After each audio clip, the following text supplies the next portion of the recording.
Soaked you in the gasoline.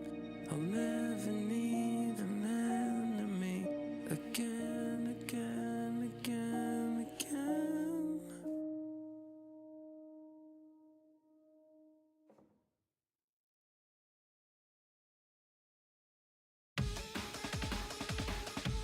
It's been nothing but the cold and the shadow.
Well, I did it again. I fucking exit out of all the fucking tabs I had open that I needed for the background sounds and music. God damn.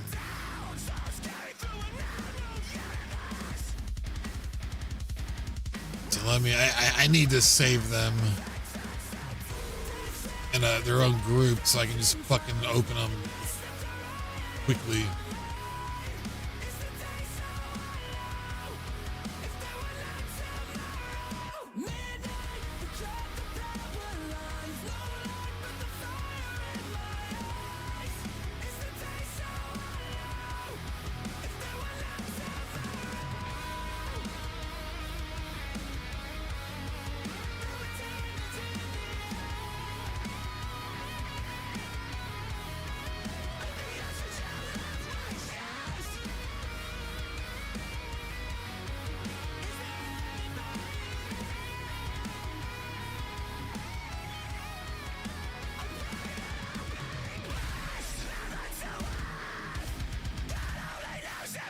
Hear our spirit.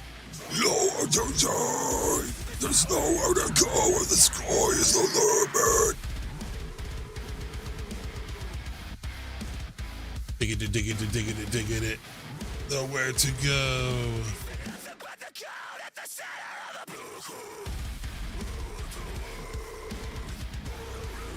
As if we're here or in spirit. There's nowhere to go when the sky is the limit. All right, one more song because I fucked all this up. We got the goblins, forest morning, forest night. And then we need dark ambience or dark fantasy ambience. Yeah, no music. There it is, Shadowmire. That's what we're gonna go with. Then we have to get our combat song, Audio Machine, Blood and Stone.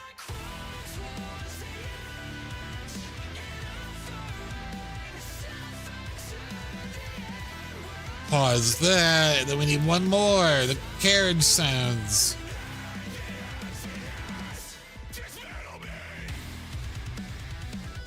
I hate that like YouTube will let you type in the search bar before the page is fully loaded, and then it loads and then like kicks you out of the search bar. It fucking pisses me off so bad.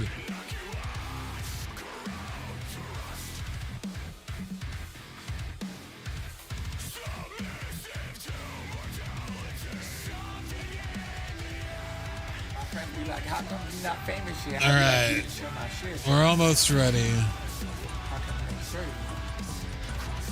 That's how I understand. That's what I'm saying.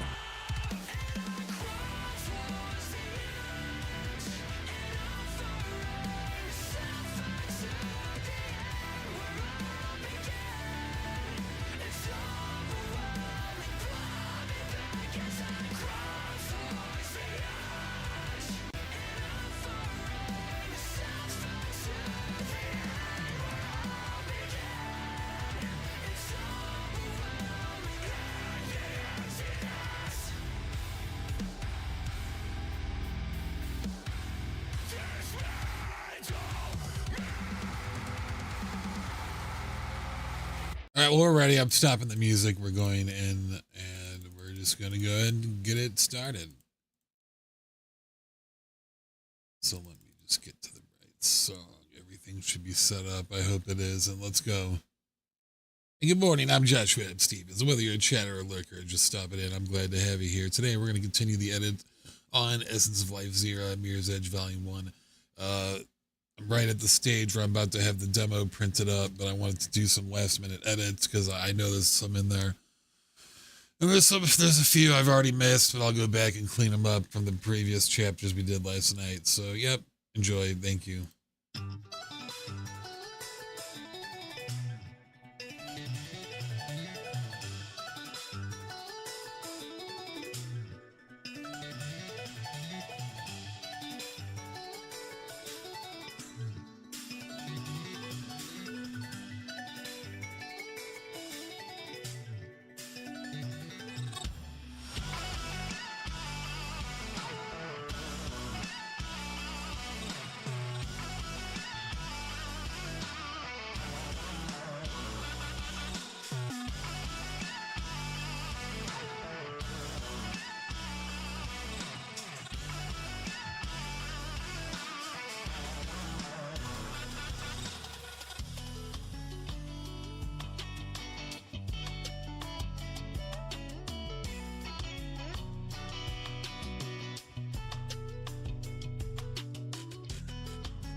Chapter 4. A Pledge of the Undead. Rosai/Nizera/3/Y997/6th Age, Dusk Tide. M. Moonlight scathed.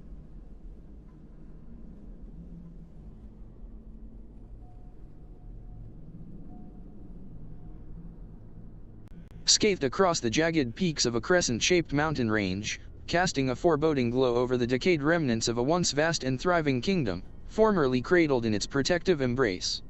Crumbled edifices, scattered debris, and the skeletal remains of its ill-fated inhabitants blanketed the land, stretching endlessly into the night. Amidst this desolation, the remnants of massive war machines, catapults, trebuchets, ballistae, cannons, and other martial apparatus lay abandoned. Their dark silhouettes cast long, eerie shadows across the broken ground. The air hung heavy with the ghostly and haunting whispers of past battle cries, the clangor of steel, and the paralyzing screams of those who perished resonating across the forsaken ruins. Structures, whether crumbled or intact, lay ensnared in thick vines and sinister underbrush, as nature reclaimed the ruins with a relentless, almost unnatural grip. These creeping tendrils not only choked the echoes of former glory and purpose, but seemed to strangle the very soul from much of what remained, leaving behind only vestiges of rot and decay. In the midst of the ravaged and ominous buildings, several stood defiantly. Their spires, towering high, pierced through the dense, purplish-pink miasma that cloaked the landscape, curling with a faint, hazy neon blackness at its edges like the remnants of an otherworldly vapor. A vast mountain range stretched from the west, curving around the northern and eastern borders of the kingdom like a crescent moon. These towering peaks, shrouded in mist, acted as a natural boundary, trapping the miasma within the lands surrounding the city. The mountains rose high into the clouds, forming an unyielding wall that prevented the poisonous fog from spreading beyond their jagged slopes, while the southern border, the only open expanse, remained vulnerable to the encroaching wilderness. Though it was a mesmerizing and breathtaking spectacle, the miasma was a malevolent and insidious force that plagued various regions of the world. It birthed abominable monstrosities from nothing and perverted all living things into grotesque and twisted aberrations who spent copious amounts of time bathed within its presence. The true cause of the miasma's appearance, disappearance, or movement remained a mystery, baffling even the most powerful mages, archaeologists, historians, and anyone who dared to investigate it. Its unpredictable nature often led to its presence outlasting the lives of those who sought to understand it. Across the realms, there are continents that have been permanently shrouded by the miasma since its first known appearance. Its sudden emergence in various regions has caused cities, towns, and entire kingdoms to collapse, leaving them in ruin as the miasma twisted both the land and its inhabitants. In the wake of its arrival, surrounding areas saw surges of migration as humans, demi-races, and monsters alike fled from its toxic influence or sought to escape its corrupting grip. This influx of new populations, driven by desperation, led to fierce territorial disputes, as overpopulated areas became battlegrounds for resources. The sudden surge in diverse beast races and cultures forced together by the miasma's ongoing presence ignited wars, created economic collapse, and fractured societies struggling to maintain any semblance of order. The miasma's unpredictable nature has forever altered the world, leaving chaos and tension in its wake wherever it appears and even after it has passed. At the heart of the ruined city stood a grand and imposing castle. Though parts of it had been reduced to crumbling walls, fallen towers, and was smothered in vines and moss, much of the structure remained intact, still radiating a marvelous and captivating aura unlike anything constructed by mortal hands. Once the capital of Lizyra and a symbol of unity among humans, demi-races, and beastmen, Enos and its surrounding lands now lay as a desolate wasteland. Twisted landscapes were home to abominable horrors birthed from the miasma that blanketed the area. Not only had the native fauna mutated beyond recognition, but even the plant life in many places had succumbed, transfiguring into sentient monstrosities. What was once a vibrant kingdom had become a nightmarish realm of decay and terror. Toppled gravestones, defaced and eroded by miasmic rain, lay sprawled across the shadowed remnants of a vast graveyard, nestled just outside the northern fortifications of the castle. Looming above the broken tombstones, a woman stood tall, her presence both commanding and unnerving. Cloaked in a dark, flowing robe with a hood drawn low over her face, she gripped a long, intricately crafted wooden staff. Atop the staff, an elaborate metal harness encased a gemstone of alluring size, fastened securely to the shaft. Dragons, their forms coiling and spiraling down the length of the weapon, were delicately engraved into the wood, their scales trimmed sparingly in gold. She stood over the grave, where she had carefully placed a small purple gem into the soil, right before the shattered gravestone. The faint light from the miasmic fog glinted off the stone's jagged edges, slightly illuminating it through the translucent array of crystal fragments. Striding further into the heart of the graveyard, her footsteps muffled by the soft earth, she paused, surveying the graves that stretched endlessly around her.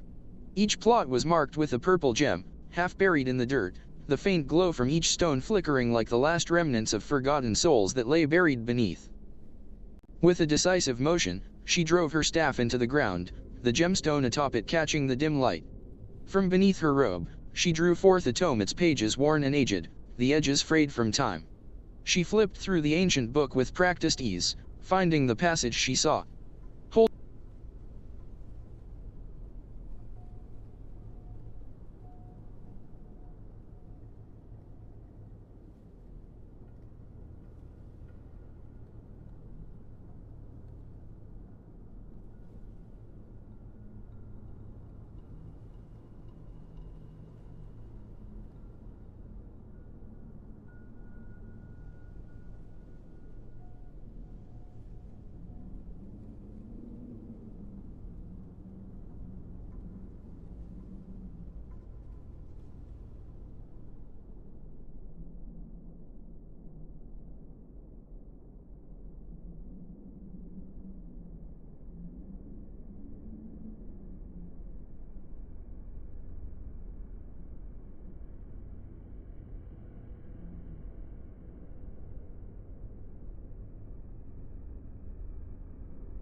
With a decisive motion, she drove her staff into the ground, the gemstone atop it catching the dim light. From beneath her robe, she drew forth a tome, its pages worn and aged, the edges frayed from time. She flipped through the ancient book, finding the passage she sought. Holding the tome open, her voice rose in a dark, melodic chant that seemed to vibrate the very air around her. Pro mio sanguine, quiso, animus hic vivant perdidas vivifica. Swiftly, she drew a dagger from her belt and, with a swift motion, slashed her palm open. Crimson blood welled up, dripping from the wound as she advanced to the first gem. With steady hands, she anointed each gem, marking them with her blood. One by one, each small blood-soaked stone absorbed the essence of her life force, their faint glow growing brighter with each drop. When every gem in the graveyard had been saturated, she returned to her staff, still firmly planted in the earth, and grasped the large orb at its top. The gemstone atop the staff seemed to pulse in response, the dark miasma softly swirling around it. Her bloodied hand touched the orb's smooth surface, and she whispered, her voice a soft, ominous hum in the thick air, "Reanimatus." With a sudden eruption, brilliant, blood-red light shot from each gem, piercing the miasma like fiery beacons, their glow cutting through the darkness and ascending into the sky. A swirling vortex of thick, suffocating dark miasma spiraled from the woman's orb, its tendrils reaching outward, as though it were being drawn from the very depths of Infernalis itself. The ground beneath her feet trembled violently, groaning as if it were alive, racked with agony. Without warning, the gems were drawn violently into the soil, sucked deep into the earth as tremors intensified. The light from the gems flared even brighter, the pulsing glow now mingling with the growing shadows, the earth itself quaking beneath the weight of the ritual. The air thickened, heavy with a malignant presence, as though the very land had awakened from a long slumber. Within mere moments, all the commotion faded, leaving no trace of the fantastical light displays or earth-shaking cataclysms. The graveyard was still, its silence heavy and unnatural. An ominous zephyr rolled across the field, its chill brushing against the broken gravestones, as the moons Luna and Elverta, two of Gaia's 3 moons, peeked between the clouds of the overcast sky. Their pale light slowly bathed the cemetery, casting an eerie glow over the disturbed soil. From beneath the earth fleshless, Bony hands began clawing their way through the soil. With each skeletal form that broke free, the night seemed to hold its breath. Figures of hume, demi-hume, and beastmen alike emerged in an erratic dance of rebirth, their bodies creaking and cracking as they rose, their movements grotesque and unnatural. Behind them came an assortment of twisted, ghastly creatures, once noble inhabitants of the castle and their beloved pets, now warped into monstrous, nightmarish forms by the dark energies of the ritual and the influence of the miasma. A soft, flickering light from a low-level healing spell illuminated the graveyard's edge, casting weak shadows as the necromancer tended to the wound on her hand, still dripping blood. She watched, an unholy glee twisting her features, as the undead surged from their graves. The air was thick with the moans and groans of the arisen, a chorus of misery that echoed through the forsaken cemetery. Her smile deepened as she reveled in their cries, knowing the dead had answered her call. The night, now alive with the sounds of the risen, seemed to grow darker, with every hollow echo into the creeping darkness. "Children of Enos," she called, her voice echoing with eerie resonance through the graveyard's fog-choked air. "Rise and join my legion of the dead. Let us exact vengeance upon those who laid waste to this once glorious kingdom and tore you from the stream of the essence." Her words slithered like serpents through the miasma, laced with sorrow and venomous rage. "A lord of the ethereal has granted me forbidden power, a second breath in exchange for the souls of the wicked we cast down. Justice shall be our offering, carved from the flesh of those who betrayed us." She lifted her blood-stained hand to the heavens, the orb atop her staff pulsing like a heart of fire.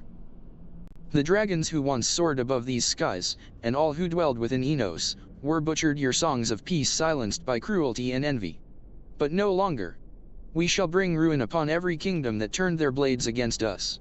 Let the world remember the wrath of the forgotten." The undead howled and shrieked into the cloud-laden sky, their ghastly cries a cacophony of unholy devotion. With hollow eyes and fractured jaws, they pledged their fealty to the necromancer, vowing to fulfill the vengeance they had been promised. She strode forward with grim purpose, her robes billowing like smoke in the windless gloom, toward a towering archway wrought of obsidian and ancient dark stone. The gateway led out into the dilapidated ruins of the surrounding fallen metropolis. Beyond the broken and crumbling walls of the cemetery stretched a vast host and army of the already risen, awaiting her command in restless silence. Among them stood a harrowing legion, skeletons wreathed in scraps of decayed flesh and rusted armor, demi-humes, and beastmen twisted by death's cruel embrace, and warped, blood-stained beasts that once served as loyal companions in life. Interspersed throughout the ranks loomed draconic husks, undead dragons, wyverns, and other draconic kin, their bones draped in tattered wings and smoldering miasma. The freshly awakened dead marched behind her, drawn to her power like moths to flame. Without hesitation, they fell in line, their shuffling steps echoing across the barren earth as they joined the ranks of her damned and eternal army. She raised her voice once more, echoing across the lifeless air like a solemn bell tolling for the dead. "I have granted you all the freedom of will and mind. You are not bound to me by chains of sorcery, you are no one's thralls. Each of you may choose your own path, and live or unlive as you see fit. Should you wish not to march beneath my banner, then go. You are free. But know this, I have raised nearly every soul felled in this once glorious kingdom, warrior and child, noble and peasant, friend and foe alike.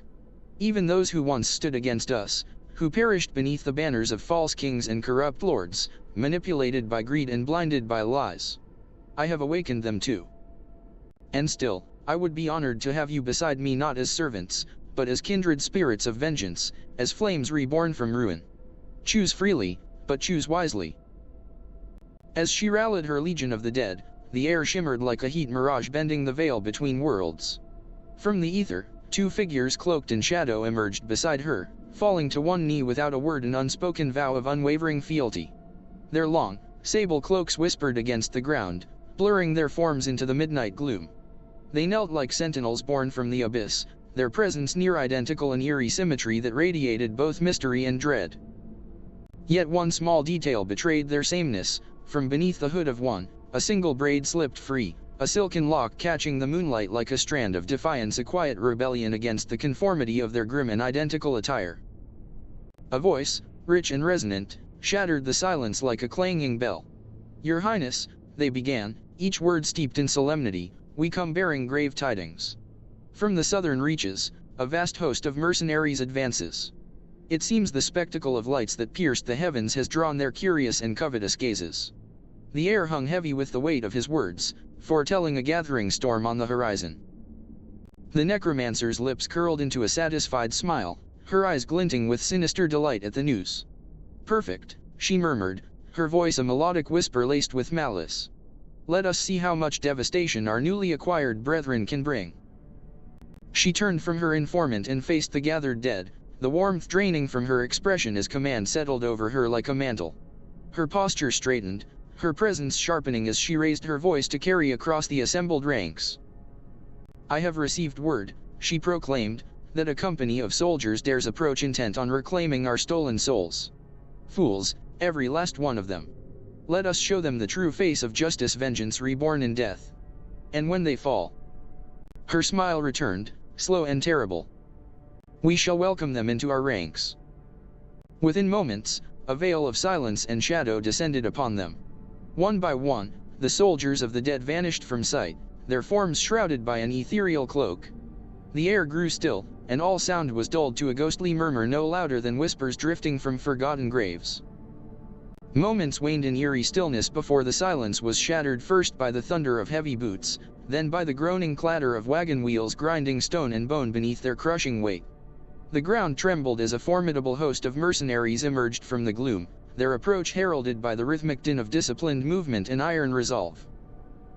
Within their ranks strode a diverse and battle-hardened phalanx, warriors hailing from distant realms, each adorned in distinct armor, some gilded, others scarred and blackened by countless wars. Their weapons glinted beneath the clouded skies, reflecting a cruel and unwavering intent. 6 great wagons accompanied them, drawn by pairs of dragon rhinoceroses, towering, armored beasts whose breath steamed like mist from a furnace. Arranged in solemn symmetry throughout the formation, each wagon bore an enormous, radiant white crystal that jutted upward no less than 15 feet into the sky. These towering stones, seemingly grown from ancient, petrified trunks of crystalline trees, pulsed with ancient magic, each beat of light a defiance against the creeping malevolence that tainted the land. The miasma recoiled from them, dissipating in waves, as though the very air feared what power still lingered within their glow. At the forefront of the battalion strode 3 imposing figures of the Duran race, towering above the common ranks like ancient statues brought to life. Unlike the more familiar, slender frames of the Civitan folk, the Durans were born of harsher blood and soil. Their thick, leathery skin bore the weathered hues of deep stone and burnt earth, their complexions darker than shadowed bronze. Their massive frames, broad-shouldered and iron-muscled, moved with the deliberate weight of creatures forged for war. Bred in the crucible of hardship, these warriors were as resilient as the mountains they called home.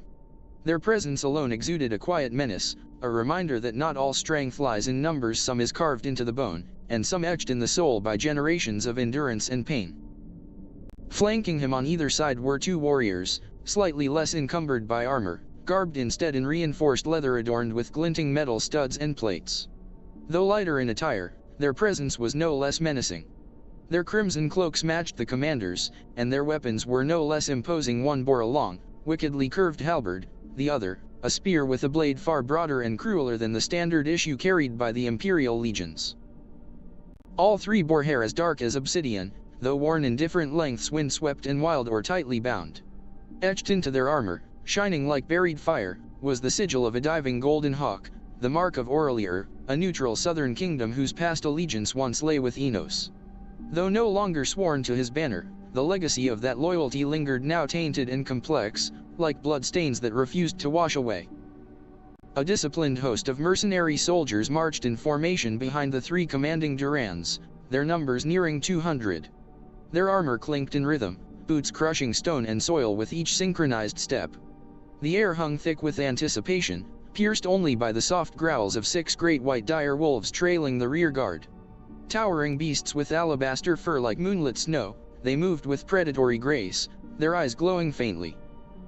Following in their wake, where the corrupted miasma flickered and danced at the very edge of the radiant crystal light, came a grand, double-decker wagon. It lumbered forward with slow dignity, pulled by 4 pairs of massive Clydesdale horses whose muscles rippled beneath glistening coats of soot-colored hide. Their breath steamed in the cool air like smoke from war-forged bellows. The wagon itself was an imposing structure of reinforced magic wood and tempered dark steel, its frame etched with protective runes faintly glowing in the dim light of the caravan's crystals.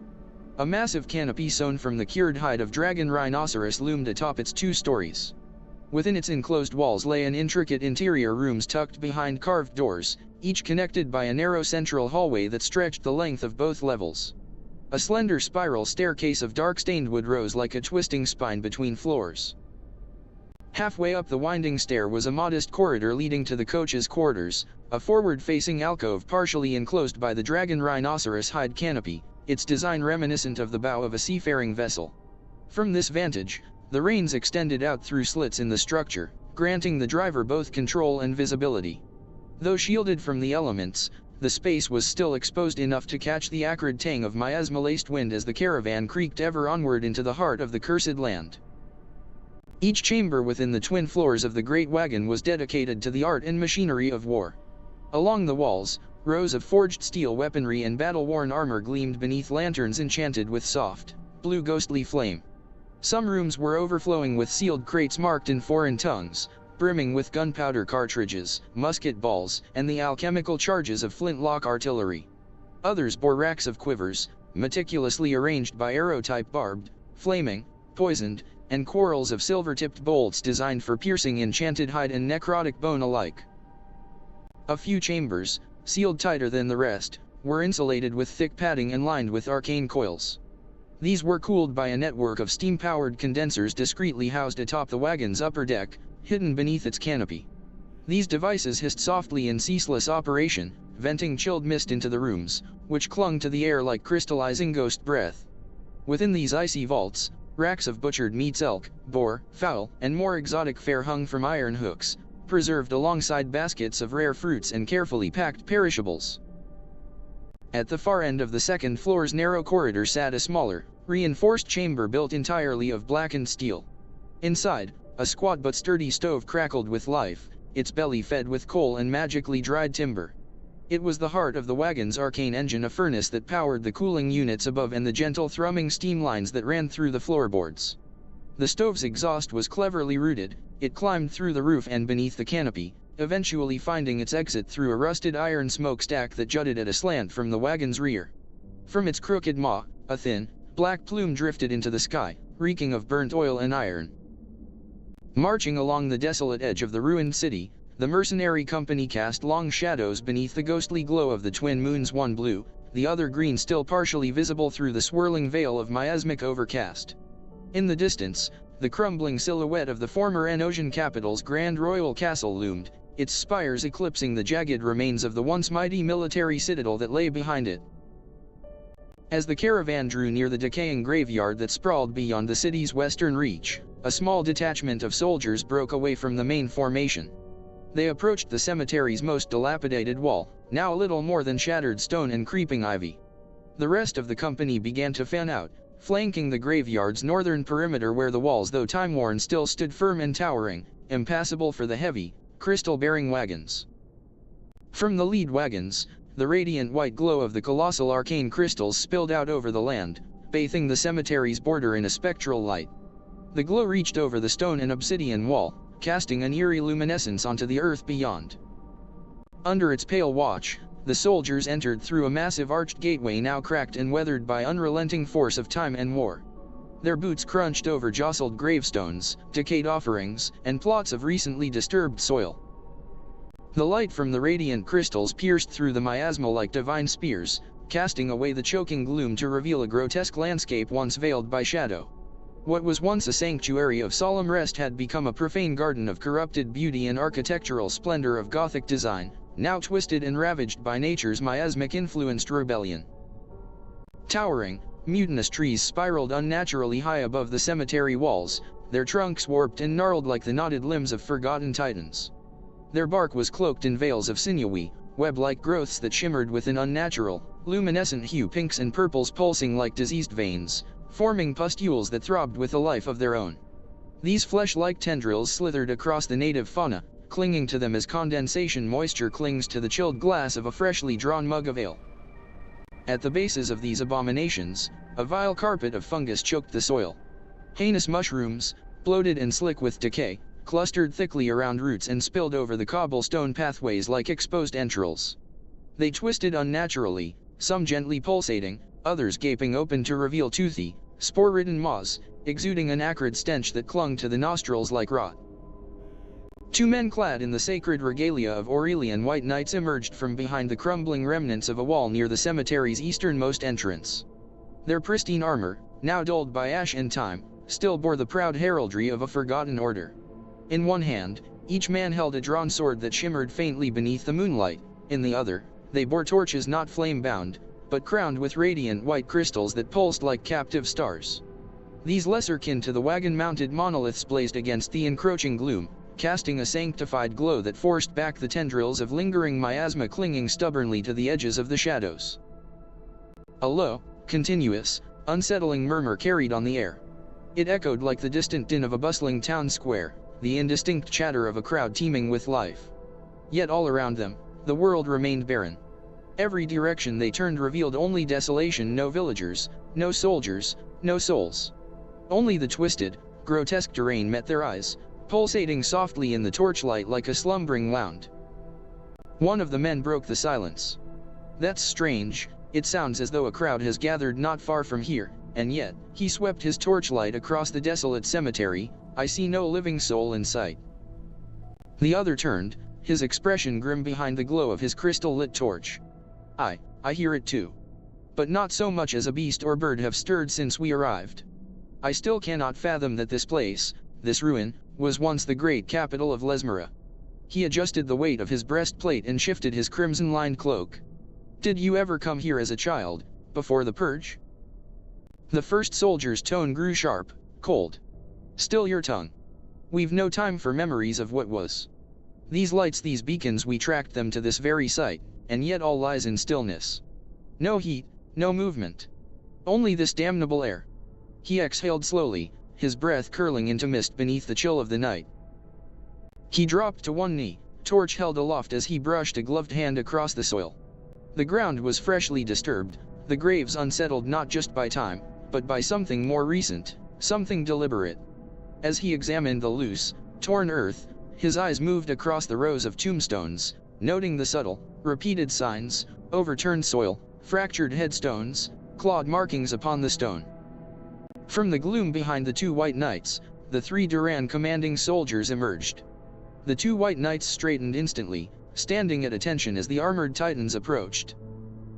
The tallest among them, his long, obsidian hair spilling from beneath a heavy plated helm, came to a halt beside the crumbling wall. His gaze swept over the nightmarish landscape before them, the twisted trees, the tainted mist, the grotesque gravestones tilting like crooked teeth. His voice was low, resonant, and tinged with disgust. "There is a stench here," he muttered, eyes narrowing. "A foul stench of witchery, one that was not present before." The iron clamor of his sheathed greatsword rang out as it knocked against his armor, hidden beneath a deep crimson cloak. He remained still, his presence as heavy as the miasma hanging in the air above. The other two Durans stopped several paces behind. One, broader and darker in armor, bore a massive double-bladed battle-axe strapped across his back. When he spoke, his voice rolled out like thunder across a dead plain. "This ground reeks of necromancy. The rot is fresh. These graves have been disturbed, and not by wind or rain."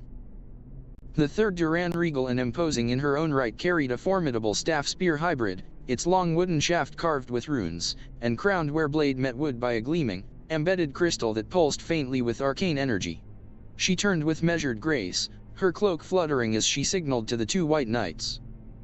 "At ease," she commanded, her voice deep yet unmistakably feminine, a smooth echo of authority that contrasted the gruffer tones of her comrades. Turning back to her Duran kin, she narrowed her eyes at the ground, then swept her gaze over the looming, miasma-wreathed cemetery. "There is a lingering presence," she said, her voice sharpened by instinct and insight. "Something remains here beyond the miasma's veil. I can feel the residue of a forbidden spell, grand dark magic has been cast, and recently." With a sharp pivot, she addressed the two knights again. "You two assemble the archers, musketeers, and battle mages. Alert the other factions. Have them remain aware and ready to engage." Without hesitation, the knights bowed and turned heel, their cloaks snapping as they vanished into the gloom. The Duran with the double-bladed axe let out a low, rumbling breath, scanning the tainted horizon. "Have your spells ready, Morag," he said, speaking to the spear-wielding commander. "Your blade is swift, your aim true, but if what awaits us is of the ethereal, your wizardry may prove more effective than any steel." Morag nodded once, gripping her staff-like spear shaft tighter as its crystal faintly continued glowing, swirling the dread-soaked essence of the corrupted land about it. In the distance, beyond the cemetery's ruined walls, a deep rumble rolled across the tainted earth. The Duran commanders turned their heads sharply, eyes scanning the horizon. Through the wavering veil of miasma and decay, a lone figure emerged, a woman, veiled beneath a long white cloak, her face obscured by its shadowed drape. She stood unnervingly still amid the desolation, a ghostly contrast against the corrupted terrain. The long-haired Duran stepped forward, his instincts flaring. With a swift motion, he drew his great sword from the sheath across his back. The steel sang in the stillness. "You there," he bellowed, voice commanding and edged with suspicion. "Stop where you are and speak your name and purpose." Something about her presence unsettled him. No sane soul wandered the former capital's ruins alone, not where monsters roamed and the very land groaned with unnatural life. But the woman advanced unfazed, her steps calm, deliberate. "Who I am is of no concern to you," she replied, her voice clear, cold, and laced with venom. "Turn back, or I shall destroy every last one of you." The air thickened. Her words were not boast, they were a declaration. The Duran commander narrowed his eyes and raised his sword, pointing it directly at her. "This is your final warning," he barked. "Halt now, or by my authority, I will order my archers, musketeers, and mages to reduce your defiance to ash." The woman defied the Duran commander's warning, snickering underneath the darkness. With a subtle flick of her wrist and no change in stride, she stepped forward, ignoring the rising tension. That was all the commander needed. He raised his sword sharply into the air.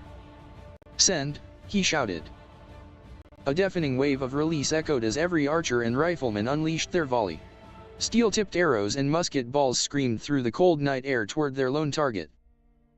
But in the blink of an eye, her pristine white cloak darkened. A flood of shadow washed over her garments, as though black ink had been violently poured across them, crawling and writhing like a living thing. Her face lifted just enough for her mouth to be seen smiling. With a shriek of manic delight, she raised her staff high. A flash of deep violet pulsed from its crystal head. The storm of projectiles froze midair, suspended inches from her body as if time itself had been halted. Then, spinning her staff in a wide arc, she twisted her wrist and the air screamed. The frozen arrows and bullets erupted into miasmic black flame, burning with a corruption unnatural to this world, and reversed course. They hurled backward like a fiery hailstorm from the abyss. The mercenary line broke into screams. Some archers and riflemen dove out of the way just in time, but others were struck. The moment they were pierced, the unholy fire exploded outward, men igniting where they stood, convulsing as dark flame consumed their flesh and armor alike. "Everyone, attack!" bellowed the Duran commander wielding the battle axe, voice booming through the chaos. The soldiers charged, weapons raised, boots pounding against the cobblestone paths of the cemetery. But before they could close the distance, the necromancer waved her staff once more. This time, it emitted a blinding pulse of white light, deceptively pure in appearance. The shockwave struck the charging soldiers like an invisible wall with a deep, deafening roar, halting them in their tracks. Out of nothingness itself, as the light subsided, the undead were revealed. Skeletal soldiers, cloaked in the filth of ages, rushed in from the flanks. Silent, tireless, unrelenting. They collided with the mercenary lines like a tidal wave of bone and hatred. Screams filled the air as mercenaries were dragged down. Some had their limbs torn off and flung aside.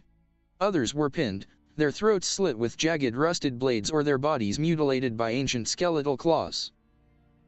In grotesque acts of mockery against the living, some of the skeletons began grafting the freshly torn limbs of the fallen onto their own broken forms, reattaching arms, hands, and legs as if repairing themselves with sacrificial flesh.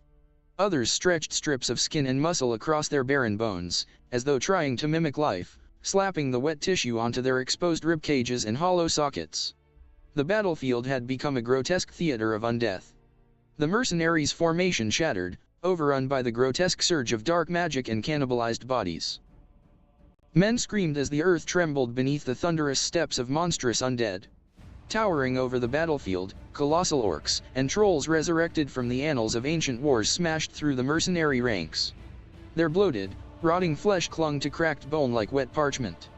Eyes burned with pale green fire as they swung titanic clubs fashioned from petrified tree trunks wrapped in rusted iron bands.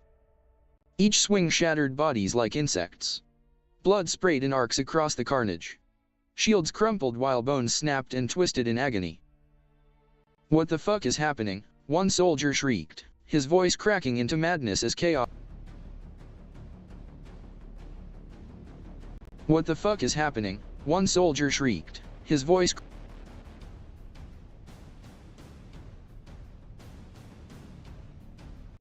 cracking into madness as chaos closed in around him. A pair of massive undead dire wolves lunged from the shadows.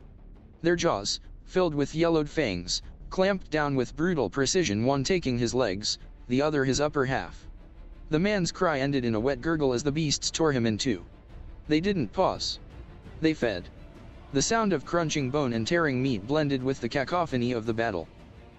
Among the swirling death, clusters of soldiers still stood their ground. Steel clanged against claw and bone. Mages chanted desperately, flames and lightning erupting into the night sky.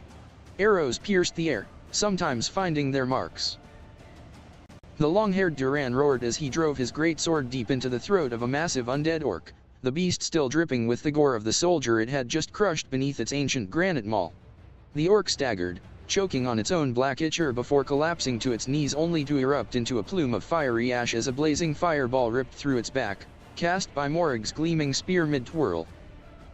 Overhead, undead draconic entities soared through the miasma-choked sky, their skeletal and flesh-torn wings flapping with thunderous force.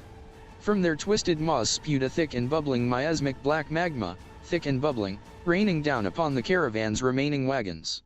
The radiant white crystals once glowing like small suns screamed under the heat, blistered, cracked, then shattered into splinters of dull stone, causing the darkness to sweep in like a tsunami.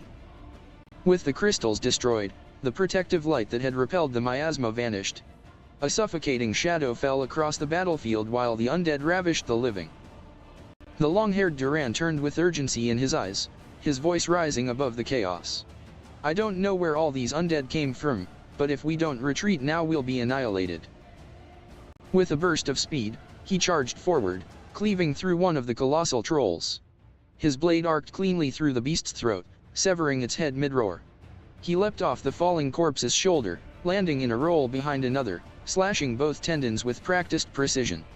The towering brute dropped to its knees just in time for the other Duran with his massive battle axe to swing once, clean and fast, taking its head clean off. "Morag," the axe wielder bellowed. "Get the rest out." Morag, now streaked with gore and ash, yanked her crystal-tipped spear from the pulsating chest of an unholy abomination, its body folding in on itself like collapsing sinew. Her eyes burned with urgency. "To all remaining, retreat," she cried, her voice carrying like a battle horn due to her stave's magic. Across the battlefield, those soldiers still breathing reached into the satchels on their waists, pulling free tightly rolled scrolls etched with glowing silver script. Bloodied hands clutched them as they raised them to the sky. "La Nuit Majesty," they shouted in unison, their voices desperate yet defiant.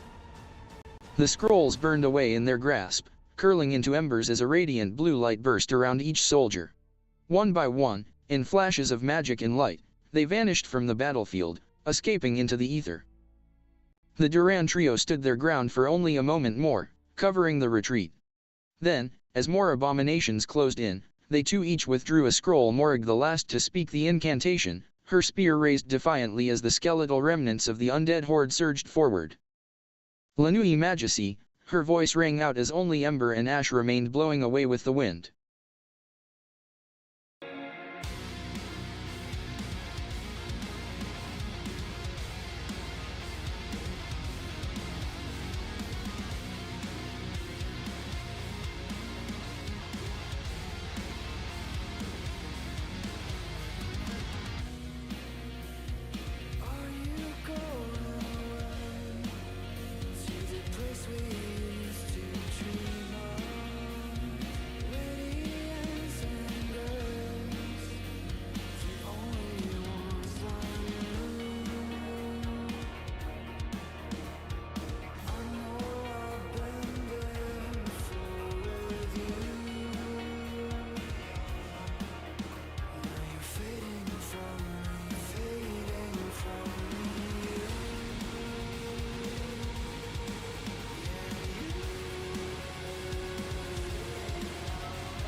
like that song, so we're gonna do this one instead. Sorry.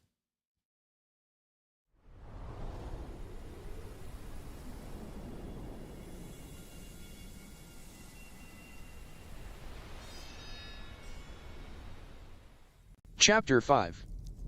Healing is a hands-on experience.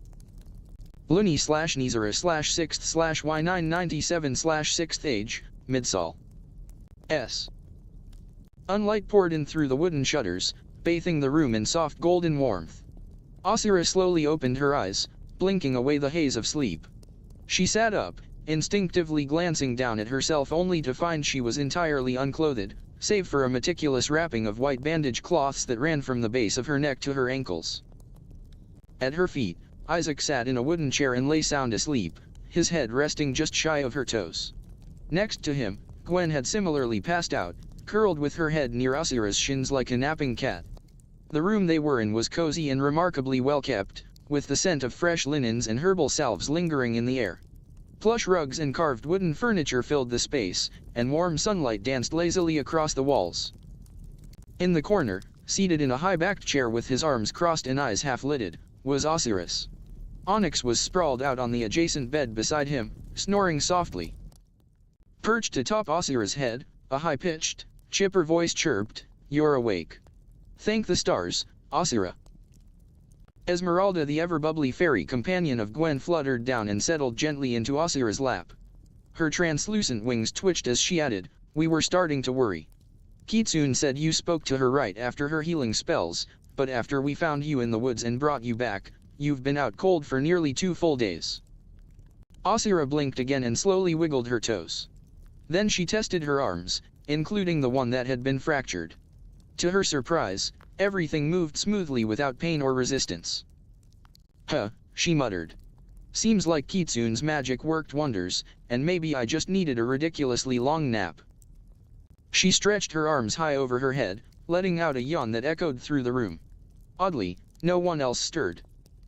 Esmeralda, cheeks tinged pink, leaned forward with a mischievous grin. "Well, it wasn't just Kitsune's magic." Osira raised a brow. "When we found you in the woods," Esmeralda began, "you were still, naked. And Kitsune had passed out from mana exhaustion, so you weren't completely healed. Isaac picked you up, carried you to a nearby pond, and gave you a bath. He poured this glowing potion into the water. First it lit up like starlight. After a minute or two, your scars and remaining burns just melted away. Then he wrapped you up in those bandages himself." Osira turned scarlet. Wait, what? You let Isaac?" Esmeralda nodded innocently. Said it was some rare essence draw potion that helps absorb mana directly from nature to expedite healing." Osira flopped back onto the bed, pulling the blanket over her entire face with a groan. But still. He saw me." Right on cue, Isaac stirred at her feet. With a half snort and a sleepy stretch, he blinked blearily at her from beneath his tousled hair. "It's not like you've got anything I haven't seen before," he said, matter-of-factly. "Kitsune healed the inside. I handled the outside. You should be thanking me there's not a single scar on you now. That potion? Worth 100 gold coins easy, and the grove it was brewed in is long gone." Osira shot up, still red-faced but now glaring through the blanket. "Well, I'm not paying you back for it. I don't have that kind of money." Isaac shrugged and laid his head back down. "Didn't ask for coin. Just maybe try not to grumble so hard next time someone saves your life while you're arse-naked in the woods." Under the covers, Osira let out a muffled scream of embarrassment while Esmeralda giggled from her lap, wings buzzing in delight. Isaac stood from his chair with a faint smile. The warm sunlight spilling through the window caught his features in just the right way to reveal the exhaustion beneath his calm. "You already paid me back," he said, his voice softer than usual. "By staying alive." He paused, letting the words hang in the quiet, the kind of stillness that only comes after grief nearly settled in. "I don't always say it, but you guys mean everything to me. Losing even one of you," he exhaled slowly, like the thought itself was poison. "I don't think I'd come back from that. You and your brother were some of the first to join us. The others look up to you. So do I." Crossing the room, He knelt beside her and wrapped his arms around the cocoon of blankets Lizyra had pulled around herself. The gesture was awkward, gentle, and entirely sincere. "I knew you'd pull through," he murmured. "It's Onyx I'm truly worried about." He pulled back, his expression growing grim as he glanced toward the other bed. Besides his snoring, Onyx lay motionless beneath the sheets, his white hair a tangled mess across the pillow. Beside him, Osiris sat slumped in a chair, arms folded, head kicked back, mouth slightly open as he snored like a thunderclap. Isaac stood again and turned back toward the door. "Unfortunately, we're stuck in a town where demi-humans are about as welcome as a plague. Everyone else is with the caravan outside the city gates. You needed a stable bed and some peace, so we brought you here to the inn." He reached for the doorknob and added over his shoulder, "Once you're strong enough to walk, we'll regroup and ride out to pick up Vlad and the others." As he opened the door, he continued, "Oh, and just so you're aware, you're benched from field work for now. You'll be helping Theo with inventory and clerical duties until we all agree you're fit for combat again." Lizyra threw off her blanket like a thunderous wave crashing against the shore and sat bolt upright. "What? Who the hell do you think you are, my father? I'm healed. Kitsune said so herself." Isaac turned slightly, raising a brow but not fully facing her. "That decision came from your brother," he said flatly. "And Vincent backed it. Take it up with them." Lizyra scowled. "Oh, come on, Isaac. Everyone knows you're the real leader. Just because you refuse the title doesn't mean it isn't true. So why don't you talk to Vincent and get me cleared?" Isaac's hand tightened around the doorknob. "I'm not the leader," he said with quiet finality. "I have a role to play, just like the rest of you." Lizyra crossed her arms and mimicked his tone mockingly. "We all voted for you to be leader, Isaac. You won the vote fair and square." Then, with a hint of sincerity slipping through, she added, "And we all swore to protect Lizyra. You don't have to shoulder that burden alone. She's not a kid anymore. Her magic might even outclass everyone here except theology." Isaac's expression darkened as he opened the door fully, letting the morning air drift in. "That may be true," he replied, "but she's barely 18. Elves don't mature like humans. One stupid mistake, falling for the wrong person, running off." He stopped, gripping the door frame. "She's been with us since she was 6. She doesn't know anything else but this life. Hunting. Running. Surviving. You all made the same vow, but when the dragon came to me he didn't beg all of you."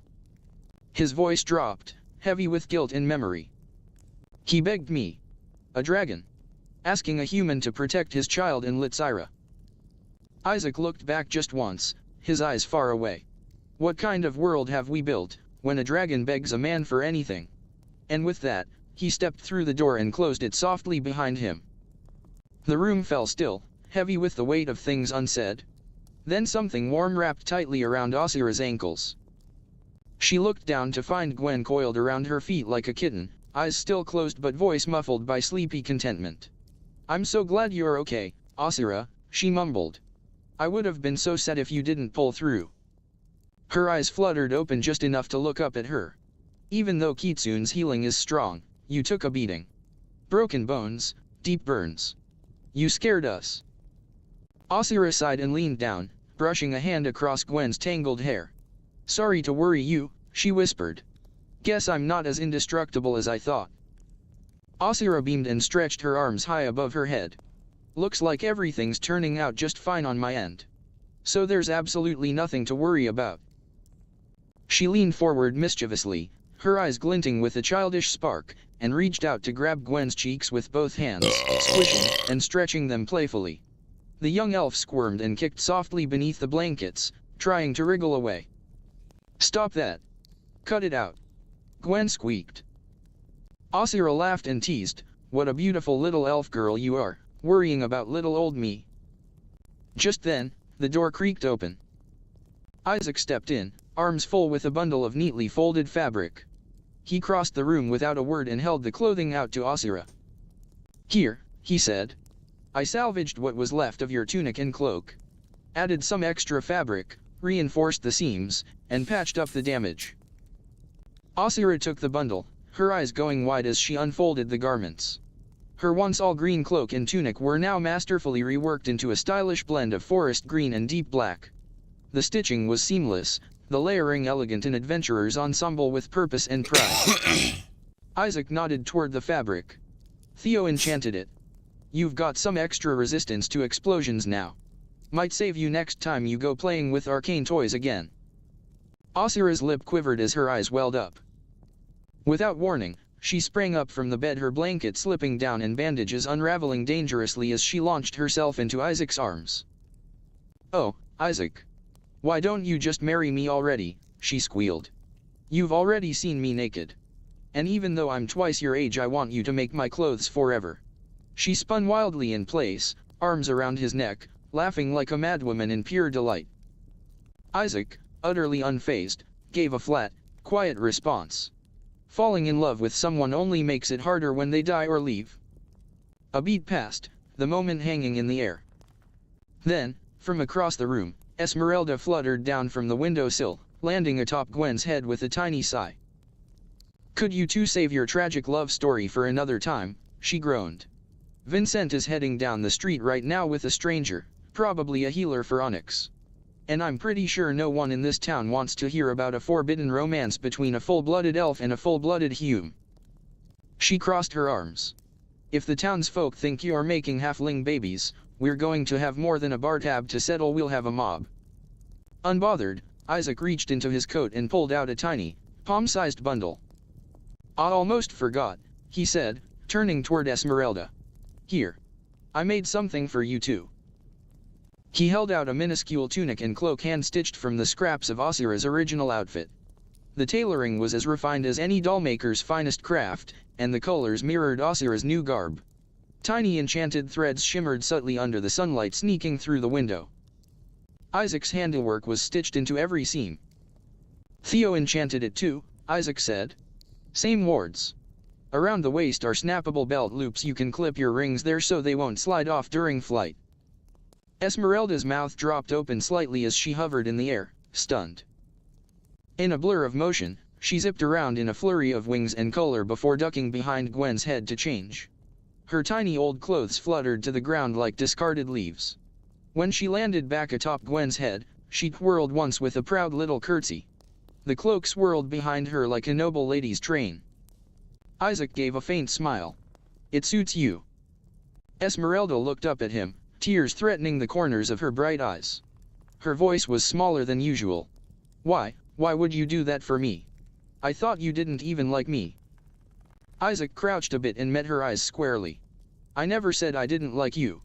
You're just as important to me as anyone else in this ragtag circus." He stood again and shrugged. "And if some of us weren't arguing all the time, would it even be a real family?" The fairy sniffled. "You're such a jerk most of the time I don't even know how to respond." Gwen stood abruptly and scooped the fairy up in both hands, grinning. "You say thank you and bow like this," she said proudly, holding Esmeralda in one palm and forcing a dramatic bow with the other hand. "I didn't even get a new outfit, so be grateful, Sparklebug." Isaac crossed his arms and said with a smirk, "Once we make it to a proper town somewhere with actual magic cloth and enchanting materials, I'll make everyone new outfits.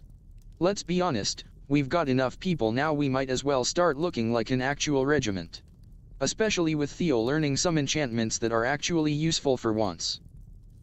Gwen lit up like a firework. "Really? I'll love you forever if you do," she cried, throwing herself into a hug around Isaac's waist. "Asira might be taller than me, but we're almost the same age. You could just marry us both and make us all new clothes forever." Asira leapt onto Isaac's back with wild delight. "I don't know how human marriages work exactly," she said with a theatrical gasp, "but I approve. All three of us, married and fabulously dressed." The two of them burst into a chaotic harmony of laughter and overlapping chatter, each trying to outdo the other with elaborate, joking wedding plans until Isaac finally grunted in annoyance and tossed them both back onto the bed like sacks of flour. "You two can get married and ride off into the sunset for all I care," he grumbled. "Some of us have real things to worry about." At that moment, the door creaked open, and Vincent stepped inside followed by a tall man in pristine white robes trimmed in gold. The stranger quietly closed the door behind him, his presence calm but commanding. Good day to you all, the man said with a gracious bow. I am Raphael, a priest from the capital. I happened to be passing through this village when your friend here approached me with an offer of rather generous compensation. He smiled warmly, his voice soothing and confident. As a man of the cloth, I cannot ignore those in need. And rest assured the donation will go toward healing and aid back at the capital. Vincent gestured to the bed. It's him, he said, motioning toward Onyx. He was stabbed through the chest with a cursed scythe. Our healer did what she could, but if there's anything else you can do, I'm willing to offer more coin. Raphael chuckled, waving a hand. My boy, you've already donated enough gold to heal everyone in this village twice over. I could not in good faith accept more. He stepped toward Onyx and extended his hand slowly above the man's still form. A soft, radiant light bloomed across Onyx's body, casting the room in a gentle, celestial glow. The mage closed his eyes for a moment, his brows furrowed in concentration. Remarkable, Raphael muttered. There's still a trace of the curse faint, like ash clinging to a hearth, but it's been almost entirely neutralized. There's not even scarring on the heart tissue. Whoever tended to him before I arrived, did a truly exceptional job. The light faded as Raphael drew his hand back, the aura dissolving like mist in sunlight. Tell me, he said, looking around the room. Which one of these fine people is your healing mage? One of those young elven ladies, perhaps? Or you, young man? He pointed at Isaac, who was still standing beside the bed with Lizyra and Gwen tangled up in giggles behind him. Vincent shook his head. Actually, she's not here right now. Raphael raised a curious brow. A shame. Whether human or elf, I'd very much like to meet her someday. Her handiwork far surpasses anything I've seen from the priests and mages at the capital temple. Truthfully, she's the only reason this man could be saved. Vincent smiled politely, but his fingers fidgeted at his side. She's complicated, he said. But yes, incredibly talented. Raphael turned to the group, his voice calm but resolute. All right, I'm going to begin the procedure to purge the curse from your friend. He withdrew a ceremonial dagger from his belt, its blade etched with ancient symbols and silver lining. The hilt was adorned with gold and inlaid arcanix gemstones that shimmered faintly with residual magic. He raised it above his head and began to chant in a low, guttural tone that reverberated through the room. But before the dagger could descend, Isaac lunged forward, grabbing the mage's wrists with both hands. His voice thundered, "What the fuck do you think you're doing? We asked you to save him, not finish him off." Raphael startled, freezing mid-ritual. Wait. That's exactly what I'm doing, good sir, just perhaps not in the way you expected. He lowered the dagger, holding it harmlessly at his side, and continued quickly, apologies for the lack of clarity. I should have explained the process first. He took a deep breath, regaining composure. This dagger is specially forged for curse extraction. I must pierce his heart with it just briefly. The blade will draw the remaining miasma into the crystal housed in the hilt. His heart will stop for a few seconds, but during that brief moment, I will extract the dagger, heal the wound, and immediately cast a reviving spell before the soul slips away. It's precise work, but it's the only way to save him fully. Otherwise, the curse will regenerate and reclaim him, needing me to release his soul to save him. Isaac's grip tightened briefly before he slowly let go. His glare didn't fade. All right, he said darkly. Just know if he dies, you're next. I don't care what god you serve, I'll send you back to him in pieces. Sweat beaded at Raphael's brow. He nodded nervously. Understood. I've performed this ritual before on war victims, plague-bound nobles, even a demon-possessed bishop. I assure you, I have no desire to become a corpse today. He raised the dagger once more, this time without interruption, and resumed his incantation. The room dimmed slightly, the torches flickering in rhythm with the cadence of his voice. Then like a bolt of lightning he plunged the blade into Onyx's chest. Onyx let out a brief, harrowing scream. His body spasmed violently as dark, writhing tendrils of miasma surged up the blade, siphoned into the crystal and gem with a shriek like the wind of the void. Raphael kept chanting. With one hand, he withdrew the dagger in a smooth motion, and with the other, released a burst of healing magic, bright azure light searing into the wound and knitting the flesh back together. He wiped the dagger clean, returned it to his belt, and placed 2 fingers from each hand near Onyx's heart. A sharp crack of electricity arced between his hands across Onyx's chest. With a guttural gasp, Onyx jolted upright in bed, eyes wide, and lungs heaving. There he is. Raphael grinned, exhaling with relief. Back among the living. Onyx blinked rapidly, trying to focus through the haze. My name's Onyx, he rasped. And I was pretty damn sure I was dead. Raphael's smile widened. You were, for about 3 seconds. But thanks to your healer mage friend's earlier work, the groundwork was already done. I just removed what was left. I assure you, the death part was strictly temporary and well worth it. From across the room, Osiris stirred from his slumped position in the chair, eyes groggy. Well, damn, he said with a lazy grin. Guess you weren't just some washed-up con man after all, White Robe. Vincent's expression soured. Watch your mouth, Osiris. That White Robe just saved Onyx's life. You were acting party leader when we brought him in, so any failures here would have fallen on you. Osiris raised his hands, still half asleep. All right. He's alive, I'm grateful. Just, don't get all high and mighty with me before coffee. Vincent gave him a sharp glare, but said nothing more. Raphael stood tall, brushing sweat from his brow. His vitals should stabilize fully in the next hour. He'll be sore, he was, after all, stabbed twice through the heart recently, but there shouldn't be any lingering damage. Your friend's magic gave him the chance. I simply finished what she began. Osiris flared. Shouldn't his vitals be stable after healing him? Isn't that like part of the process, or are you holding out on us after getting all that coin? Vincent turned to Osiris and began to say angrily, can you just shut? Raphael raised a hand gently to silence Vincent before he could scold Osiris again. No, Vincent, your friend isn't wrong to question me. I've earned a poor reputation recently, especially among my peers in the capital. My departure from there wasn't exactly timely. He looked down at his gloved hand, flexing his fingers slowly. I couldn't stomach it any longer, the cruelty, the caste system, the sanctioned slavery of demi-human and beast folk. I left my post not just to escape, but to serve. To bring healing to those the Empire would deem lesser. All life is sacred, whether it's born in the halls of nobility or in the shadows of the wilds. Even the monsters we fear, some can be reasoned with. Some want peace. Vincent visibly relaxed. There was still tension in his shoulders, but his expression had softened. If you feel that strongly, why come to a place like this? This village doesn't exactly welcome your kind of thinking. Raphael nodded solemnly. Even the misguided deserve healing. That's what I believe. People can change. Sometimes slowly. Sometimes never. But life always holds that chance for growth. I may despise their views, but I won't deny them mercy. Perhaps someday they'll remember compassion, the way the kingdom of Enos once did. His hand clenched into a white-knuckled fist as he spoke that name, the knuckles trembling slightly as though he were squeezing a wound that never quite closed. Isaac crossed his arms, his voice lower, more thoughtful now. It's good to know there are still people in the capital who think like that. I'll be honest, our healing mage is a young demi-human. She's a foxkin. Bright girl, being trained by our head mage. We didn't bring the whole caravan into the village because, well, not everyone would have made it out.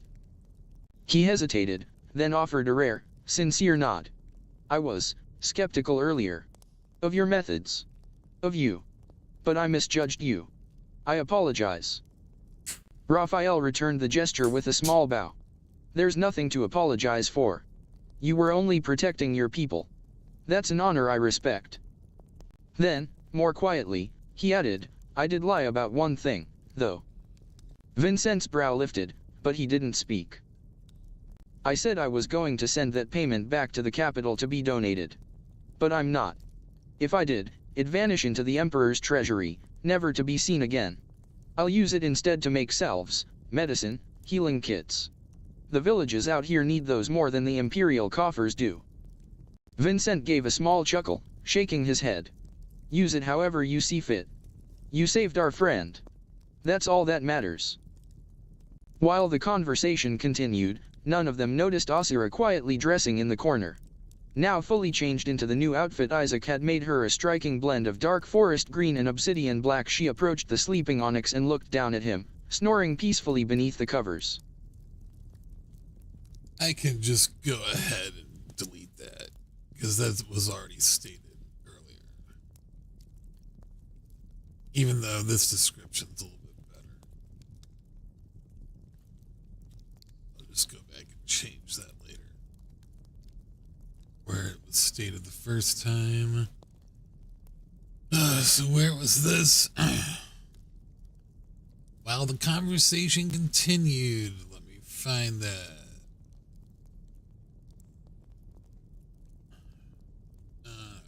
There, where is it? You just looking down here, we're past that part, over here. Okay, it's right up here. So I'm looking at right here, found it. So I have two words open. I have like the version that's formatted for the paperback, and then I have the original copy of the draft. And I, could always just do one, but I just have to have both separate because one's going to go to the ebook and then one's going to go to the actual paperback printout, and they can't be the same format. So before I forget, I thought it would just be best to have both open at the same time and just edit both as we go. And then before I send it all off to get the demo printed, I'll do one I feel like you never finish editing. That's why I don't know how anyone can write a book and then publish it officially, because the second I start reading through this shit, I have to change things, or I one word I didn't like, and it's like, what, you just gonna revise it all and reprint a whole book and then have 9 editions within a month? Like, damn. Every time I look at this story, I just keep making it longer and longer, and this is only 1/4 of the first book that had been intended. After I had so much drafted out, it was easily almost 800,000 words. This book alone is 250,000 words right now, and I'm still thinking about adding 3 more chapters to it because they kind of need to be in there towards the beginning. And I just don't know how anyone can do it. I was like, this would be a cool 3-book series, and then I was like, well, the first book's actually going to be 4 or 5 books, and then just from there it just becomes a clusterfuck. And then I have 8 other stories I'm working on too that aren't fantasy in this genre, so it's just a clusterfuck. And then the DayZ map, and fucking having to wipe my ass endlessly because fucking just no matter how long you shit for and how much comes out, your butt is unwipeable. You ever have that problem? Anyway, we're gonna go back. Alright, so let me just make sure I save this properly. Derailed so far from the original intent.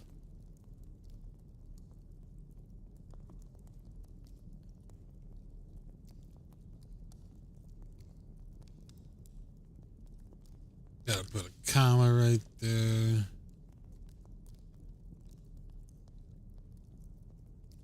Now, fully changed into the new outfit Isaac had made her, she approached the sleeping onyx and looked down at him. Alright, so let's find it over here.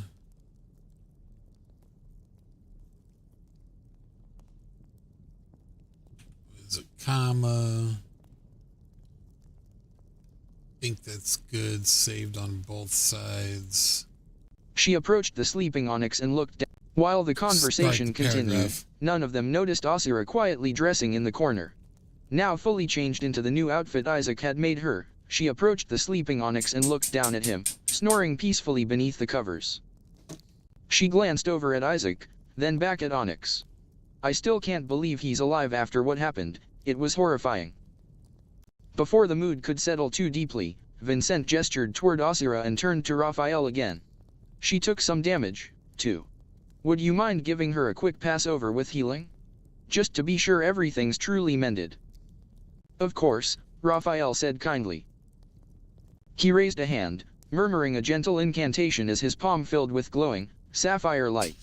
Lizyra's body began to glow in response, her skin tingling with the soft warmth of holy energy as the magic swept through her. Her face turned crimson almost instantly. Okay, that's enough, she stammered, eyes wide, her knees trembling. Seriously, I don't know why, but I can't take much more of this. The blue glow intensified. Lizyra's legs buckled. She dropped to her knees, her breath shallow, sweat already dotting her brow. Don't look at me. No one look at me, she shouted as she curled into a ball on the floor, trying to contain an involuntary moan of both panic and confused pleasure. Raphael blinked. Oh dear. I forgot to attune the spell to neutral frequency. My apologies. He clapped both hands together and instantly dispelled the lingering magic. Lizyra flopped onto her side, red as a beet, gasping. That was nothing like Kitsune's healing magic. Gwen, now sitting on the bed, grinned like a troublemaker. So that's what holy warmth feels like, huh? What's funny is every time Microsoft Word's AI voice says Gwen, it says it like it's about to abruptly like explode into laughter. It's like, Gwen! Like, here, listen to it again. Gwen. Gwen. Like, why does it do that? It fucking doesn't even know how to pronounce like half the goddamn words correctly. Like, it always says cursed and aged, even though that's not how those words are said. Now sitting on the bed, grinned like a troublemaker. So that's what holy warmth feels like, huh? Isaac rubbed the bridge of his nose, sighing. Someone get her some water. Or a pillow. Grinning ear to ear, Onyx said playfully, think you can zap me with that spell real quick. Raphael laughed, his voice light and good-natured. Apologies. That spell is quite potent and usually meant for unconscious patients, to spare them its peculiar side effects. He paused, eyeing Lizyra still curled on the floor, blushing hard enough to steam the windows. Though, truth be told, most who are awake when I cast it scream in pain, not squirm in, whatever it is you're experiencing. He gave a playful chuckle, clearly amused. Still trembling, Lizyra groaned from her fetal position on the floor. I'm going to kill him for suggesting that, she muttered beneath her breath. Raphael adjusted his robe, bowing to the rest of the group. Well. It was a pleasure, truly. I have others to see and perhaps, if fate allows, I'll meet the rest of your companions someday. He looked around the room, then bowed slightly. Now, if you'll excuse me. I think I've earned a drink. With a final gracious nod, he stepped out. Everyone save for Lizyra offered him their thanks while he closed the door behind him. Once the door shut, Lizyra tried to sit up, and immediately flopped back down, her limbs twitching like her body was still being pummeled by a million prodding fingers. Isaac, she moaned weakly. I can't move. It still feels like that damn spell is happening. There are hands, invisible hands everywhere. Isaac furrowed his brow, kneeling beside her. You mean, did he do something wrong? Are you hurt? Her voice was barely audible, trembling. No, it doesn't hurt. It's just, it feels like I'm being massaged all over. Even in very inappropriate places. It's too much. Please. Send help. Isaac's concern shifted quickly into a confused grimace, unsure how to react. Vincent burst into laughter. Damn. Maybe I should have asked him to hit me with that spell too. Sounds like you got the premium version. Meanwhile, Gwen was crouched beside Lizyra, gently poking her back with a curious finger while Esmeralda floated near her face, doing the same. You okay, Lizyra? Esmeralda asked innocently, giving her cheek a prod. Every poke from their small fingers sent visible shivers through Lizyra's limbs. Her entire body convulsed in overstimulated response. Please, Lizyra managed, voice strained. Stop. Stop before I. She didn't finish the sentence. Instead, with one final twitch, her eyes rolled back and she passed out cold on the floor, her limbs finally relaxing. Gwen gasped. Oh no. I think I broke her. Vincent shook his head, still chuckling under his breath. Who would have thought a healing spell could break someone? Isaac, you'd better carry her back to camp while she's out. Gwen, Esmeralda, go with him and tell the others what's going on. When Onyx's final resting hour is up, we'll follow. Without hesitation, Isaac gently scooped Lizyra into his arms. Her head lolled against his shoulder, still flushed red even in unconsciousness. You don't have to tell me twice, he muttered. Gwen and Esmeralda followed closely behind him as he carried her from the room, shutting the door softly behind them. The last sound to echo through the room was Gwen's voice saying, "Do you think it'll wear off? Or is she just like that now?"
Chapter 6.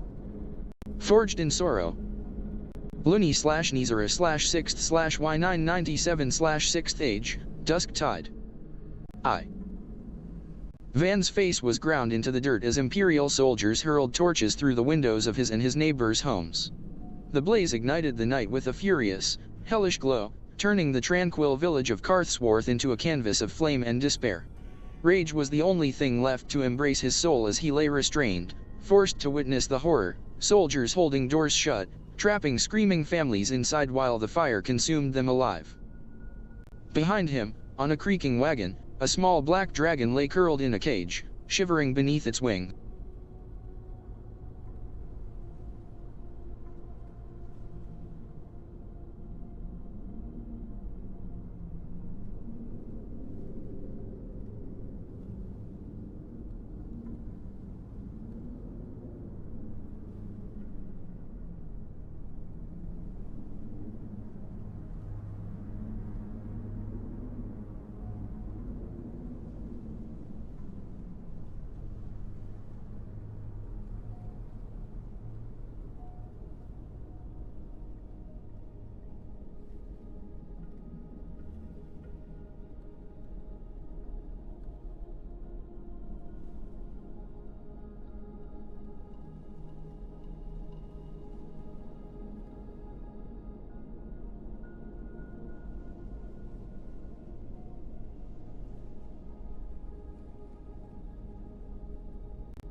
Van's face was ground into the dirt as Imperial soldiers hurled torches through the windows of his and his neighbors' homes.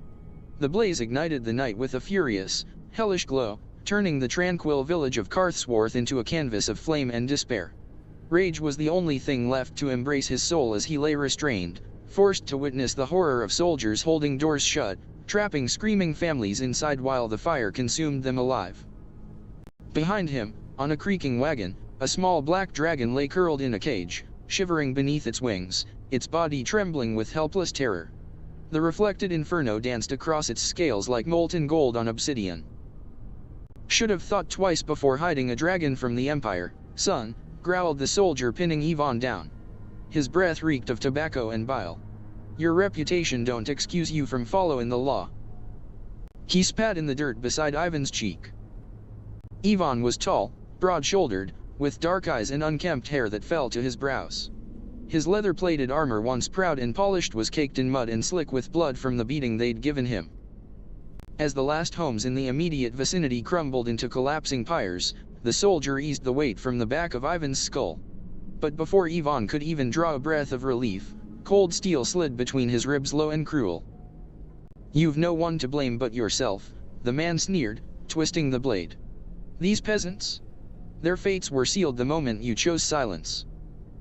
With a boot to Ivan's side, he rolled him onto his back and plunged the knife again, this time into his lower abdomen. Ivan cried out in agony, the sound torn from him like a soul from a corpse. His tears mixed with blood and earth, soaking into the soil beneath his broken form. "I'll kill you," he rasped, coughing as fire and smoke stole the air from his lungs. "I'll find you." Suddenly, his chest convulsed. A jolt of pain raced down his spine. His heartbeat lurched, erratic, seizing. He vomited a torrent of blood, choking on the copper-tasting foam. He rolled onto his side, struggling to lift his head. In the distance, the soldiers boarded their carriages and began to ride away. Standing atop the last wagon was a man clad in a hooded robe, the black cloth of it whipped by the wind. He raised a staff crowned with a dull, jagged crystal that shimmered with a faint purple glow. A beam of amethyst light burst forth, arcing through the night like a curse made flesh. It lanced into the ashes of the razed homes, sinking deep into the rubble, and then, the dead began to scream. Ivan froze, trembling as guttural moans spilled from the embers. One by one, burning corpses staggered from the ruins, their flesh smoldering and sloughing off bone. From the blackened doorway of his own home, a charred figure emerged, head twisted unnaturally, eyes glowing faintly from scorched sockets. "No, No, no, Ivan whispered, his voice cracking with horror. Another shape followed it. And another. His wife. His daughter. Their features were barely recognizable through the burns, their clothes aflame, but he knew them. Even through the fire, the rot, and the death he knew them. They stepped forward, slowly, mindlessly, the fire crackling in their hair and on their skin. They didn't scream. They just stared. And Ivan, unable to rise, unable to run, could only watch as the nightmare walked toward him on blistered feet. He had failed. Not just himself. But them. And now, the Empire had taken everything. Even death. The other homes of the village were slowly catching fire, one by one, as the townsfolk roused from their sleep awoke to hell made manifest in the streets.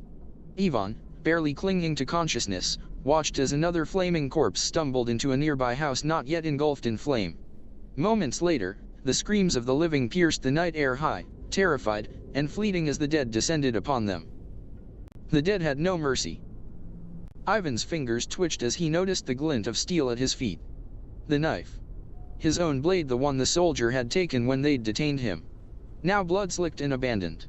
He reached for it with trembling hands, pain lancing through his abdomen like a jagged brand. He gritted his teeth and staggered upright, swaying on half-dead legs. Ahead, his wife and daughter continued their slow, shambling advance. The flames that had once consumed their bodies now smoldered like dying coals, burning deep into their flesh, revealing bone and ruin beneath. He wept, openly and without shame, as he limped toward them. He had no magic. No blessings. No last words. Only a single, horrific mercy. His wife lunged first. Ivan sidestepped, barely, the motion nearly toppling him over. He hooked her foot and sent her sprawling, then collapsed atop her with the full weight of his ruined body. With both hands clutching the hilt, he drove the blade down into the back of her neck. It slid in with a sickening grind of cartilage and bone. Her body fell still beneath him. Vision swimming, Ivan rolled off her. The world tilted and blurred. And then something collided with him, a small, broken thing. His daughter. She fell atop him, snarling, her teeth snapping inches from his face. He tried to hold her off, arms straining with what little strength he had left, but she sank her teeth into his hand, tearing free his pinky and ring finger in a burst of blood and white-hot agony. Ivan screamed, but didn't let go. "I'm sorry," he sobbed as he embraced her, his daughter, his little girl, and drove the knife into the base of her skull. Her body seized, then collapsed beside her mother's, the last embers of unlife flickering away. But Ivan wasn't done. His hand. He had to stop the spread. In a blind panic, he raised the knife and began hacking at his wrist. Each blow sent bolts of agony up his arm and through his chest. His heartbeat thundered like a war drum, his teeth grinding so tightly he could feel cracks forming in the enamel. Blood sprayed across the stones. He didn't scream. He roared. With a final, furious cry, he brought the blade down, severing the mangled hand completely. It hit the ground with a wet slap. He crawled, gasping and shuddering, to the smoldering wreck of his home and shoved the bloody stump into the embers. The flesh hissed and blackened. The pain was a godless thing, pure and primal, but it was his. It meant he was still alive. Still holding on to his sanity. When he pulled his charred limb free, the flesh smoked and oozed, but the bleeding had stopped. He turned and another corpse was reaching for him. A neighbor, his face half melted, moaning through lipless gums. Ivan surged up with a snarl, seized a handful of burning embers from the ruins, and hurled them into the creature's face. It reeled back, howling as flame licked at its exposed nerves. Ivan stepped forward and brought his boot down once, twice, thrice until its skull cracked beneath his heel like a rotten gourd. All around him, the town was lost. The fires had claimed what the dead hadn't. The moans of the risen echoed through the alleys and burning fields, their shadows twisting like ghosts beneath the infernal glow of the flames. Ivan stood amidst the chaos, covered in ash and blood, breathing like a cornered beast. There was nothing left to save. But vengeance still lived. Next to the smoldering ruin that had once been his home stood Ivan's workshop, untouched by the inferno. Built from granite stone and dragonwood, it had been constructed to withstand heat and hammer blows alike. The fire hadn't reached it, Not yet. Stumbling across what remained of his lawn, Ivan shoved open the workshop door and collapsed inside, his boot dragging a smear of mud and blood across the floorboards. The heavy scent of metal, oil, and leather filled the air, familiar and grounding. It was the only part of his life that hadn't yet turned to ash. He staggered to a wall-mounted cabinet and flung it open. Rows of vials shimmered in the torchlight, strange elixirs and tinctures gifted by traveling clients over the years. He scanned the labels with blood-smeared fingers.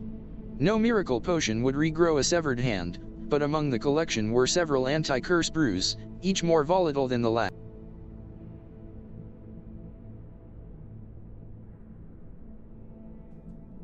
Alright, this part I wanted to change because of a later chapter.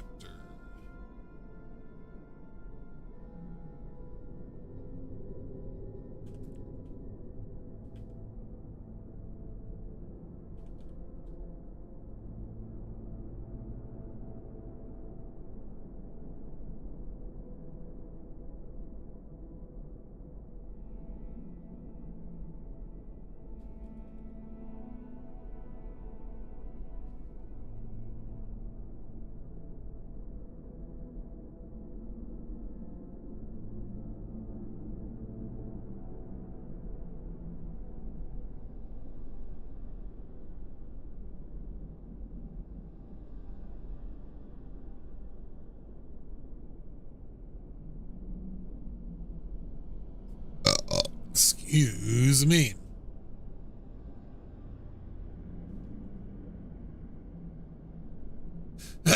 So, where is this on the other side?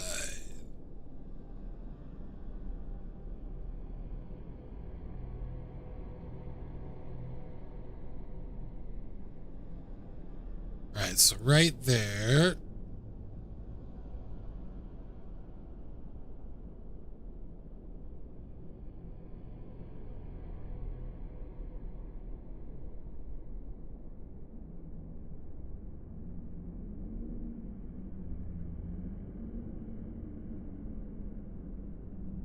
Actually, I have to reword this.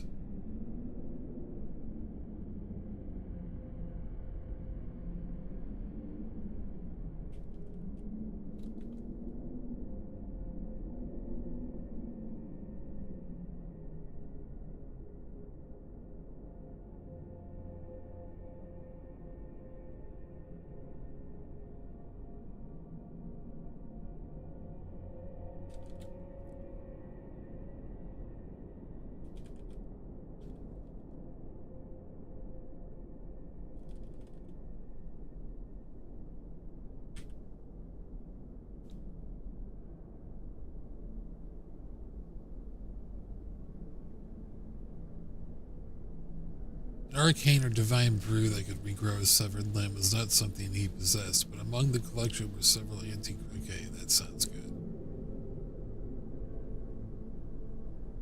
So let's copy this and save. Then go over to the other side. Paste it over, make sure it's pasted right. An arcane or divine brew that could regrow, receive, or leave was not something he possessed, but among the collections were several anti-curse brews. Okay, yeah, there we go. Save it.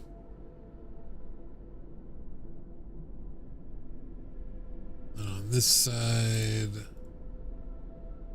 save it, and let's hear it. An arcane or divine brew that could regrow a severed limb was not something he possessed, but among the collection were several anti-curse brews, each more volatile than the last. Fucking shouldn't use the same word twice. Where is it?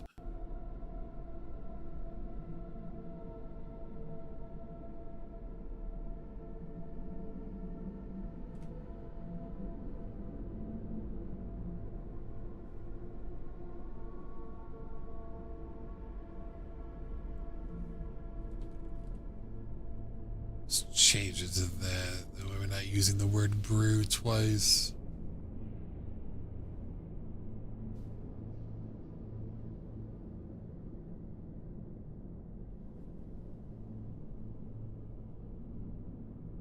Alright, Save it on both sides. Let's hear it again. An arcane or divine potion that could regrow a severed limb was not something he possessed, but among the collection were several anti-curse brews, each more volatile than the last. He popped the stoppers and drank them one after another, burning his throat, his stomach, his soul, followed by stamina and healing potions to hold his body together. The haze lifted slightly. The pain, however, remained a constant throb that pulsed in time with his fury. The laughter of the soldiers echoed in his skull. His hand moved before his mind had caught up. Rage tempered with purpose guided him now. He began forging the first of many tools for vengeance.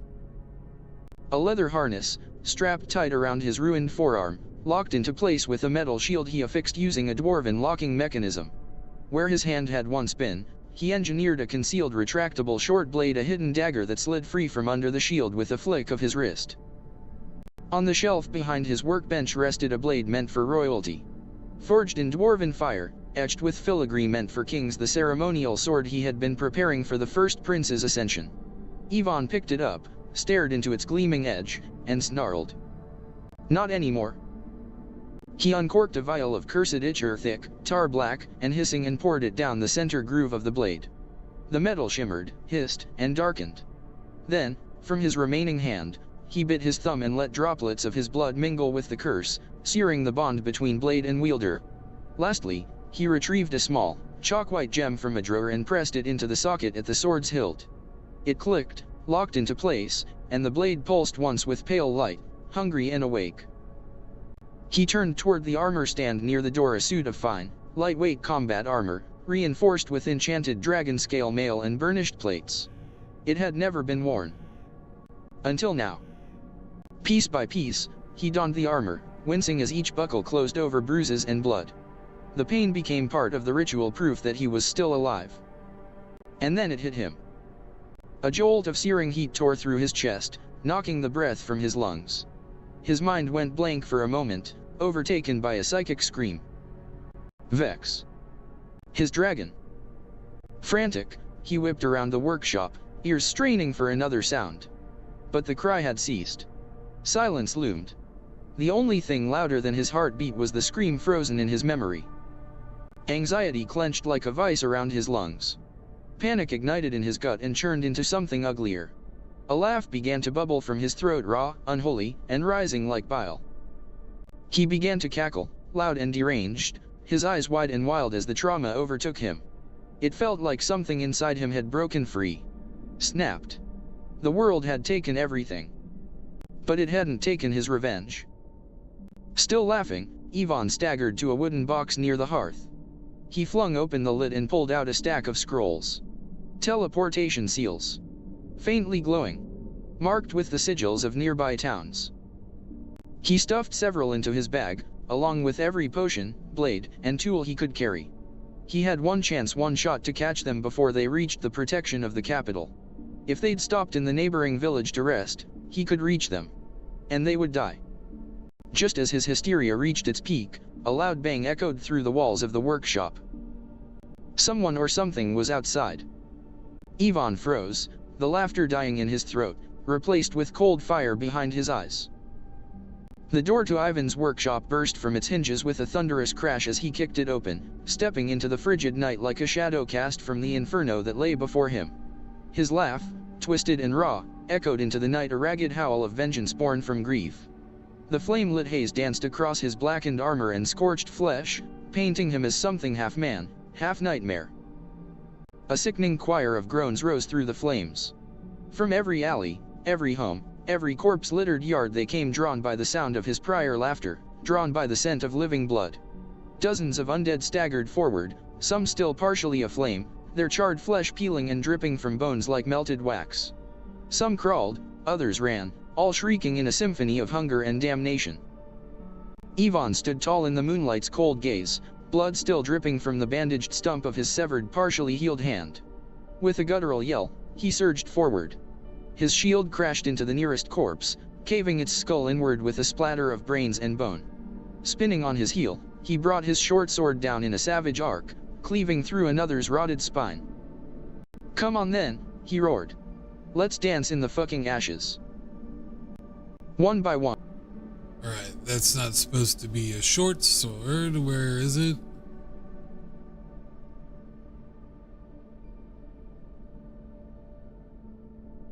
It's actually a long sword, but we'll just call it a sword.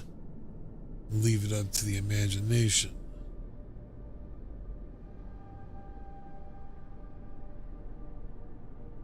Put it here on the other side.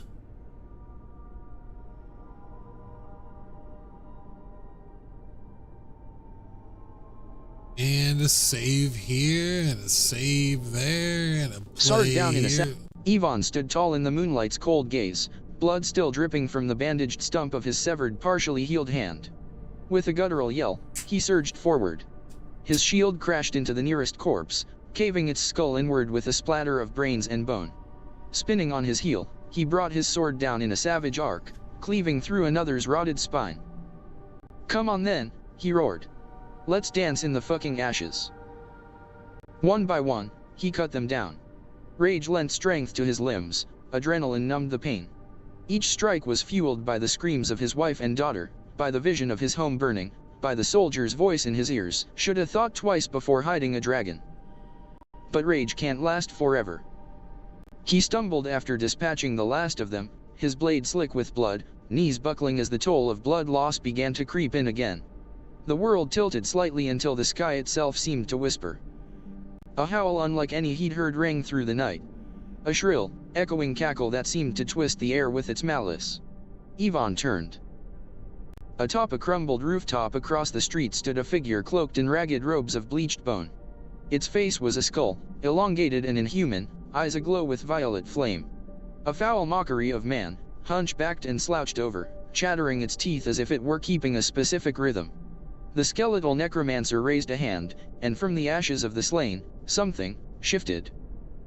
Slain bodies began to twitch violently. Their heads twisted and snapped upward, and from the gaping maws of half-burnt corpses emerged floating, flaming skulls, bat-like wings of blackened bone sprouting from the sides of their fractured craniums. They shrieked like banshees as they lifted off, orbiting the necromancer like demonic wasps. "Oh gods," Ivan whispered, but there was no time for fear. The skeletal necromancer pointed at him with a jagged, ivory wand. "The bloodied one," it said in a voice like broken glass. "The cursed blacksmith. You belong to me now." Flaming skulls dove toward him. Ivan raised his shield instinctively, and the first skull smashed into it with explosive force, rocking him backward as fire scorched the edge of his cloak. Another came from behind. He ducked, the flaming maw missing his head by inches. The air reeked of sulfur and ash. Thinking fast, he slammed his shoulder into the doorframe of his workshop, flipping a switch built into his belt harness. The mechanism on his severed arm locked, the shield rotating down to reveal the retractable short sword underneath. It hissed free with a click of steel on steel. "Let's see how you like fire," he growled, jabbing the blade upward into a swooping skull. The enchanted steel pierced the magical flame, swallowing it, then caused it to erupt like a firecracker in the air. But for every one he downed, more replaced it.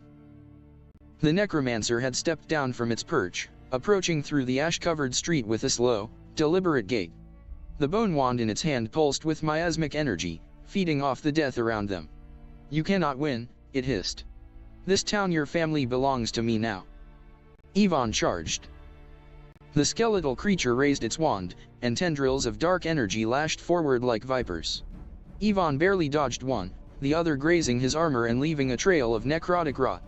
He slammed into the necromancer with his shield, forcing it back a step. Their blades met. Ivan's sword against the jagged, sickle-shaped bone dagger the necromancer conjured with its free hand. Sparks flew, bones cracked, and Ivan kicked it back before spinning and driving his hidden blade into its side. It screamed not in pain, but in fury, and slammed its wand into the ground. The earth beneath them pulsed, and a shockwave of purple energy threw Ivan across the street into a pile of rubble. Blood dripped down his forehead. His handless arm burned where the curse energy had touched it. He forced himself to his knees, swaying. "You will die here, mortal," the necromancer snarled. "And rise again as my creation." Ivan reached into his pouch, pulled out a vial glowing with sickly green energy. It was the last of the anti-curse brews. Not yet, he growled and downed it. The pain in his arm dulled. His vision cleared. His fury returned. Ivan sprinted toward the workshop again, ducking beneath another volley of skulls and leaping through the window just as the necromancer let loose a bolt of black lightning that shattered the rest of the windows behind him.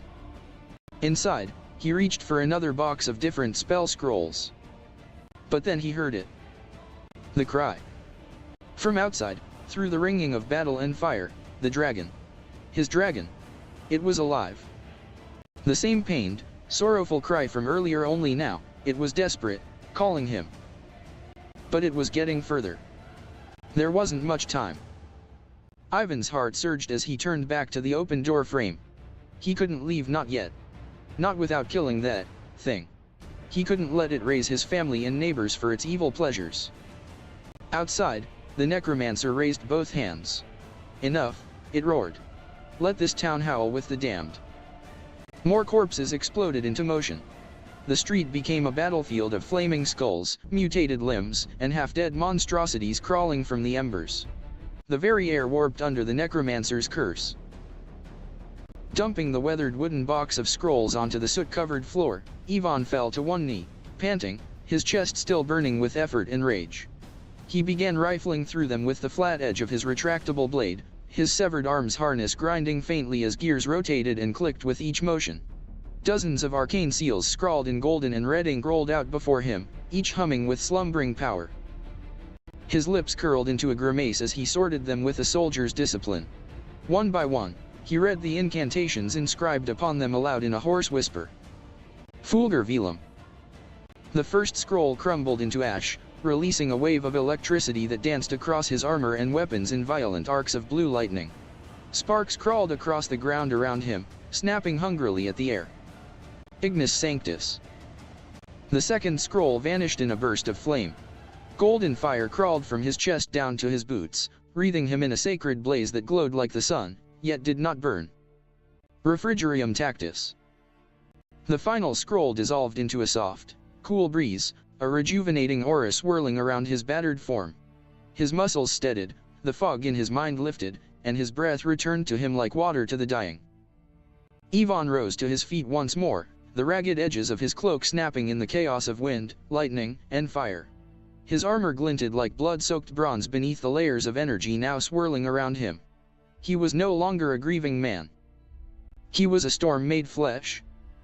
Come on then, he whispered, his voice low and sharp, like gravel grinding beneath a boot.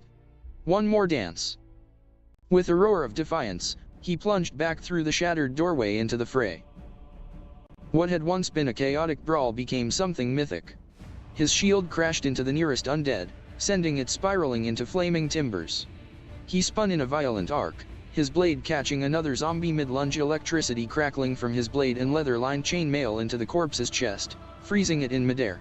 It convulsed, suspended, and glowing, before bursting apart in a shower of bone and blackened meat.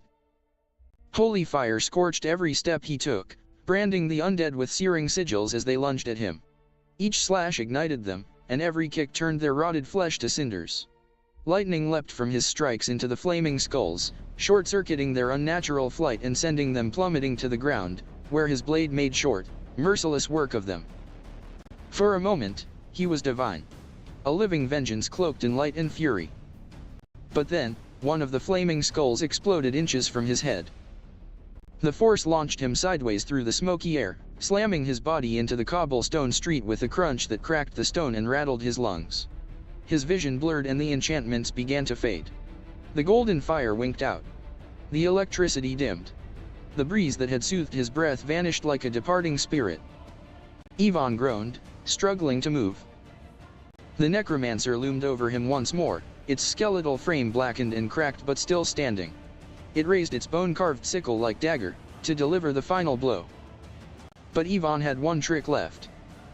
Reaching under his torn cloak, he yanked a small crystal vial free, a healing elixir infused with radiant essence, and with one desperate motion, he smashed it into the necromancer's face. The liquid erupted across its skull, burning with an alchemical scream. Smoke rose in furious plumes as its bones bubbled and cracked, its jaw opening in a silent scream. Blinded, it flailed wildly, the dagger missing Ivan's head by inches as he rolled to his feet, teeth gritted in fury. With a savage cry, Ivan drove his shoulder into the necromancer's brittle frame and slammed his shield into its body, over and over. Each blow cracked a new bone, scattered ribs, snapped arms. He didn't stop when it collapsed. He didn't stop when it stopped moving. He kept going. Fueled by grief, he shattered every part of its body, splintering spine, skull, sternum until nothing remained but a mangled heap of charred, twitching bone fragments. Even then, the dark magic fought to reassemble itself. The bones began to pull together in grotesque mimicry of life. Ivan poured the last of his elixirs across the pile. The moment the radiant brew hit the remains, a hiss erupted that drowned out even the wails of the damned. Smoke billowed as the bones ignited from within, turning black, then white, then nothing. The remains of the necromancer were erased from the earth, dissolving into ash that the wind carried into the stars. All that remained was its tattered cloak and the curved dagger, now inert and harmless, lying in the street. Ivan staggered back, coughing, ribs aching. Blood matted his face, but his eyes burned with determination. The scroll of the nearest town still residing in his pouch. He pulled it free with a trembling hand and unraveled it, his knuckles white around the parchment's edges. The ground seemed trembled behind him. Flames danced high above the rooftops. The dragon's mournful cry still echoed in his heart. "I'm coming," he whispered. "We're not done." Holding the scroll aloft, Ivan bellowed with what remained of his voice. "I anui majesty." The scroll erupted in blue fire, sigils blazing in concentric circles around his feet.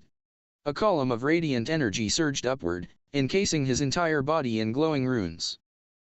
With a brilliant flash, Ivan vanished. All that remained were the burning buildings, the scent of ash, and the silence of smoldering embers.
I've done enough to figure out that nobody can take this feeling.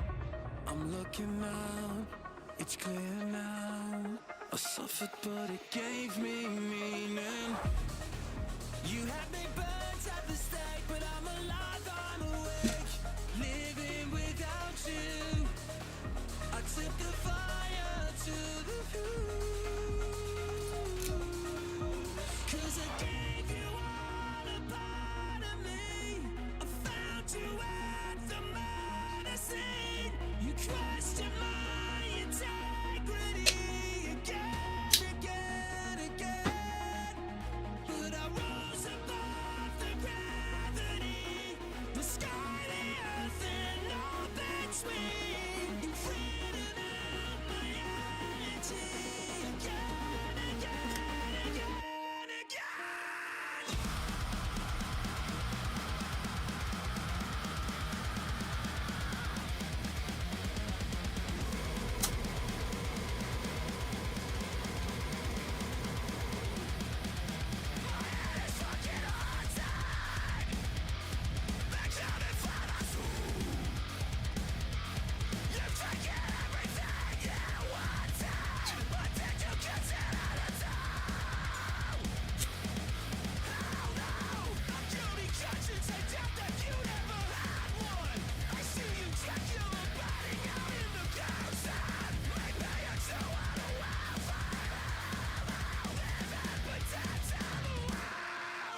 Cause I gave you all a part of me.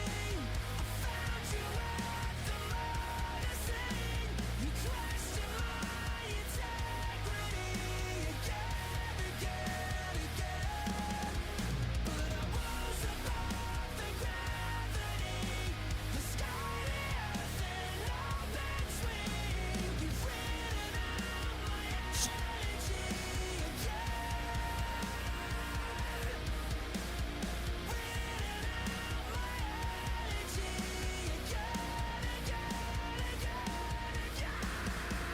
Sweet Jesus, don't leave us, don't tear us into pieces.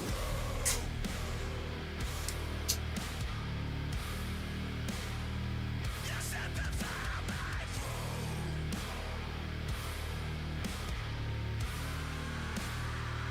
Until you can't find, don't cry, not for me.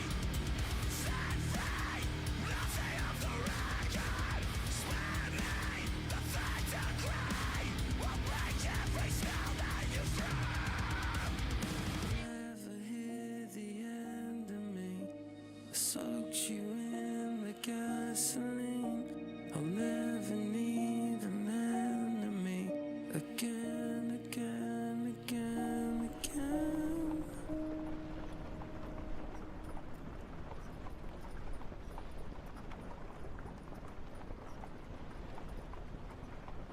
Chapter 7.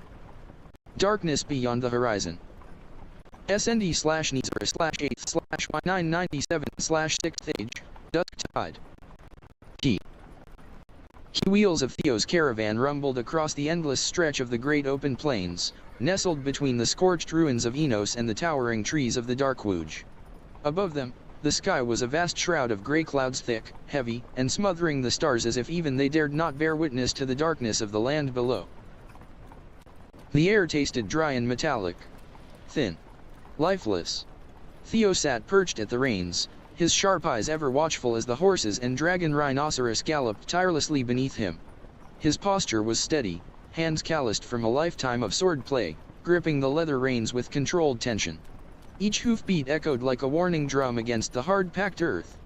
The plains were far too open, far too exposed and far too quiet. Monsters roamed here under the cover of night, drawn to the land cursed by the ruins of Enos.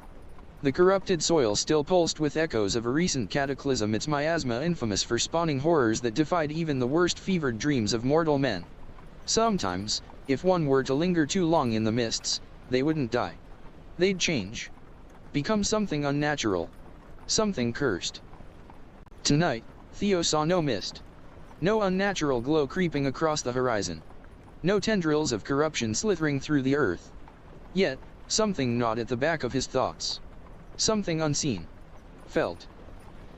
Occasionally, he held out a hand and cast a simple stamina recovery spell to sustain the horses and rhino. Arcane light shimmered from his palm, soaking into their bodies like golden silk. It gave them the strength to continue faster, further, but he hated it. Such spells, over time, strained the animal's heart and muscle beyond natural limits. A cruel gift with a hidden cost. Theo loved his animals. He would never push them to death. Not unless the alternative was worse. He furrowed his brow. Why does the night feel so still? As the caravan creaked and rocked along the uneven path, Theo's unease continued to churn. They had just exited a sparse woodland, and the gap between forests ahead and behind left them in a vast clearing. A bottleneck of vulnerability. No cover. No shadows to hide in. He scanned the ridgelines, the low hills, the thick grasses waving in the windless dark, but nothing stirred. Still, he could feel it. Eyes. Watching. Then behind him, the caravan's rear door creaked open. Familiar boots stepped onto the wooden planks with casual rhythm. "Hey, Theo," called Vincent, his voice cutting through the stillness like a thrown pebble into a quiet lake. "It's getting pretty late. Why don't you come in and rest for a bit? I'll take over for a while." Theo didn't look back. "I've got another hour or two in me," he replied, tone terse. "I'm all right." Silence stretched for a beat, long enough for Vincent to realize there was more going on than stubbornness. "All right, well, I'll be back to check on you," he said. "Just don't fall asleep and roll off the caravan again. You scared the hells out of us last time." Theo's jaw clenched. "I wasn't sleeping," he snapped. "I was in a meditative trance." Vincent chuckled knowingly, shaking his head as he turned and disappeared back inside the caravan. He stepped down a narrow hallway, past crates of spare clothing and dried rations, past the racks of neatly organized potions and scrolls. The wooden corridor creaked with each turn of the wheels, lantern light flickering against the metal-braced walls. He pushed open a sliding door and entered the common room. Two long tables, bolted into the floor to prevent shifting, stood on either side of the space. At one table, Riley sat hunched over a spread of maps, her fingers tracing routes through rough terrain. Red ink marked various danger zones and known miasmic hotspots. Scattered among the charts were small stacks of gold coins, some piled neatly, others tipped and rolling from the caravan's constant motion. Across from her sat Isaac, arms crossed over his broad chest, eyes closed in a meditation that looked suspiciously like sleep. His foot tapped against the floor with a slow rhythm, perhaps the remnants of a tune only he could hear. Vincent leaned against the doorway, arms folded, casting a glance at the scene before him. The tension in the air was hard to miss. Theo wasn't the only one on edge. Vincent pulled out the chair next to Isaac and plopped into it with a soft grunt. He leaned back, draping one arm across the backrest as he asked, "All right, where were we again?" Riley shot him a glare sharp enough to cut glass. "We were right in the middle of convincing Sir Grumpy and Generous here to start managing his own coin instead of dumping it into the community chest every single time we get paid." She jabbed a thumb toward the large, reinforced coffer in the corner of the room, its heavy iron bands faintly rattling from the motion of the caravan. "When we're out in the field, this man doesn't even have a bronze coin to his name. Meanwhile, everyone else's ale tab is growing faster than a mimic in heat." Vincent lifted a brow. "There's no reason to get pissy about it. I mean, it's his money. He can do what he wants with it." Isaac didn't even open his eyes. His arms were still crossed over his chest as he leaned slightly back in his seat. "If it matters that much, Riley, how about I just gift it to you?" he said dryly. "Then it actually becomes your business, and you can stop making it your business by force." Riley grinned wickedly, fangs barely peeking past her lips. "Sure, I've got no problem taking it. Just don't come crying to me when you're broke as hell and people start whispering that I'm your favorite." A low croak of laughter escaped Isaac as he cracked one eye open. "Yeah, because anyone would believe you're my favorite, the greedy little coin goblin hoarding gold like it's dragon spawned." Vincent frowned and raised both hands as if to halt an oncoming storm. "All right, you two, enough. Gods, what's with the bickering lately? We've been friends since we were wetting ourselves to sleep, still confusing soap with food. Can we not turn every discussion into a tavern spat?" He exhaled hard through his nose, rubbing his temples. Just let Isaac put his money in the chest, and if he changes his mind, he can take it out. It's not like anyone else is lining up to donate. Riley scoffed. Oh sure, and when he eventually forgets how much he's put in, and grabs more than his share, what then? Vincent gestured toward the chest. Honestly, most of the gold in there is his. He's probably funded more of our operations than the rest of us combined. You think your maps pay for themselves?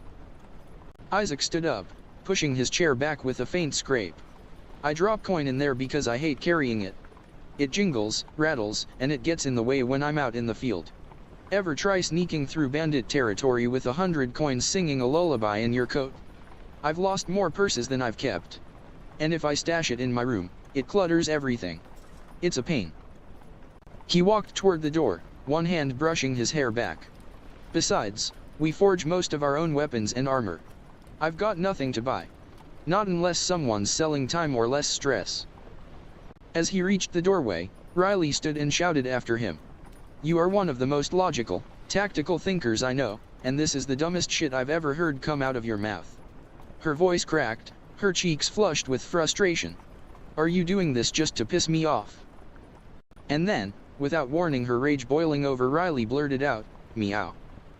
The sudden feline screech echoed like thunder through every connected car in the caravan. She froze. Her hands shot up to her mouth in horror, eyes wide. You asshole! Look what you made me do! Vincent, who had already slid out of his seat to hide a fit of laughter, collapsed to the floor, clutching his ribs. His laughter filled the car like an instrument gone off key. Riley's ears twitched as she hissed, furious but also embarrassed. Though she was a Felidae demi-hume, raised among humes, she had grown so fluent in Hume dialect over the years that her feline mannerisms rarely surfaced anymore. Except, unfortunately, during moments of extreme emotion, love, grief, rage, or sheer humiliation, when her ancestral heritage squeaked through in the form of spontaneous, awkward meows. She whirled toward Isaac to scold him further, but he was already halfway through the next car, grinning from ear to ear like he'd just scored a critical hit in an argument. He moved through the transition passage, pushing open the interior door that led to the next carriage in the train. This car was narrower, dimmer, more personal. The hallway ran down the center, with 2 doors to the left and 2 to the right. Each room beyond those doors housed a double bunk, a nightstand, or 2, maybe a small writing desk, and a few belongings. Personal touches, mismatched blankets, sketches, or knickknacks. Every room told a story. Originally, each member of the party had been given their own private quarters. But over time, the novelty of solitude wore off, and the weight of the road pressed heavier on them all. Now, most had paired up. Whether for comfort, company, or just the simple safety of not sleeping alone. From down the hall, Isaac heard the familiar sound of conversation. Onyx and Osiris, voices muffled through one of the doors, engaged in what sounded like a calm but involved discussion. Isaac walked slowly, his earlier grin softening as he reached the end of the hallway. He paused for a moment, hand resting on the frame of the door, letting the comfort of familiarity seep into him. For all the bickering, stress, and insane magical nonsense they dealt with, this caravan was home. Even if it was rolling headlong into a world that was breaking more every day. Isaac walked up to the first door on the right. It was already cracked open, the faint light from within casting a warm sliver across the dim corridor. He leaned against the frame, one hand resting lazily on the wood, and peered inside. Onyx was reclined on the lower bunk, his arms folded behind his head, while Osiris sat at the small desk across the room, lazily tossing a dagger from hand to hand. Their conversation halted the moment they noticed him standing there. Osiris rolled his eyes, smirking. "All right, what did I do this time?" he asked, his voice laced with theatrical sarcasm. "I figured someone would be coming to yell at me eventually. Glad it's you and not Riley. Her lectures make me feel like I'm back in school getting caned with a broomstick." Isaac gave a soft chuckle but didn't return the banter. His expression was serious, if a little tired. "You're off the hook. I was actually checking in on Onyx." He crossed his arms. "I saw what that priest did to you. It didn't exactly look gentle. Just wanted to make sure you're really alright." Onyx sat up straighter on the bed, giving a nod. Surprisingly, Yeah. I feel good.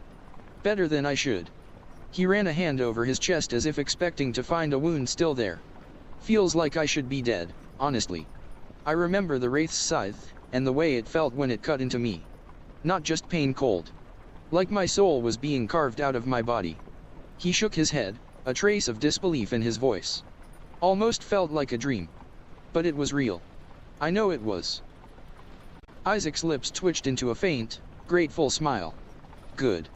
You're lucky. We've lost others to far less. But you're not out of the woods yet. He exhaled slowly. We're pulling you from active field duty for at least a week. Theo's orders and mine. The magic needs time to settle, and your body needs to catch up. You and Lizyra will be working with Theo until then. Onyx shrugged, but there was no bitterness in it. Honestly? That's fine. I've cheated death more than once this year. A week off sounds like a blessing. Isaac chuckled, glad you're taking it well. Lizyra, not so much. She's convinced she's fine. Several cars down the caravan, past the armory car and the makeshift library, was a large enclosed car outfitted for bathing and hygiene, better known among the crew as the steam hall. It ran on a series of brass pipes and pressure valves that snaked through the walls and ceiling. The faint hiss of vapor and the occasional clink of cooling metal echoed softly within the walls. A long, narrow corridor ran down the center. On either side, 4 shower stalls lined the car, each outfitted with copper piping, a pull chain for steam pressure, and wall-mounted knobs for hot or cold. Mounted near the entry doors were 2 narrow closet compartments. Inside one sat a flickering orange spirit named High, a fire elemental, round and squat with ember eyes and an ever-dancing flame that hovered gently above his pedestal. In the opposite closet was Corey, his icy blue counterpart. Where High heated the pipes for showers and warmth, Corey cooled water reservoirs and kept the magical refrigeration system running in the adjacent car. The 2 elementals existed in quiet tandem, their magic sustained by small offerings placed weekly by theology. High was currently snoring a low crackling hum like coals settling, while Corey stared out blankly, motionless as frozen glass. Behind one of the hallway doors, within the showers, a trio of voices broke the otherwise tranquil hissing of the pipes. Lizyra scrubbed a bar of soap over her shoulders, her face twisted in a pout. Unlike Onyx, I'm totally fine, she huffed.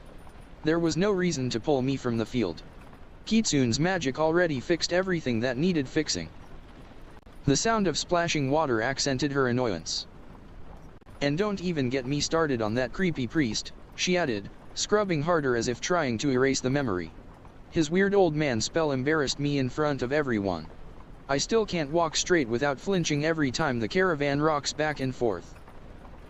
Kitsune's voice came from the next stall over, muffled slightly by the curtain but laced with concern. I wish I'd been there, just to see what he was actually casting, she admitted. The way you described it, that didn't sound like any standard healing ritual. What if it was a curse? Or worse, something meant to brand you? Esmeralda, perched on the small wooden beam above stalls with a small hand towel wrapped snugly around her, chimed in while combing her damp hair. If it was a curse, it was the nicest curse I've ever seen. You were blushing like a schoolgirl in heat. I was violated by invisible hands. Lizyra cried, throwing her arms up dramatically. Do you have any idea what it feels like to be massaged into unconsciousness? That's not normal. I nearly passed out from stimulation overload. Kitsune giggled under her breath, though she tried to hide it with a cough. I mean, I can imagine. Esmeralda grinned devilishly and sang, oh, Lizyra's got a priest kink. I swear to the stars, I will drown you in this tub, Lizyra shouted, flicking a wave of hot water toward her direction. I'm just saying, Esmeralda laughed, if a healing spell made me melt like that, I'd tip the man and ask him for a second session. Lizyra groaned, turning off the water as she reached for a towel. I hate all of you. But we love you, Kitsune said sweetly. And don't worry, we'll make sure Theo doesn't assign you any boring chores while you're on bed rest. Oh gods, Lizyra muttered, please tell me I'm not going to be stuck polishing cauldrons or labeling potion bottles. Only if you complain again, Esmeralda said, laughing as she ducked behind the beam she was sitting on. Otherwise, you're stuck alphabetizing the alchemy cabinet for 3 days straight. I'd rather face another cursed wraith than do that, Lizyra muttered under her breath, still blushing furiously. Lizyra huffed dramatically, her back against the warm wooden wall of the shower stall, one hand furiously scratching herself with a long stick that had a tied washcloth at the end like a makeshift loofah. I don't think I need her name said twice right here. Just change it to she. Where is this on this one?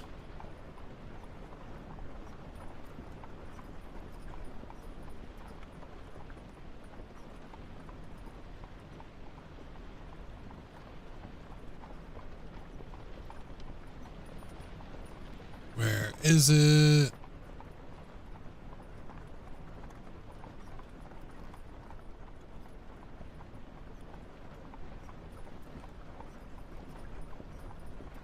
Alright, let's hear it back and save on both sides.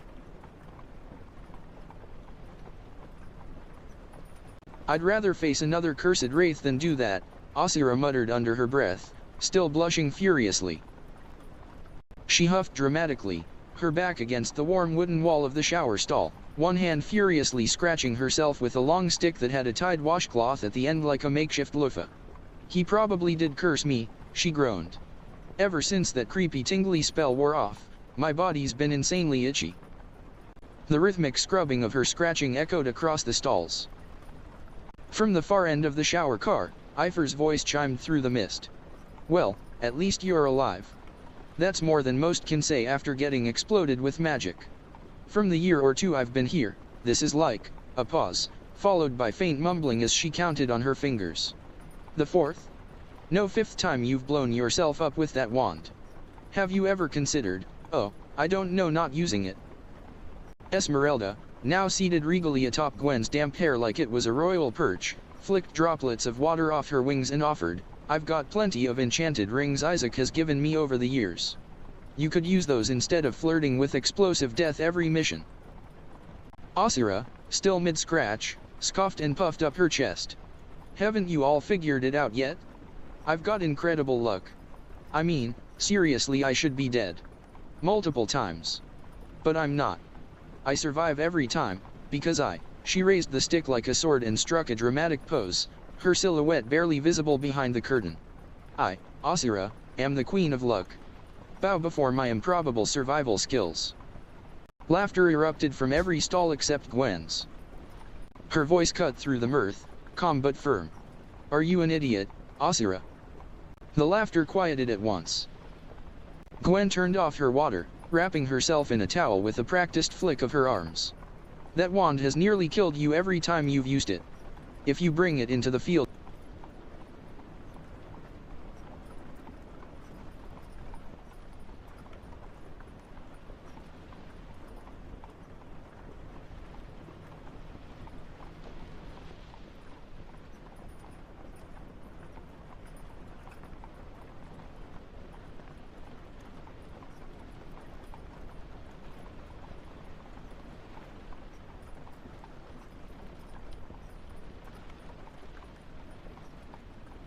flick of her arm.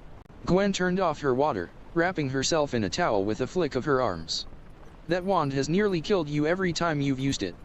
If you bring it into the field again, the next explosion might not leave anything left to heal. Her voice dropped, softer now. You're family to me. And each time it happens, it terrifies me. I forbid you from using it again. Please. Lizyra peeked out from her stall, the smugness gone from her face. Her ears drooped slightly beneath her wet hair. Okay, she said quietly. If it scares you that much, I won't use it, at least, not for now. Gwen nodded. Thank you. I know it means a lot to you since Isaac gave it to you, but promise me you'll leave it behind. No missions. No practice. Just, keep it safe. Somewhere it can't hurt you.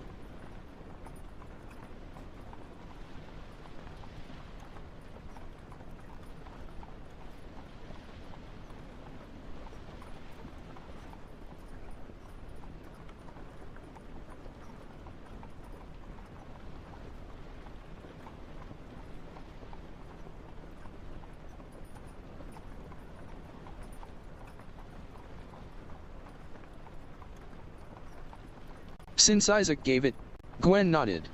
Thank you. I know it means a lot since Isaac gave it to you, but promise me you'll leave it behind. No missions. No practice. Just, keep it safe. Somewhere it can't hurt you. Lizyra, already perking up again, grinned and struck another, less extravagant pose. One day, I'll master that wand. And then I'll be unstoppable.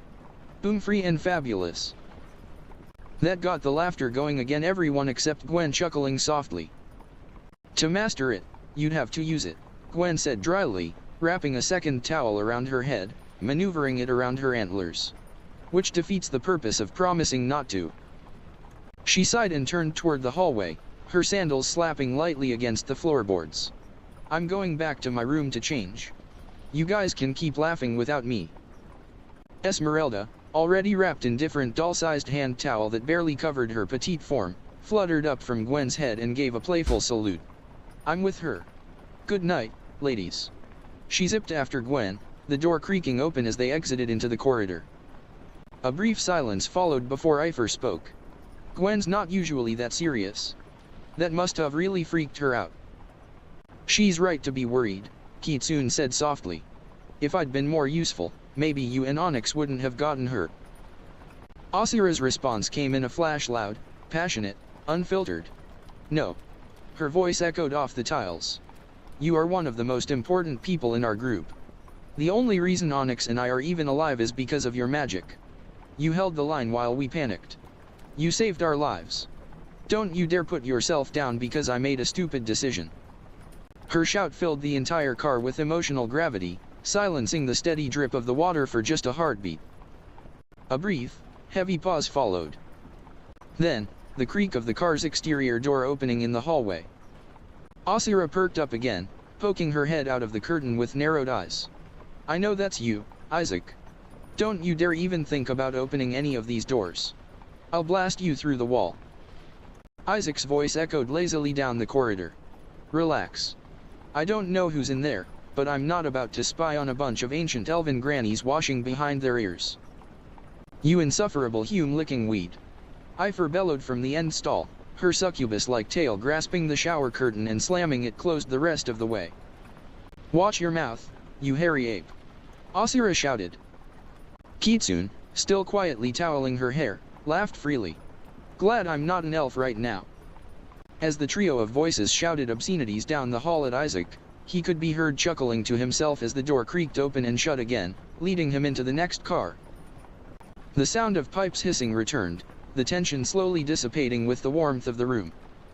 Lizyra leaned back against the wall of her stall with a sigh. That man's going to give me gray hairs before I even hit my second century. As Isaac stepped into the final car of the caravan, the warmth and dim lamplight greeted him like a cozy hearth. Unlike the rest of the convoy's metallic hum and bustling bodies, this room had the serenity of a dream tucked away behind oak and iron. Nestled in a pile of hay and thick woolen blankets sat Lizyra, her pale lavender silver hair falling gently over her shoulders. She leaned against the scaled belly of Nox, who was coiled protectively around her like a massive, living cushion. His gleaming ember eyes blinked slowly, watching the pages of the book Lizyra read aloud with a peculiar intensity, as if deciphering every word. Next to them, lying sprawled lazily across another mound of straw, were the two great dire wolves, Ragnus and Ragnar. Their massive forms were still, their snowy white and ash-gray coats shimmering beneath the flickering torchlight. Ears twitching ever so slightly, they listened to Lizyra's soft reading as if it were a sacred lullaby, their chests rising and falling in a rare moment of total peace. As she caught Isaac's silhouette in the doorway, she gently closed the book on her finger to hold her place. So, she began, lifting her gaze, did you guys actually settle on where we're going after we pick up Vlad's crew? Isaac stepped in and gave a half-smile. Nah. Riley mostly just wanted to chew me out about hoarding my gold in the community chest. Same old nonsense. Lizyra smirked knowingly. MHM. I figured. I heard her meow all the way back here. Isaac paused mid-step, laughing under his breath. You heard that? I think everyone in the entire plains heard that.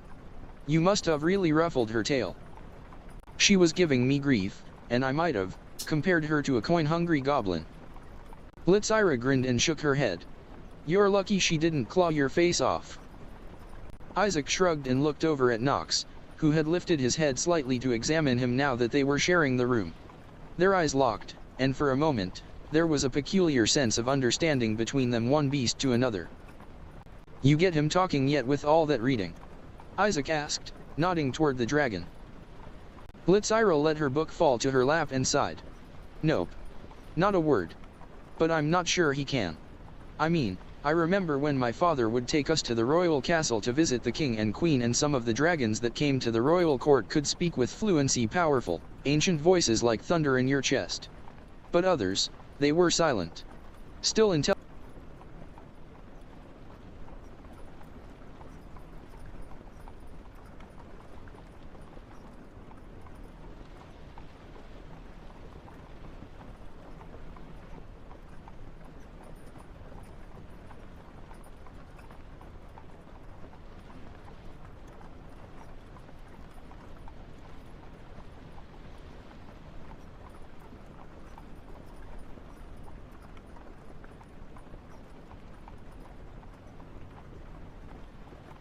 But other.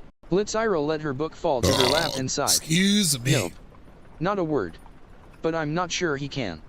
I mean, I remember when my father would take us to the royal castle to visit the king and queen, and some of the dragons that came to the royal court could speak with fluency. But others, they were silent. Still intelligent, still noble, but quiet."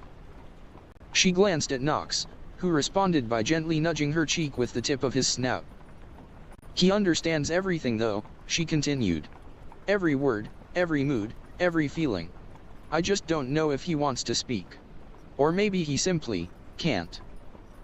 Isaac sat down on a nearby bench and folded his arms. "Even if he never speaks a word, you two have something special. It's rare, that kind of bond. He may not talk, but he listens better than most people I've met. You've raised him right." Lizyra looked down, brushing a bit of hay from Knox's scales. "I worry about what happens when he gets bigger. He's already hard to hide. And if he keeps growing, he'll outgrow this entire car. I won't be able to read to him, or sleep curled up beside him like we used to." Isaac's gaze softened. "That's the nature of dragons and people. We grow, even when we don't want to. But that bond won't break just because he gets bigger. You'll find new ways to be close. Besides, having a fully grown black dragon in our corner? That's not the worst card to keep up our sleeve." Lizyra moaned, throwing her head back into Knox's scales. "I think he's already perfect the way he is. Small enough to cuddle, big enough to scare off anything that tries to sneak up on us. That's the sweet spot, Isaac." Knox let out a deep, throaty rumble that sounded suspiciously like a chuckle, curling his tail closer around her like a child pulling up a blanket. Isaac tilted his head. "You sure he's not talking? That sounded awfully sarcastic." "Right." Lizyra laughed. "He's been mocking me all week, I swear.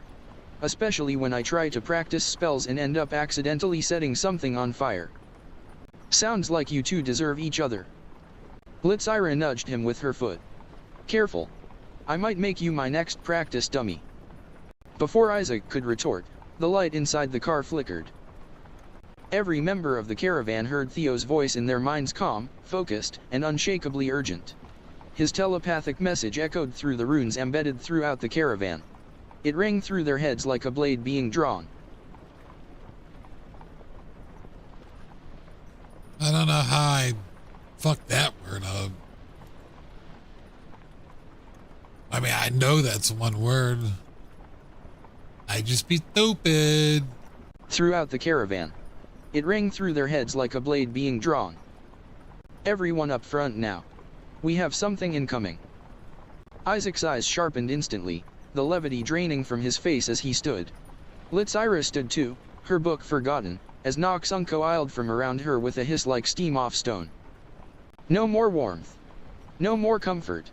Just the unknown waiting in the darkness.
Chapter 8.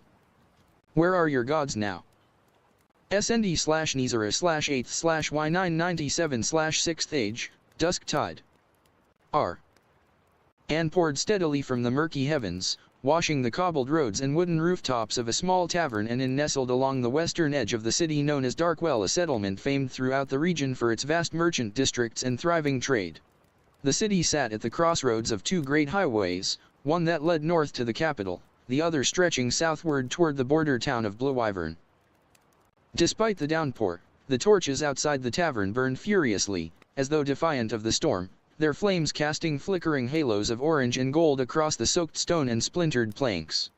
To the far right of the building stood a barn-like structure, a humble stable meant to house wagons and the beasts that pulled them.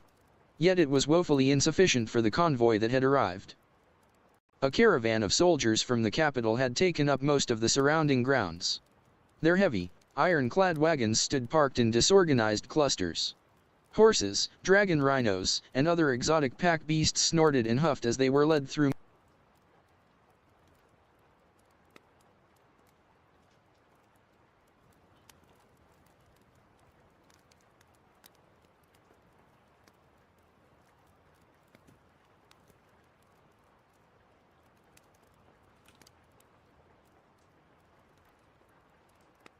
And other exotic pack beasts snorted and huffed as they were led through. A caravan of soldiers from the capital had taken up most of the surrounding grounds. Their heavy, iron-clad wagons stood parked in disorganized clusters. Horses, dragon rhinoceros, and other exotic pack beasts snorted and huffed as they were led through mud and straw, many of them still being unhitched or washed down by stable hands working under lantern light. Rain hammered the roof, and thunder rumbled distantly as more soldiers filtered through the tavern's front doors, boots slick with muck, cloaks dripping wet. Inside, the tavern exuded a somber warmth, dimly lit more by the roaring ovens behind the bar than by the squat hearth set into the middle of the floor. The fire pit was ringed with circular stone benches where weary travelers warmed themselves. A lone bard sat beside the fire, idly plucking the haunting melody of an old dirge on an 8-stringed lute. Though the hour crept well past that of closing time, the tavern bustled with life. Every table seemed occupied, some with soldiers fresh from the rain, others with cloaked merchants, mercenaries, and wanderers trading tales or coin. Serving girls wove between the tables, and the scent of roasting meat, wet leather, and spilled ale clung thickly in the air.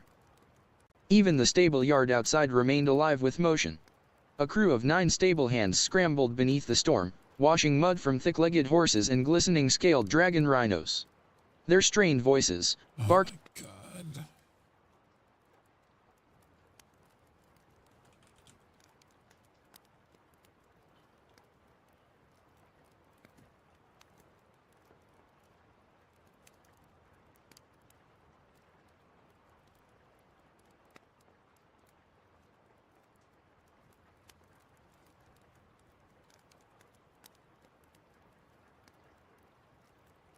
Rhinos just Their sound strained so dumb. voices, barking commands over the wind and rain, echoed. Even the stable yard outside remained alive with motion. A crew of 9 stable hands scrambled beneath the storm, washing mud from thick-legged horses and glistening scaled dragon rhinoceros. Their strained voices, barking commands over the wind and rain, echoed faintly through the open windows. From the nearby woods, a figure emerged. She was small, barely 5 feet tall, draped in a soaked, oversized brown cloak that clung to her form like a second skin. From beneath her hood, long brown locks tumbled down either side of her pale face, concealing her eyes in shadow. Upon her back, strapped with sturdy leather bindings, rested a massive 2-handed great sword, far too large for someone of her frame. Without a word, she joined the crowd of soldiers entering the tavern and made her way through the warm, hazy interior. Past drinkers and gamblers, past tired guardsmen and traveling merchants, until she reached a side of the bar marked with an engraved wooden sign, Hunter Trade-In. Behind the counter stood a tall, bipedal wolf beastman, dressed in a clean vest and rolled-up sleeves. His fur was silver-streaked with gray, and his lupin ears flicked at the sound of approaching footsteps. The girl stepped forward and laid down 2 carefully wrapped bundles, both blood-stained, their cloth soaked through in spots. The smell of iron and death clung to them. The wolfman untied the bindings, peeling the blood-wet cloth away. "Let's see what we've got here," he murmured, pulling a brass scale from under the counter. 2 solid hearts wyvern WYRM, no less. And 13 fangs. He nodded in approval, his claws deftly folding the packages back up and sliding them into a rack behind him, which disappeared through a narrow chute in the wall. Without another word, he knelt behind the counter and began rummaging through a chest. The clink of coins echoed like distant bells. "Fair weight on the hearts," he muttered. "And a decent amount of fangs too. Looks like you're walking out of here with 160 gold pieces, Zara." The girl nodded as he stood and placed a leather coin purse onto the counter. She took it with a slight bow of her head, her face still mostly obscured beneath her hood, and moved a few stools down the bar to sit beneath the menu board etched with chalk. Her shoulders slouched. The sword on her back rattled slightly as she settled into the stool. She leaned forward, staring up at the menu for a moment. Before long, a man with a thick black mustache and a tall, lopsided chef's hat ambled over. He wore a grease-stained apron and smelled of firewood and garlic. "Evenin', miss," he said with a tired smile. "You ready to order anything? I'd wager a girl like you didn't drag a sword like that through this storm for just a pint of rainwater." Zara stood atop a wooden stool, just barely within reach of the tavern's hanging menu. She pointed toward the listing that displayed a poultry and potato dinner for 4, priced at 15 copper pieces. As she stepped back down with practiced ease, the barkeep, an older man with soot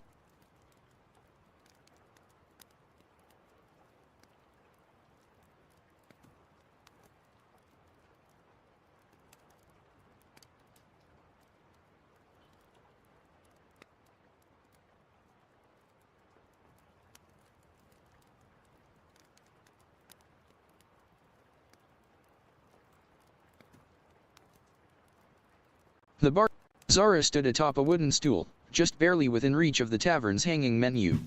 She pointed toward the listing that displayed a poultry and potato dinner for 4, priced at 15 copper pieces.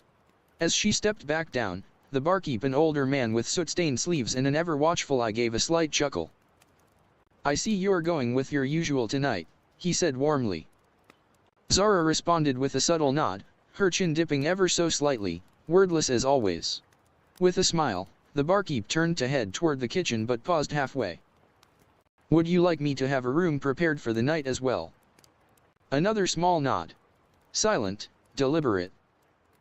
"Very well," he said, disappearing through the swinging door behind the bar. A few moments passed before he returned, setting a brass room key and a neatly folded towel in front of her on the worn counter. "Room 2, second floor. Here's a fresh towel, figured you might want to wash off. Food'll be ready by the time you're done." With a polite bow, he turned once more, already immersed in the rhythm of preparing and plating dishes to be sent to other patrons across the dimly lit tavern. Zara took the key and towel wordlessly and made her way toward the narrow stairwell tucked into the corner to the right of the main entrance. The wooden stairs creaked faintly under her weight, groaning in protest with each step.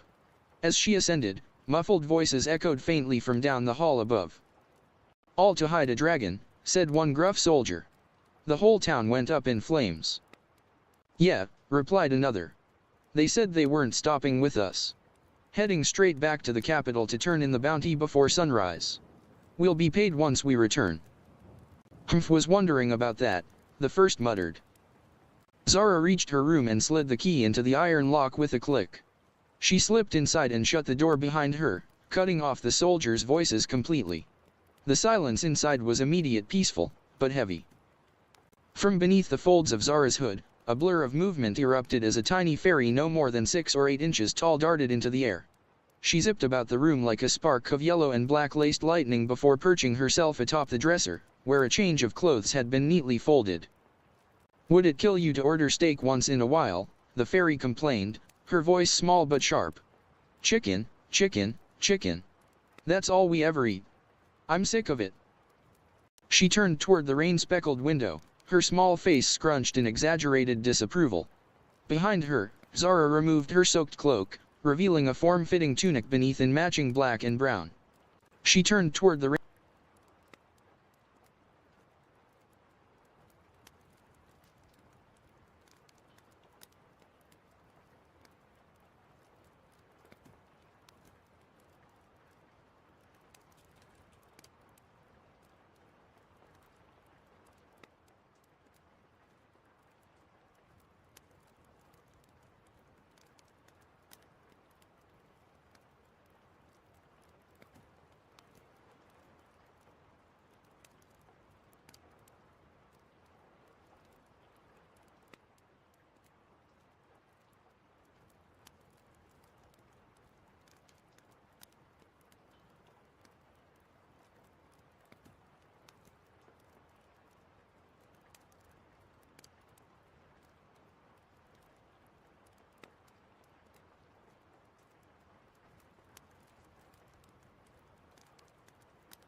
Hopefully within the next few days. Yeah, replied another. They said they weren't stopping with us. Heading straight back to the capital to turn in the bounty hopefully within the next few days. We'll be paid once we return.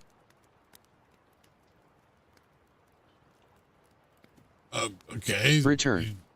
Read the Was rest. wondering about that, the first muttered. Zara reached her room and slid the key into the iron lock with a click. She slipped inside and shut the door behind her, cutting off the soldiers' voices completely. The silence inside was immediate, peaceful, but heavy. From beneath the folds of Zara's hood, a blur of movement erupted as a tiny fairy no more than 6 or 8 inches tall darted into the air. She zipped about the room like a spark of yellow and black laced lightning before perching herself atop the dresser, where a change of clothes had been neatly folded. Would it kill you to order steak once in a while? The fairy complained, her voice small but sharp. Chicken, chicken, chicken. That's all we ever eat. I'm sick of it.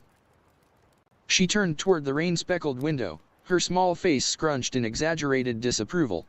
Behind her, Zara removed her soaked cloak, revealing a form-fitting tunic beneath in matching black and brown. The material was reinforced with carefully stitched leather padding and lightweight metal plates, armor crafted more for flexibility than brute force. Zara moved quietly, efficiently, saying nothing. Leaning her greatsword carefully against the wall beside the dresser, she began to unbuckle the armor sections of her tunic. The fairy, watching from her perch, went suddenly silent. Her eyes widened as Zara's wounds were revealed, long, dark gashes still slowly bleeding through half-dried fabric.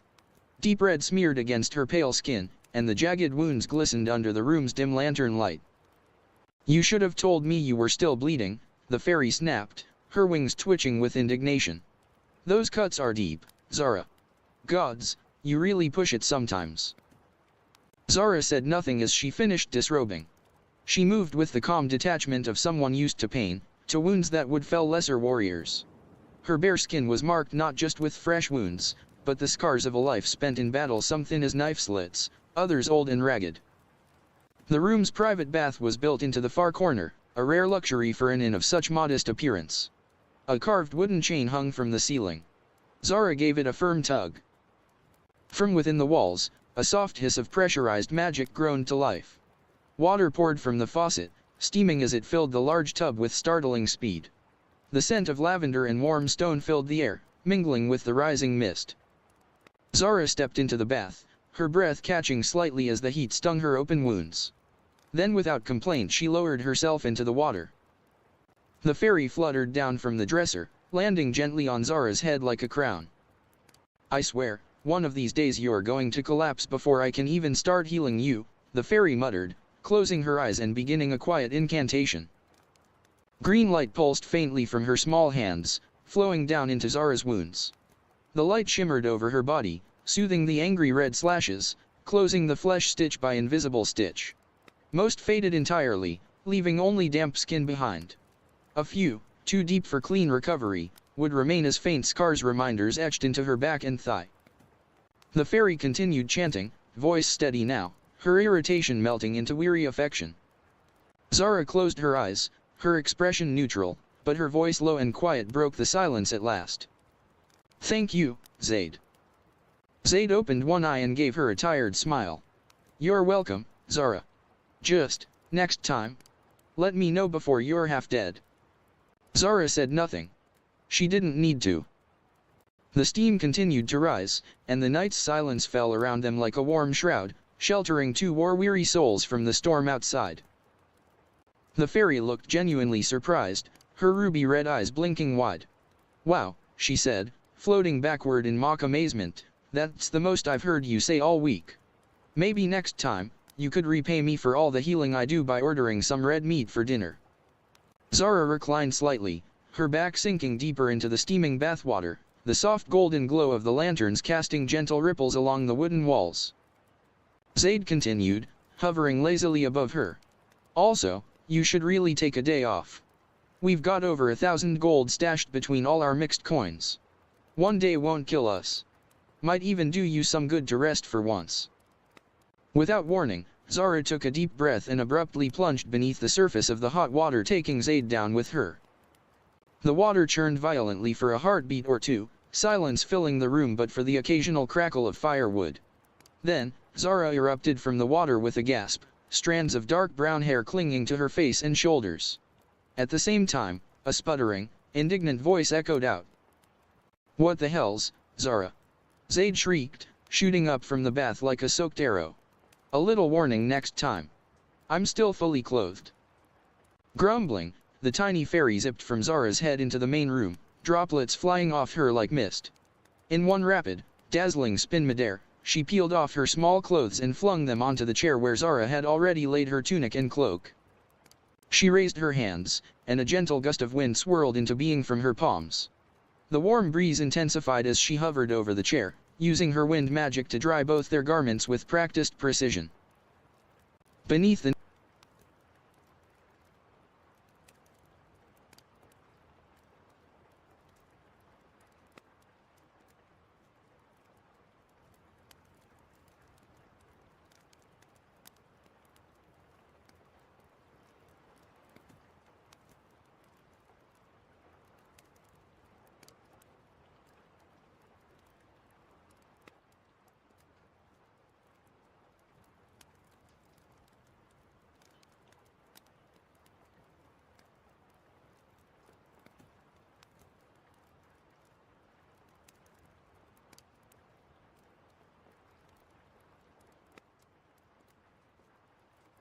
Fuck did the period go?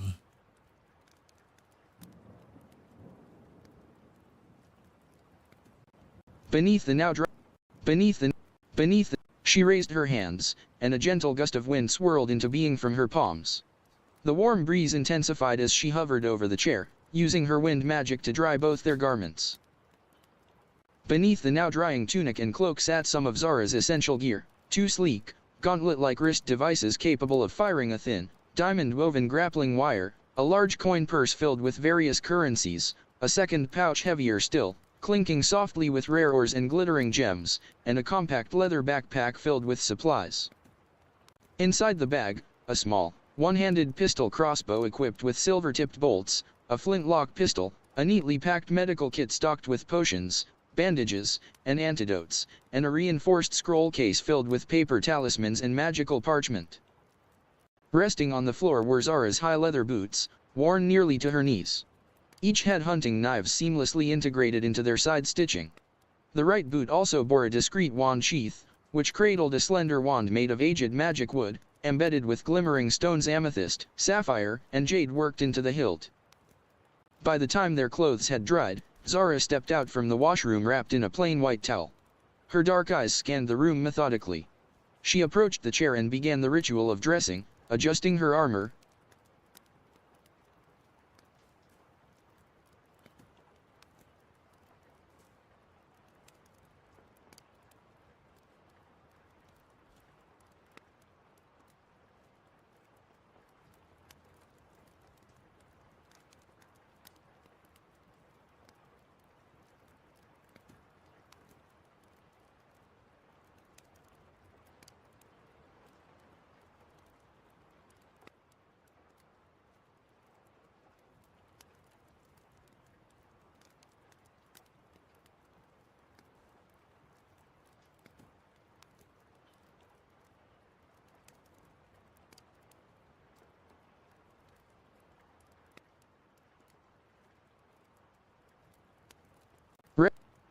The right boot also bore a discreet wand sheath, which cradled a slender wand made of aged magic wood, embedded with glimmering amethyst, sapphire, and jade stones worked into the hilt. By the time their clothes had dried, Zara stepped out from the washroom wrapped in a plain white towel. Her dark eyes scanned the room methodically. She approached the chair and began the ritual of dressing, adjusting her armor, belts, and holsters with the calm precision of someone who'd done it 1,000 times before. Above the chair, Zaid performed a graceful flip, donning her freshly dried clothing in a swirl of shimmering motion. As Zara began wiping the faint blood stains from her tunic with a rag soaked in cleansing solution from her medkit, the strong scent of alcohol and clove filled the air. Most of the stains faded under her diligent scrubbing, though a few rust-colored patches remained as silent reminders of earlier violence. Once fully geared, she packed her belongings away, scrolls slotted, weapons sheathed, coins hidden, and tossed her cloak over her shoulders. Zaid fluttered up and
Alright. Think that there's a better version of that. Not so mechanical sounding. Now we just have to find it on the other side.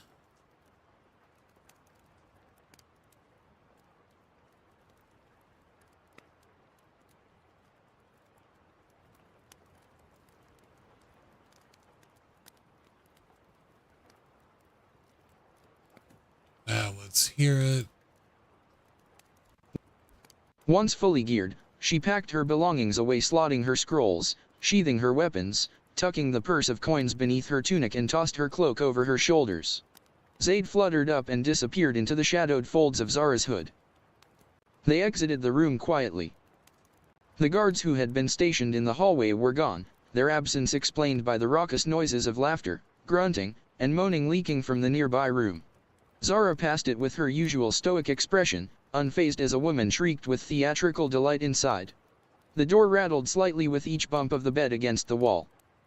Descending the staircase, her boots soft on the wooden steps, Zara emerged into the tavern's common floor.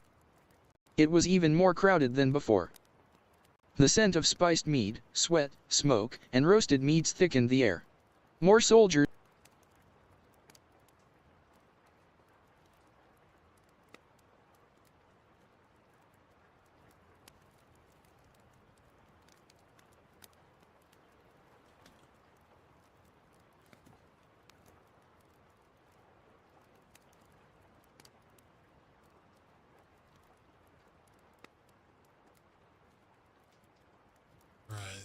That we took 2 sentences and condensed them into one better sounding sentence.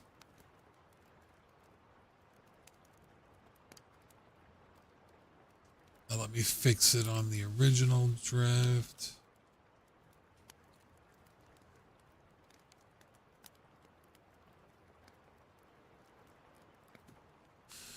I'll save that. The door rattled slightly. The guards who had been stationed in the hallway were gone, their absence explained by the raucous noises of laughter, grunting, and moaning leaking from the nearby room. Zara passed it with her usual stoic expression, unfazed as a woman shrieked with theatrical delight inside as the door rattled slightly with each bump of the bed against the wall. Descending the staircase, her boots soft on the wooden steps, Zara emerged into the tavern's common floor. It was even more crowded than before. The scent of spiced mead, sweat, smoke, and roasted meats thickened the air. More soldiers had arrived, likely reinforcements or travelers returning from nearby skirmishes. Tavern patrons shouted for more ale. Laughter and crude songs boomed from the back near the hearth, where a trio of bards were plucking wildly at mismatched instruments. Somewhere in the commotion, a drunken voice howled a raunchy sea shanty. Zara stepped forward, unbothered by the noise, the clamor, or the leering stares of men who quickly looked away when met with her silent, death-marked gaze. She moved with the quiet weight of experience, graceful, calculating, dangerous. The man from before, still wearing his soot-stained apron.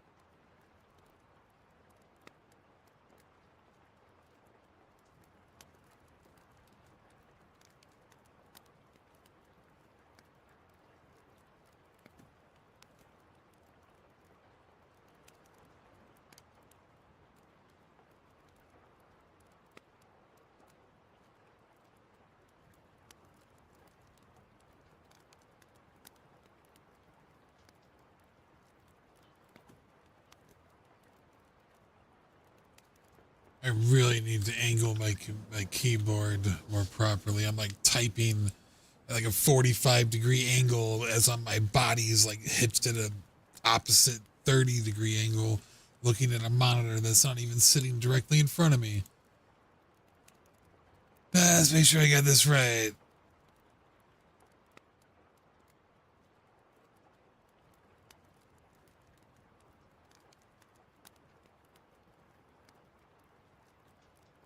The man from before. Zara stepped forward, unbothered by the noise, the clamor, or the leering stares of men who quickly looked away when met with her silent, death-marked gaze. She moved with the quiet, graceful weight of experience. The man from before, still wearing his soot-stained apron, called out cheerfully from behind the bar, "Miss Zara. Impeccable timing, your meal's almost done. Just a few more minutes." He placed 4 mugs of frothy ale along the polished oak counter where she had been seated earlier. Zara stepped forward, propping her long sword gently against the bar's side before sinking back onto her stool with the weight of someone who had seen more blood than rest. Reaching for the nearest mug, she downed the entire 16-ounce serving in a single, thunderous gulp and slammed it back on the counter with a satisfied exhale. Without moving her head, she cast her gaze across the tavern, eyes sweeping over the dimly lit room like a hunting cat scanning its territory. Most tables were occupied by soldiers clad in the dark steel and crimson sashes of the Valmosian capital. A few seats were taken by unfamiliar faces, wandering merchants, travelers, or perhaps mercenaries of lesser renown. Tucked in the shadowed corner of the room sat 4 peculiar patrons, a female Hume paladin dressed in pristine white armor that shimmered faintly in the hearthlight, a leoparded demi-Hume with more human softness than beastly sharpness, a squat, muscular dwarf with brown hair and beard, and a hulking green orc demi-Hume who guffawed with unrestrained glee. They were laughing among themselves, speaking too quietly for Zara to overhear. Their table overflowed with platters of meat, bread, and half-finished mugs, and there was one empty chair. The tavern now echoed with the harmony of several bards strumming lutes and plucking harp strings in unison around the circular chimney fire pit. Melodies danced up into the thatched rafters, blending with the crackle of flame and the occasional clap from drunken patrons. Soon, the bartender returned, 4 plates expertly balanced along his arms, which he set down with practiced grace in front of her. God damn. Without a word, Zara began to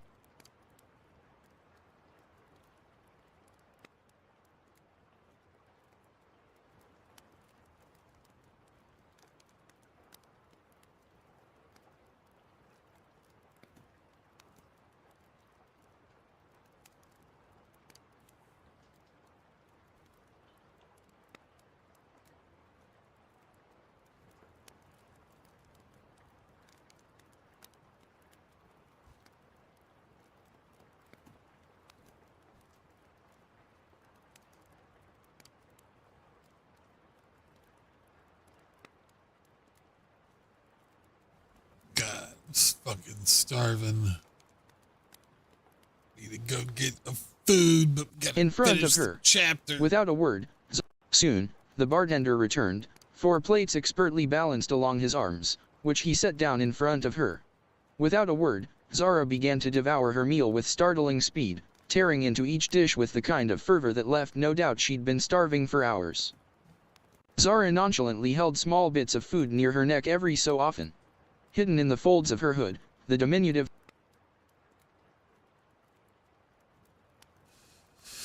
Don't need that to start with her name, since she was the last focus of the previous paragraph.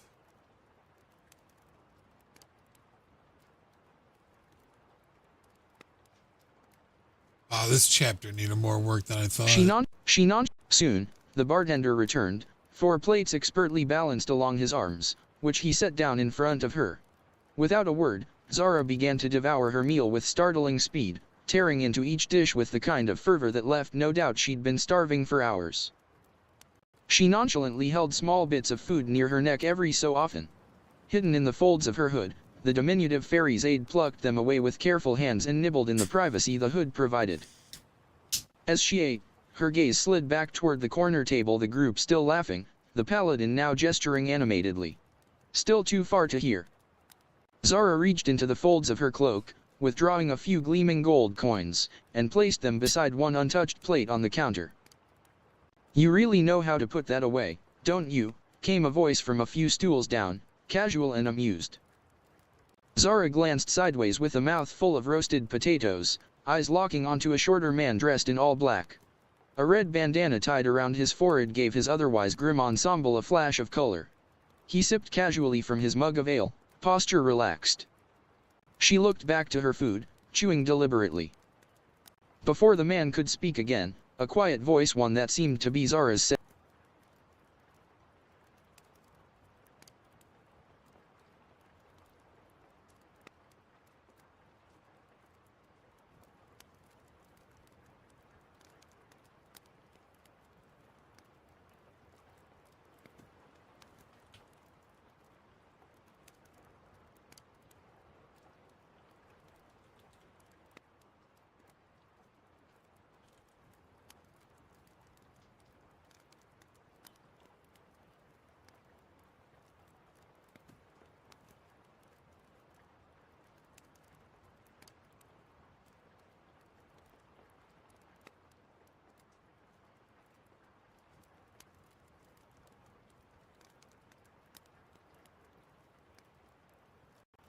She looked back to her food.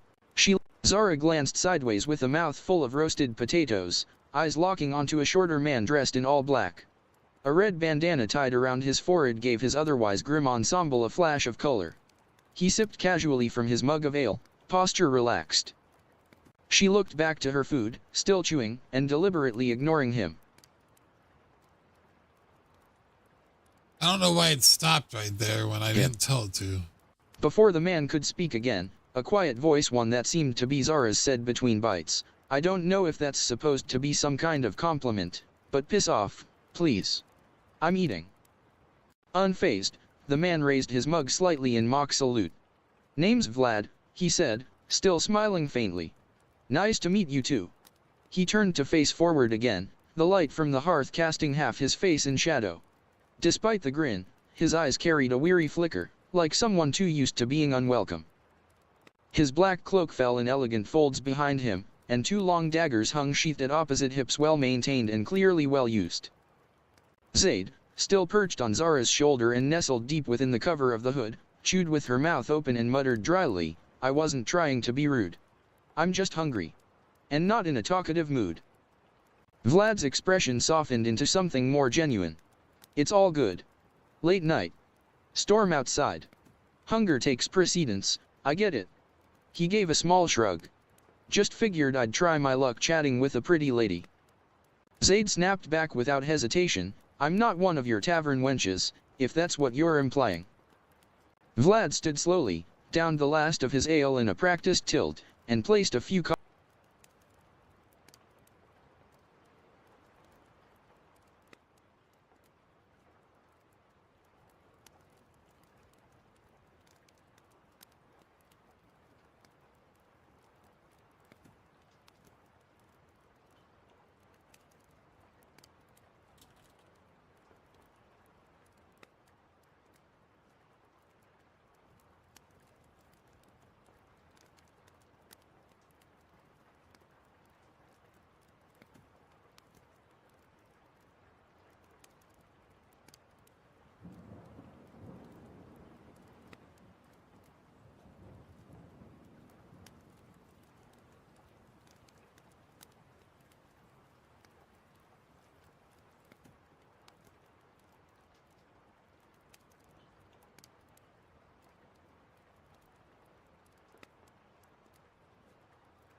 Vlad stood slowly, downed the last of his ale with the tilt of his mug, and placed a few copper coins on the bar with a clink.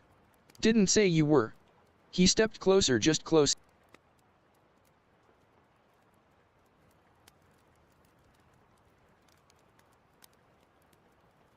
Didn't say you were.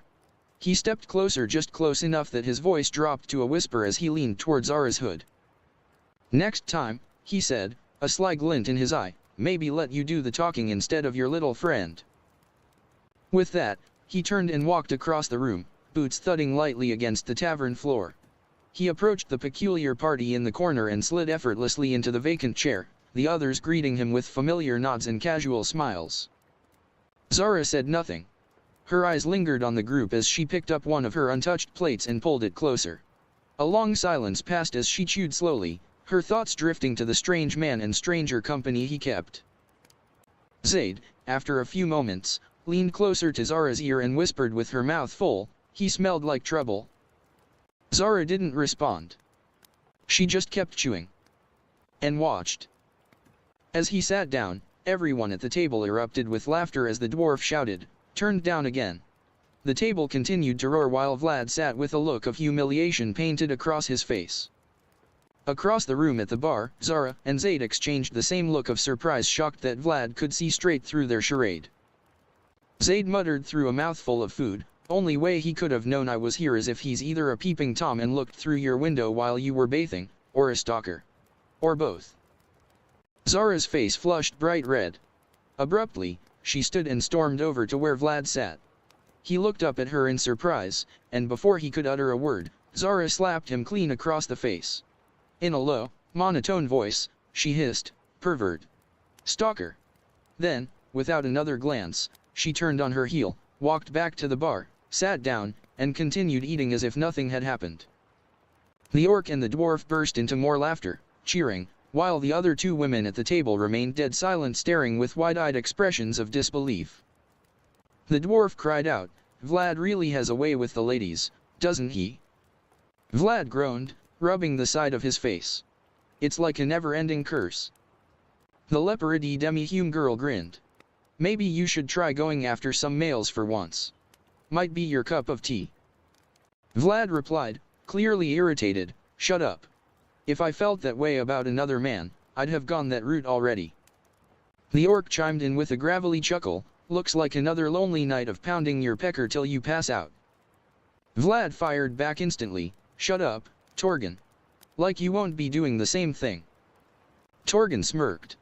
"Unlike you, my daily existence isn't driven by the sole purpose of procreation." The female paladin abruptly cut in, her tone sharp. "You two know you're still in the presence of two women, right?" The dwarf laughed. "Come on, Avery. Don't be such a prude. It's not like you don't fancy a man or woman now and then." Avery glared at him. "My romances are none of your concern, dwarf. And they're certainly not dinner table conversation." The leopard demi-human, Aurora, giggled. "I don't know, Avery. Morik might be onto something. You don't seem to have trouble pulling anyone you lust after. Maybe you should give Vlad some tips on romance." Avery sighed. "Not you too, Aurora." Alright, her name was revealed one paragraph before it should have.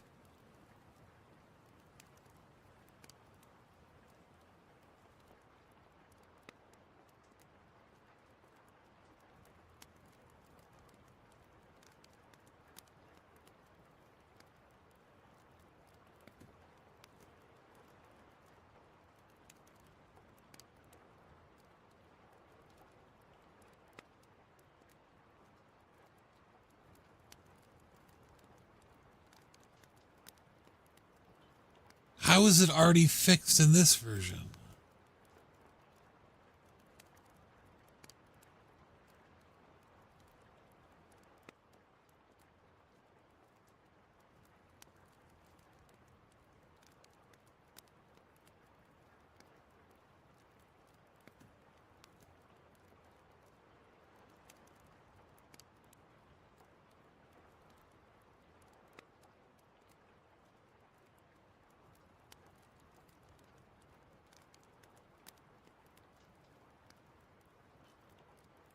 Oh wait, no, it wasn't. I'm just fucking stupid.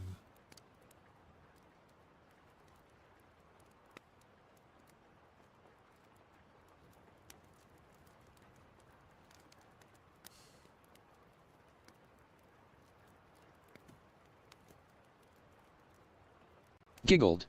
"I don't know, Avery. Morik might be on." The leper. Avery glared at him. My romances are none of your concern, dwarf. And they're certainly not dinner table conversation. The leopard demi-hume giggled. I don't know, Avery. Doesn't need to be a comma there now. Demi-hume giggled. I don't know, Avery. Morik might be onto something. You don't seem to have trouble pulling anyone you lust after. Maybe you should give Vlad some tips on romance. Avery sighed. Not you too, Aurora. She downed a full mug of ale and muttered, I don't see you with a man or woman of any kind. So, what's your deal? Aurora smiled while her long rabbit-like ears stayed. Of course, that should have a hyphen. And we'll save on both sides. And continue. Rabbit-like ears. Aurora smiled while her long rabbit-like ears stayed aloof atop her head. I simply don't crave that kind of attention from anyone to enjoy my life. Just being alive, watching the planet spin, is enough for me. Morik grinned. Is that so? Even with the way I've seen you gaze at Isaac and Vincent like you're buttering them up for supper. Aurora's expression turned to horror. You shut your mouth, dwarf. Or your fate ends here. Everyone at the table erupted into laughter just as one of the bards, having finished his song, rose with a graceful bow. Slinging his lute in its case across his back, he made his way to the tavern's front doors. With a casual push, he disappeared into the storm-lashed night beyond the swinging wooden doors. Moments later,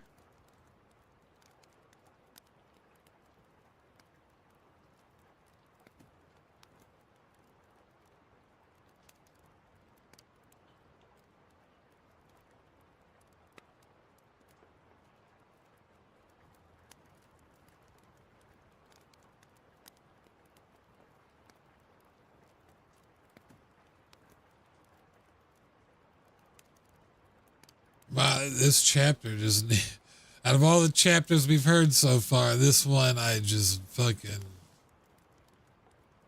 really repeated a lot of dumb shit. Not directly, but just needlessly. Especially with names, should have used pronouns instead, but it's whatever. Moments later, a blood-curdling everyone at the table erupted into laughter just as one of the bards, having finished his song, rose with a graceful bow. Slinging his lute in its case across his back, he made his way to the tavern's front doors. With a casual push, he disappeared into the storm-lashed night beyond. Moments later, a blood-curdling scream split through the noise of the storm, sharp, abrupt, and unmistakably the bard's. The tavern fell instantly silent, all laughter choked into stillness as heads turned toward the door. The wall to the right of the entrance erupted inward as two massive troll-like beasts smashed through it. Their hulking forms flattened the table nearest the breach, crushing the soldiers seated there into mangled heaps of blood and shattered bone. Behind them, a swarm of goblin-like orcish creatures stormed the breach, pouring into the tavern with jagged weapons drawn and bloodlust in their eyes. The unarmed and the slow were cut down instantly. Limbs flew, torsos were split open, and heads were cleaved as the horde tore through tables of stunned patrons. One monstrous creature charged the chef behind the bar, raising a rusted cleaver high above its head. The chef froze, eyes wide, his scream caught in his throat. A split second before the blow could fall, a gleaming diamond-threaded grappling hook whistled through the air and punched through the monster's skull with a sickening crunch. The creature was yanked violently to the side just as a blur of motion crossed the tavern. Zara stood at the end of the bar, one grappling hook extended from her gauntlet, her other hand gripping a towering two-handed greatsword. In a blink, she surged forward, her sword slicing in a brutal arc that cleaved the charging beast clean in half at the waist. Viscera sprayed across the nearby barrels and floorboards as the top half of the monster flopped to the ground in twitching ruin. Before the two halves even hit the floor, Zara's wire retracted with a metallic hiss. Without pause, she raised her opposite arm and fired her second grappling hook into the skull of another creature that had leapt onto the bar. The impact sent the creature sprawling backward, and Zara yanked hard, pulling it violently off the bar. It slammed to the floor, dazed. The chef, having recovered his senses, vaulted over the counter.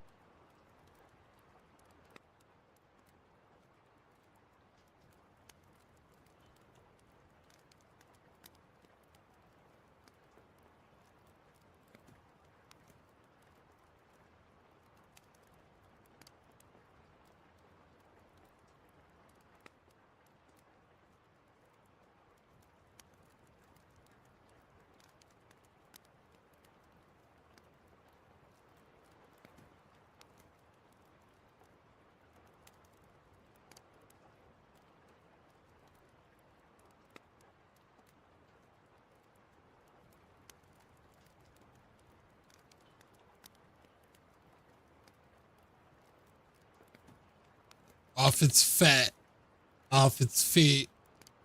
You pull it off its fat. It slammed.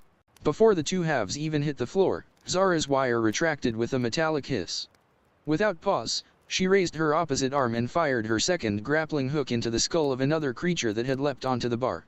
The impact sent the creature sprawling backward, and Zara yanked hard, pulling it violently off its feet. It slammed to the floor, dazed. The chef, having recovered his senses, vaulted over the counter with one hand and an iron paddle in the other. With a cry, he brought the paddle down on the creature's head, crushing it into a wet pulp. Near the entrance, soldiers scrambled to hold the breach, battling the giant trolls with spear and steel. One soldier, bloodied and desperate, raised his spear overhead and roared, "Don't let them leave here alive. For the Empire! For the Empire!"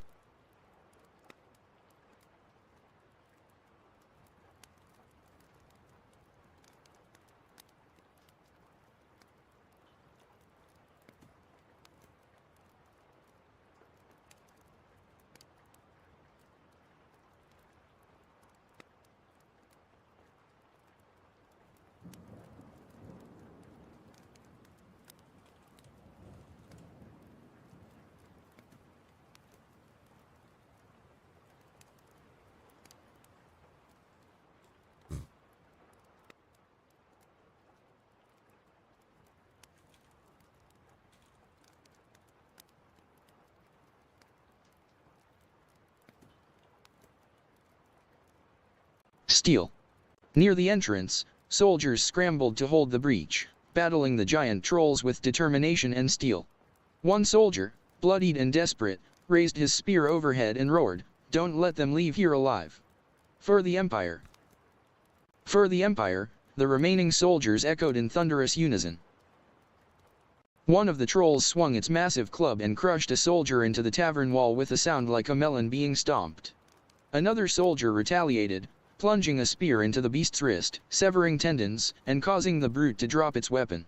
It screeched in fury just before a warhammer came spinning through the air like a divine executioner's judgment. It struck the troll's head with a deafening impact, exploding the skull in a shower of gore and bone. The beast collapsed with a groan, and Morik stepped through the carnage, retrieving his hammer with... There it is. There's his name spelled wrong. I knew it was going to happen. I couldn't have fixed all of them throughout all 37 chapters. I just knew it'd be the one with 2 R's. Morik stepped through the carnage, retrieving his hammer with a grim nod. Beside him, a mage clad in padded armor extended his staff and muttered an incantation under his breath.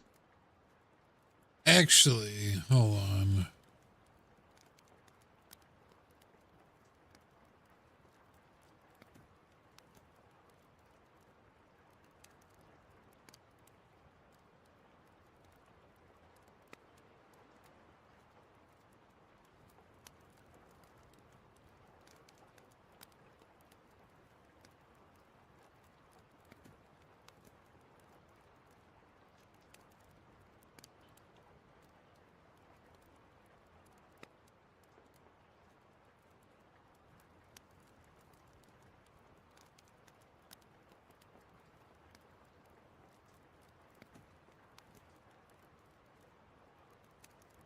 Okay, good. So his name was said.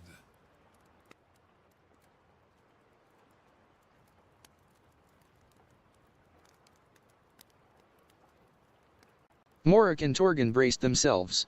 There was a tide, protect and save as a soldier fighting in the caravans and wagons. Infernos consumed. The city was ablaze.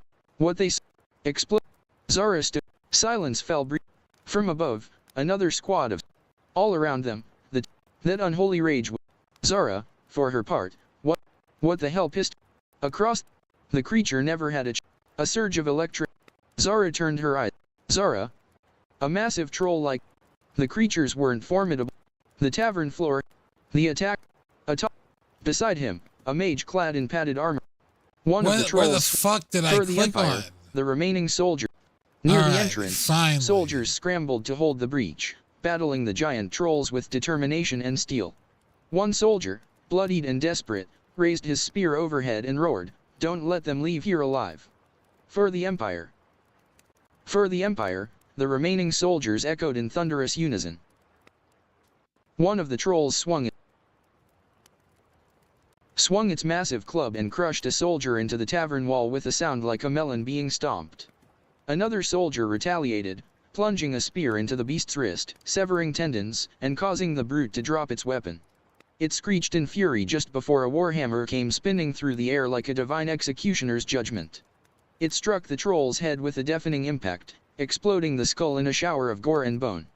The beast collapsed with a groan, and Morik stepped through the carnage, retrieving his hammer with a grim nod. Beside him, a mage clad in padded armor extended his staff and muttered an incantation under his breath. Fire erupted from the tip in a blazing stream, engulfing the troll's twitching corpse in flame until nothing remained but cinders and scorched bone. By the fire pit, a bard had fallen backward while dodging a strike, scrambling in terror on the floor. A snarling goblin loomed over him, weapon raised to impale. Just as it prepared to thrust, an arrow whistled from the rear of the tavern and buried itself in the creature's back. It let out a shriek, then burst violently from the waist up.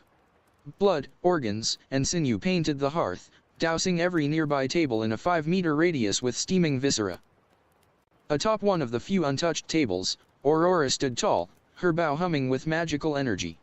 With deadly precision, she fired another shot, and another, cutting down enemy after enemy.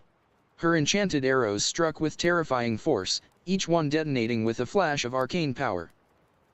Beside her, Avery and Vlad held the line. Vlad spun with his twin daggers, dancing between strikes, each motion a blur of speed and lethal accuracy. Avery stood firm with sword and shield, cutting down anything that got too close to Aurora, her shield deflecting blades, claws, and arrows alike as she fought back-to-back with her companions. The attack had come without warning, swift, unrelenting, and merciless. So sudden was the onslaught that there had been no time for questions, no time for orders, no time to think. Only to survive. The tavern floor had become a war zone. The creatures weren't formidable by themselves, but they came in waves, feral, gnashing, clawing, howling. So many flooded in that a single misstep meant certain death. Blood painted the stone floors in thick strokes. Viscera steamed against overturned tables and broken mugs. The air was thick with rot and steel. A massive troll-like beast, towering over the rest, let out a guttural roar and swung its crude wooden club in a wild arc. Several soldiers were caught mid-charge, their torsos torn from their waists in an explosion of entrails and bone. Their screams were brief. With a bellow of rage, the creature flung its blood-soaked club across the room, straight toward Zara. "Zara, look out!" cried Zaid, her voice raw with panic. Zara turned, her eyes glowing with something deeper than anger, and raised one hand toward the incoming projectile. She didn't even utter an incantation. No gesture, no verbal command, just pure will. A surge of electric plasma erupted from her palm, arcing like a violent web of lightning across the room. The blast struck the oncoming club midair, vaporizing it instantly before crashing into the beast behind it. The creature never had a chance to scream. Its upper half was gone, burned from existence, leaving only twitching legs, a smoking waist, and two thin charred strips trailing up toward what used to be shoulders. Its remains collapsed, falling forward into a broken table with a sickening crunch before slamming to the ground in a steaming heap. Across the blood-slicked tavern floor, Vlad and Avery paused mid-swing, both stunned by the sheer raw force of Zara's incantation-less spell work. Vlad's dagger wavered in his hand as he stole a glance toward her. What the hell pissed her off that much? He thought, blinking away a drop of blood that had spattered across his brow. Zara, for her part, wasn't thinking about combat. Her mind burned with one thought alone: my dinner. My paid-for, well-earned, halfway-eaten dinner. That unholy rage was now painted across the tavern in smoldering bodies. All around them, the tide of the battle began to turn. With each breath, fewer creatures remained. Tavern patrons, guards, and adventurers alike rallied, cutting down the rest in brutal fashion. Severed limbs littered the floor. Black ichor pooled with red blood in a mingling dance of horror. Most of the tavern's original guard had been slaughtered, but a few stood victorious, weapons slick with gore, breathing heavily. From above, another squad of soldiers descended the stairwells, hacking their way down from the upper floors to reinforce those on the ground. Their boots splashed through the carnage as the last shrieks of the attackers died off. Silence fell briefly. Smoke coiled from the shattered remains of overturned furniture. The once lively music stage now held only the mangled body of a bard, his lute still clutched in broken fingers. Zara stood frozen, eyes locked on the plates of food still sitting on the bar counter. They were splattered in blood, both human and monstrous, ruined beyond recognition. The last of the meat soaked in crimson broth, dripping slowly onto the floor like the final sand in an hourglass. The moment was broken by a thunderous boom, then another, and another. Explosions erupted outside the tavern. Screams followed shrieks of terror, wailing, the sound of flesh being ripped apart. The surviving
explosions.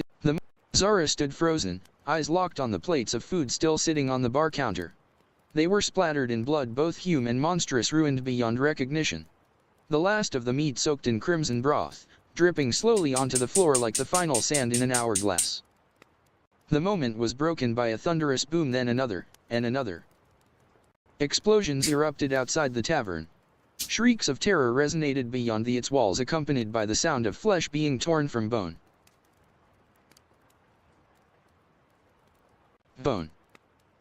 The surviving explosions erupted outside the tavern.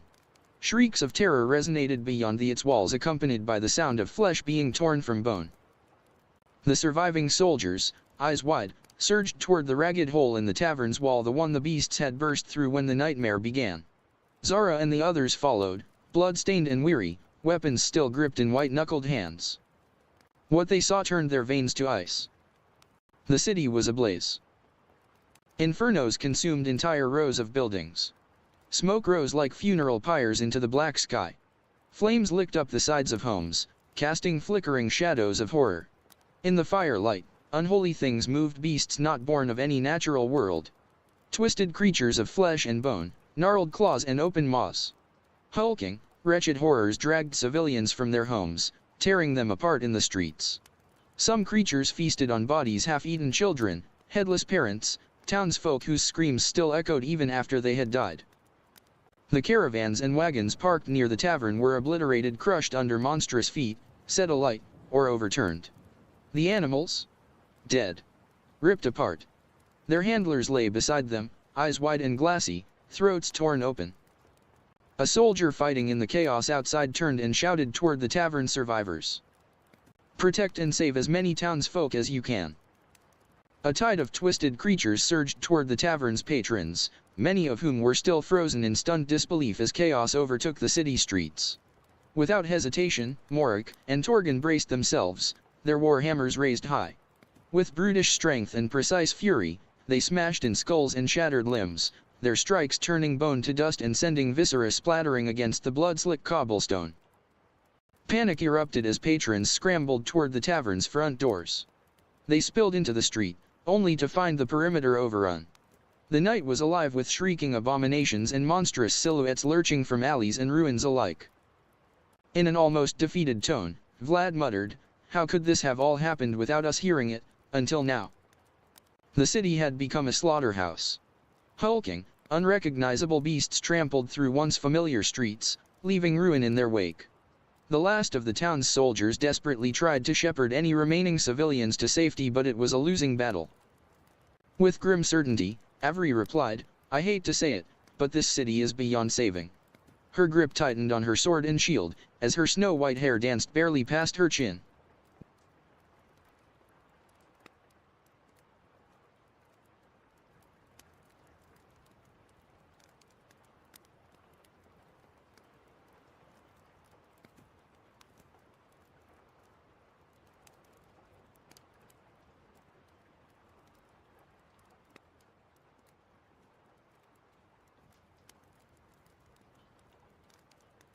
Snow White hair. With grim certainty, Avery replied, "I hate to say it, but this city is beyond saving." Her grip tightened on her sword and shield, as her snow-white hair danced barely past her chin. "We need to stay together and get back to the caravan. Now." As Morik and Torgon crushed wave after wave of enemies with violent precision, the earth trembled behind them. A monstrous form half-rotted, half-skeletal smashed through the remnants of the tavern wall. It was a giant, its immense frame wrapped in sinew and exposed bone, wielding a massive, rusted double-bladed axe. Its swing came down in a terrifying arc, the mere force of it causing a shockwave to ripple outward like a thunderclap. Aurora and Avery barely escaped the crushing blow, hurling themselves in opposite directions as the axe buried itself deep in the earth. But Vlad, moving with uncanny agility, leapt into the air. He flipped over the falling blade, landing with perfect balance on the flat of the weapon and sprinting up the handle toward the beast's head.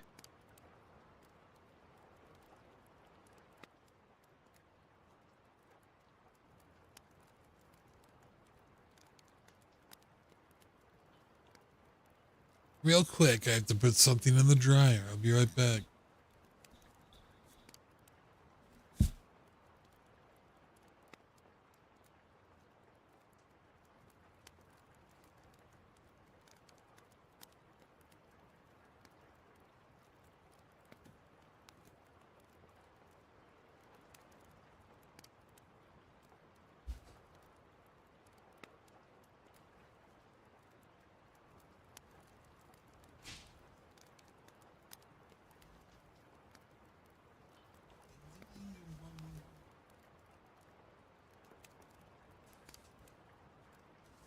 Ugh.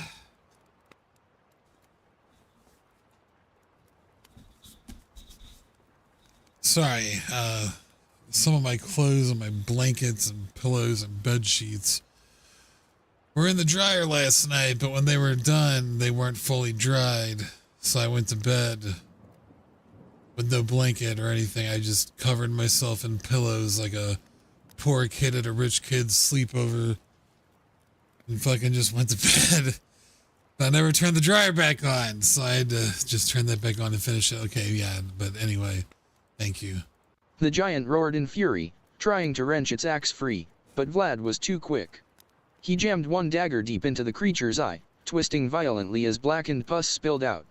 With his other hand, he buried a second blade at the base of the giant's neck, causing the beast to stagger. But the giant wasn't done. With a furious bellow, it snatched Vlad mid-swing, flinging him like a ragdoll into the smoldering remains of the tavern. He crashed through a support beam with a sickening crack, his body disappearing beneath the rubble. The beast let out a maddened howl, clutching at its ruined face until a streak of silver flashed through the air. A towering greatsword, swung with devastating force, cleaved clean through the giant's neck. The severed head hit the ground with a bone-rattling thud, and the rest of its colossal body followed, crashing down like a fallen monument. Zara landed nimbly atop the corpse, the momentum of her killing blow carrying her forward in a fluid, deadly arc. Avery climbed onto the giant's collapsed chest. Her voice rang clear as she raised her sword above her head. "Your soul will not leave this world corrupted." With a sharp cry, she drove the blade down into its heart. Purple light surged along the runes engraved in the blade, glowing brighter until the entire sword pulsed like a beacon. That light surged into the crystal embedded in the hilt, then extinguished, sealing the giant's spirit within. From across the street, Vlad stirred beneath scorched timber, pushing himself up to one knee. Ash smeared his face, his ribs screamed in protest, and his vision blurred at the edges. He spotted Avery and Zara standing triumphantly, but his gaze shifted beyond them where Morik, Torgan, and Aurora were still locked in brutal combat against a swarm of goblin-like beasts, hacking and cleaving as the tide grew thicker by the second. His limbs trembled as he whispered bitterly, "Why am I always the first one to take damage?" He took a step forward and froze. A strange, ethereal light faintly pink and purple began to glow from the corpses of fallen soldiers littered near Aurora. At first, he thought it a trick of the smoke and fire. But then, the bodies began to twitch. One by one, the dead began to rise, twitching erratically. Missing limbs. Hollowed torsos. Half-eaten skulls. And yet, they stood.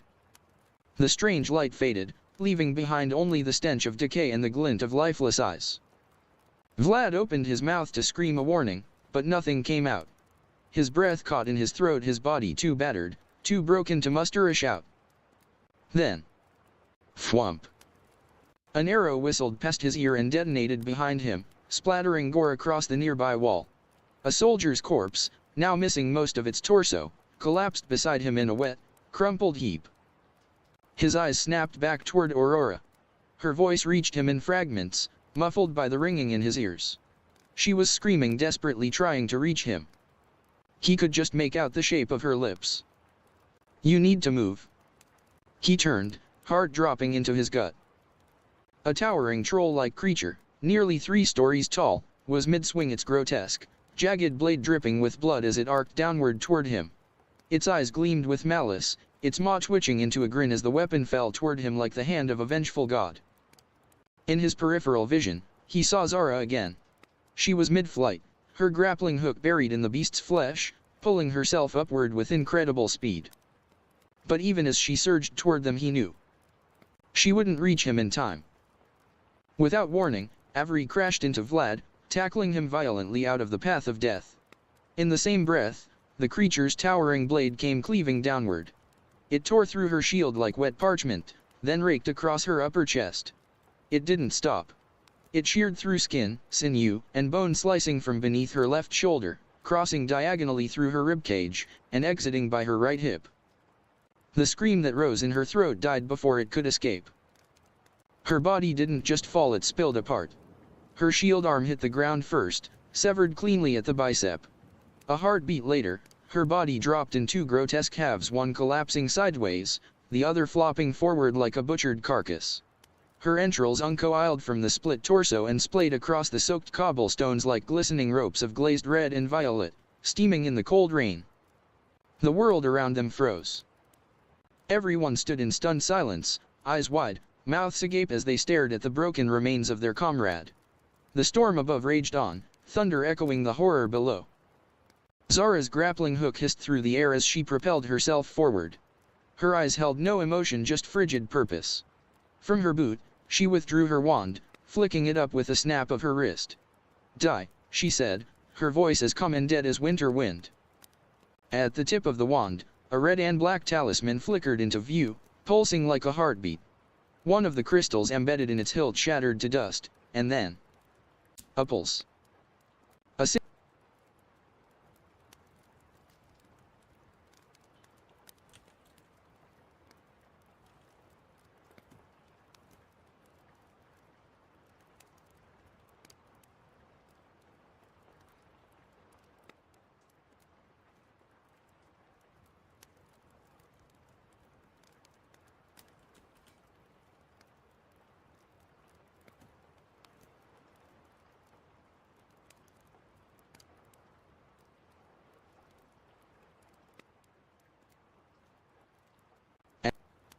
At the tip of the wand, a red and black magic circle flickered into view, pulsing like a heartbeat. One of the crystals embedded in its hilt shattered to dust, and then a pulse. A single flash of blistering crimson light exploded from the wand. The concussive force warped the space around it, distorting air, sound, and color. A hairline ripple like cracked glass tore through the battlefield, ripping through the creature's massive body and disintegrating everything in its path. A corridor of gore erupted 50 meters behind the beast, painting the battlefield with dissolved corpses, chunks of ash, and bone shrapnel. The monster was no more. Nothing was left but mist, blood rain, and scorched earth. Vlad scrambled to his knees.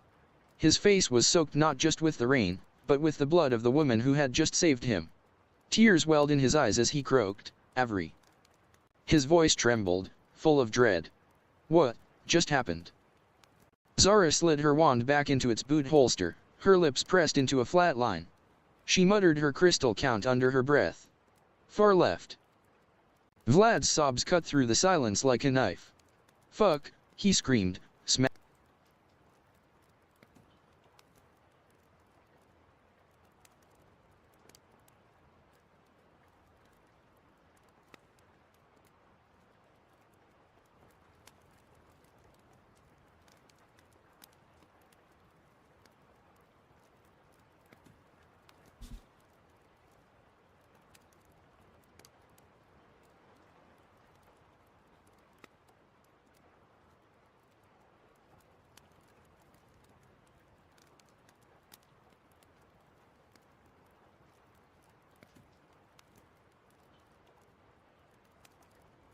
Zara slid her wand back into its boot holster, her lips pressed into a flat line. She muttered her crystal count under her breath. 4. Vlad's sobs cut through the silence like a knife. "Fuck," he screamed, smashing his fists against the mud. Tears streamed down his face, tracing paths through the blood splattered on his cheeks. Zara didn't hesitate. She stormed toward him, grabbed him by the collar, and slapped him hard enough to stagger him upright. Zayd landed beside them, floating just above the ground. "I know she was your friend, but she died to save your life," she barked. "Snap out of it. If you want her death to mean anything, stand up." She reached out and began casting a healing spell, emerald light pouring from her hands into Vlad's battered form. Morik and Torgan roared with fury. Fueled by vengeance, their war hammers fell like meteors, smashing skulls, rib cages, and spines. They crushed the risen corpses beneath them until there was nothing left but crimson paste and shattered bones. Blood drenched their armor, their eyes alight with wrath and grief. The tavern behind them was now little more than scorched ruins and cracked stone, but the courtyard was clear. No more enemies were advancing for now. Morik's hammer burst the skull of the final monster in range. He turned, bloodied and heaving, to where Vlad still knelt beside Avery's remains. Aurora collapsed beside Avery, her tears joining the rain, soaking into the mud. She reached for her friend's severed hand but couldn't bring herself to touch it. Torgan called out urgently, "We don't have much time. Something else will come. We need to move now." Morik grunted. "We'll carry her. Give her a proper burial. Somewhere safe." Vlad stood up slowly.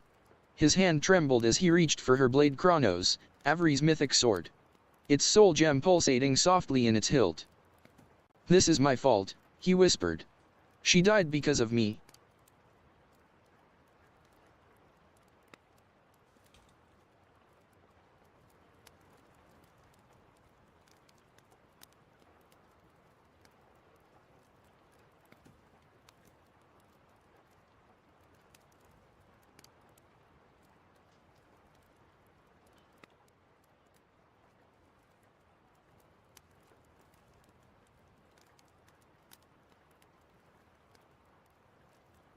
Arcanix pulsating softly in its hilt.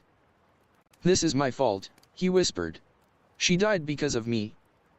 A voice, theatrical and shrill, echoed from the wreckage of the tavern. Oh, how deliciously tragic.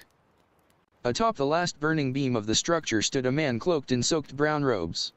A twisted smile split his pale face, and a jagged staff rested in his hand. "I must say, I've thoroughly enjoyed this performance," he cackled, prancing in circles atop the crumbling roof. "Watching you scramble, hearing you scream, seeing you burn. Ah. A joy unmatched." Then his voice dropped cold, cruel, composed. "But alas, curtain call." He raised his staff and chanted in an alien tongue. The sky responded with a pulse of sickly purple light. A blast shot upward, splitting the clouds, before hurtling back down with hellish force and striking Avery's remains. Red lightning crackled from the point of impact. Her torso convulsed violently as necrotic energy arced across her bones. The nearby corpses, friend and foe alike, began to twitch. Arms, legs, heads, rib cages, bits of burned, shattered remains lurched toward Avery's body like metal to a magnet. Limbs twisted unnaturally as they dragged through the mud. They slammed together, fusing. Sinew reknitted with sinew, bone locked into sockets that didn't belong, torsos melded to spines, the faces of monsters merged with townsfolk. The monstrosity forming at the center of the blast was not Avery. It was something else.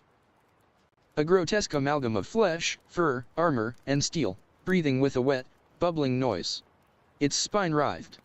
Its face screamed silently with 3 mouths stitched from different corpses. And at the center, Avery's head and severed torso. Her eyes opened and blinked just once, bloodshot and glassy, before vanishing beneath a mass of gnarled tissue. Everyone stepped back. No words. No breath. Only the hum of necrotic power still churning, still building. Zaid's voice came first, barely more than a whisper. Gods. Morak readied his hammer. We destroy it, he said grimly. No soul deserves this fate. The storm grew quiet. Before anyone could fully comprehend what they were witnessing, the grotesque abomination began to truly take shape. Avery's high-pitched, inhuman shriek tore through the air, splitting the night like shattered glass. The unnatural wail seemed to empower the distant horrors still ravaging the city, as if her soul had been hijacked to serve as their darker master. The creature once Avery ballooned to half the size of the obliterated tavern.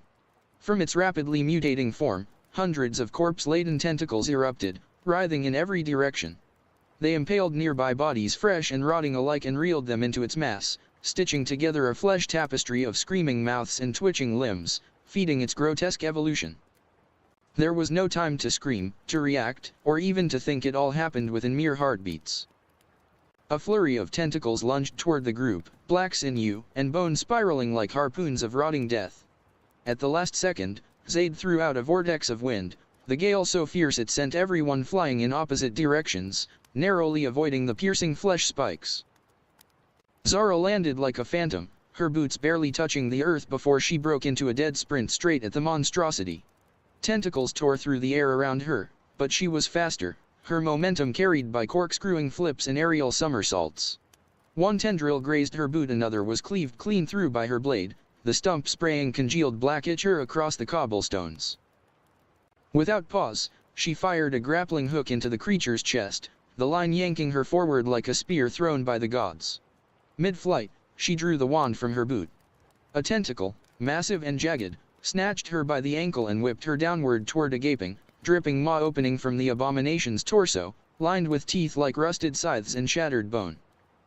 As it began to lower her in, Zara's eyes were glassy and unblinking. She whispered, flat and mechanical, "Die." The wand sparked.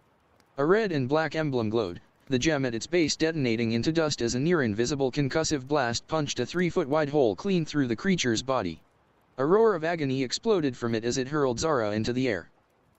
Grappling hook whistling through the wind, she latched onto the crumbled frame of the tavern, aiming for where the mystery man had once stood before vanishing. As she reeled upward, she saw it, the wound regenerating. Flesh stitched together like melting candle wax, grotesque and fast. A jolt of dread hit her. That blast should have reduced anything living to pulp, and yet it lived.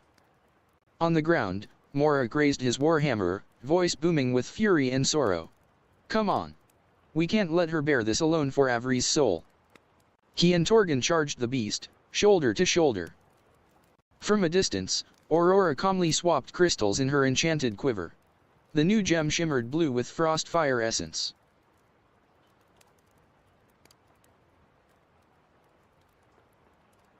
You can tell the last time I touched this chapter, I hadn't come up with Arcanics yet, so everything's just soul crystals and fucking gems.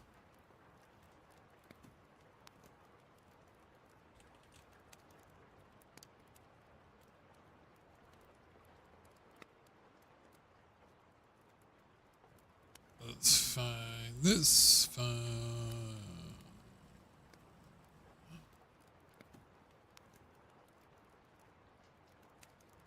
Where is it? From there it is.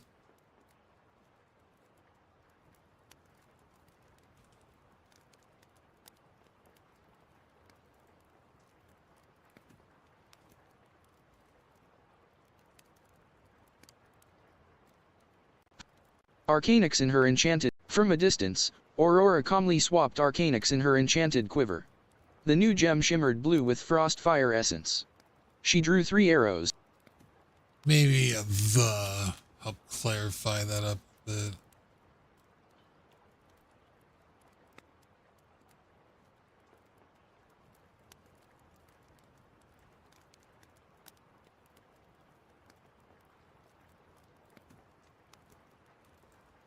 Arcanix. From a distance, Aurora calmly swapped the Arcanix in her enchanted quiver.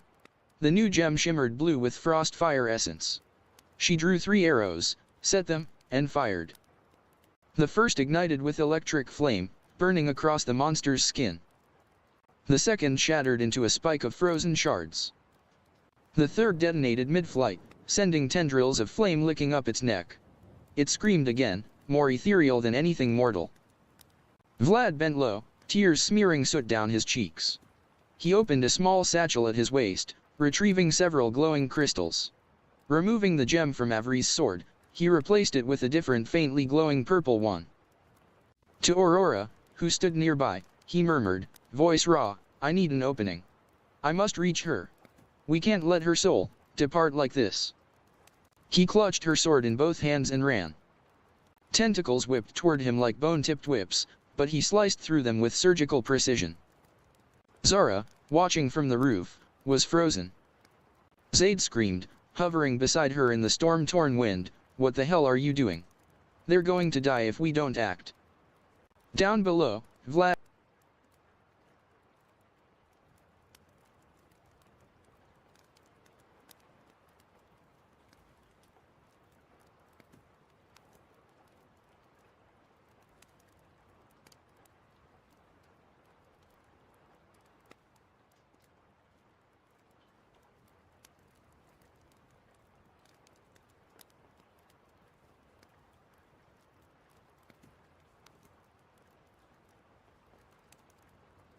Hells are you doing? Zaid screamed, hovering beside her in the storm-torn wind, what in the hells are you doing?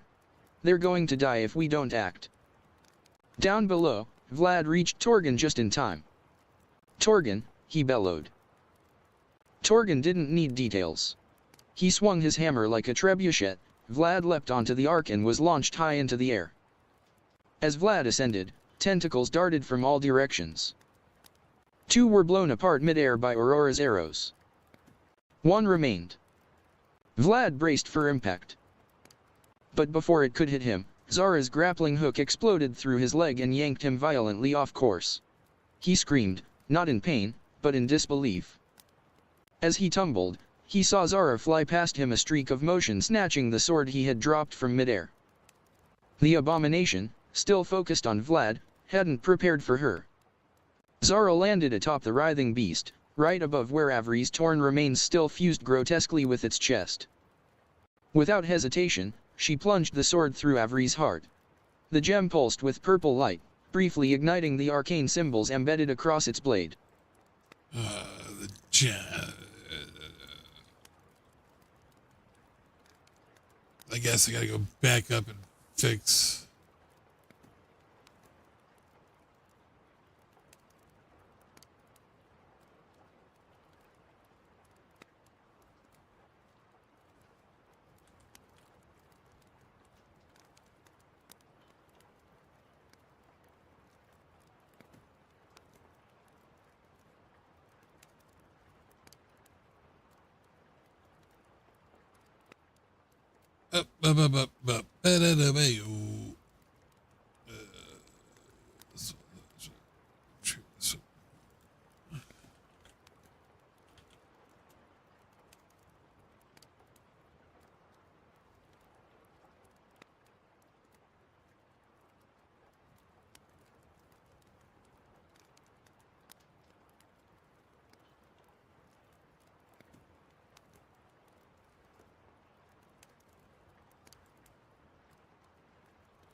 Let's try that again, 1 from shall Avery's. we? Vlad bent low, tears smearing soot down his cheeks.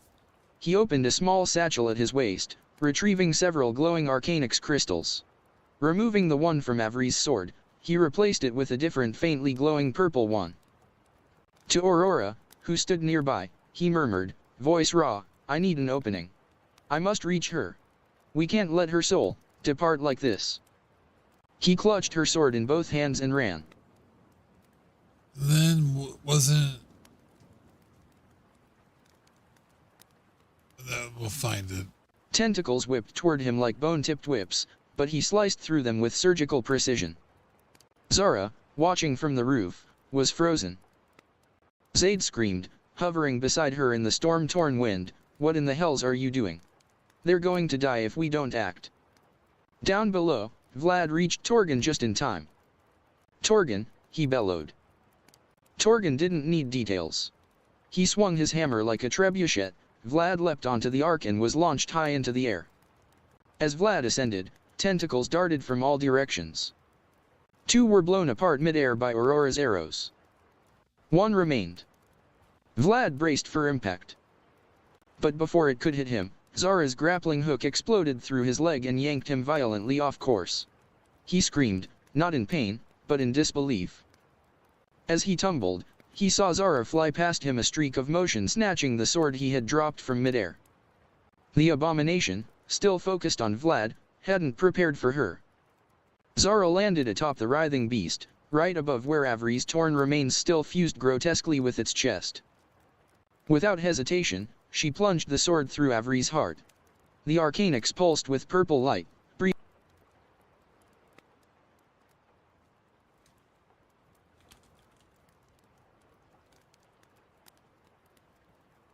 briefly igniting the... Without hesitation, she plunged the sword through Avery's heart. The arcane expulsed with purple light, briefly igniting the arcane symbols embedded across its blade. She yanked the blade free and, with her wand in the other hand, aimed it directly at Avery's remains. Die. The wand flared. The blast tore another 3-foot hole through the creature, but this time, it didn't regenerate. It went rigid, tendrils twitching, spasming like dying roots. And then it collapsed sideways with a sickening crash, flesh bursting and unraveling as it hit the mud-slick street. Zara leapt down, landing in a roll. Morik, panting, stepped forward. Young lass, he rasped, what's your name? Zara moved to Vlad, still groaning where he'd landed, and carefully unhooked the grappling line from his leg, pouring a blue vial onto the wound. It hissed, flesh stitching rapidly as steam rose. Vlad winced. That was a very unorthodox way to save a man, he groaned, but thanks. Zara opened her mouth to respond, then stiffened. A sharp pain burned through her lower abdomen. Her eyes went wide. She looked down. Blood thick and dark was pouring freely beneath her tunic, running down her leg in hot rivulets. She wavered. She wanted to say her name. But all she managed was a whisper. Pervert. Stalker. Then she crumpled forward into the mud and rain, face first, unconscious, barely breathing.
Chapter 9. Bloodbath. SND/Lizyra/8/Y997/6th age, Dusk Tide. B. Bright blue and lavender-colored leaves from the twisted trees of the Anosian Western Highlands littered the gravel roadway, their hues muted under the relentless downpour. A hulking, double-decker wagon caravan linked by heavy steel couplings, drawn by a team of restless Clydesdale horses and armored dragon rhinoceros rumbled to a halt.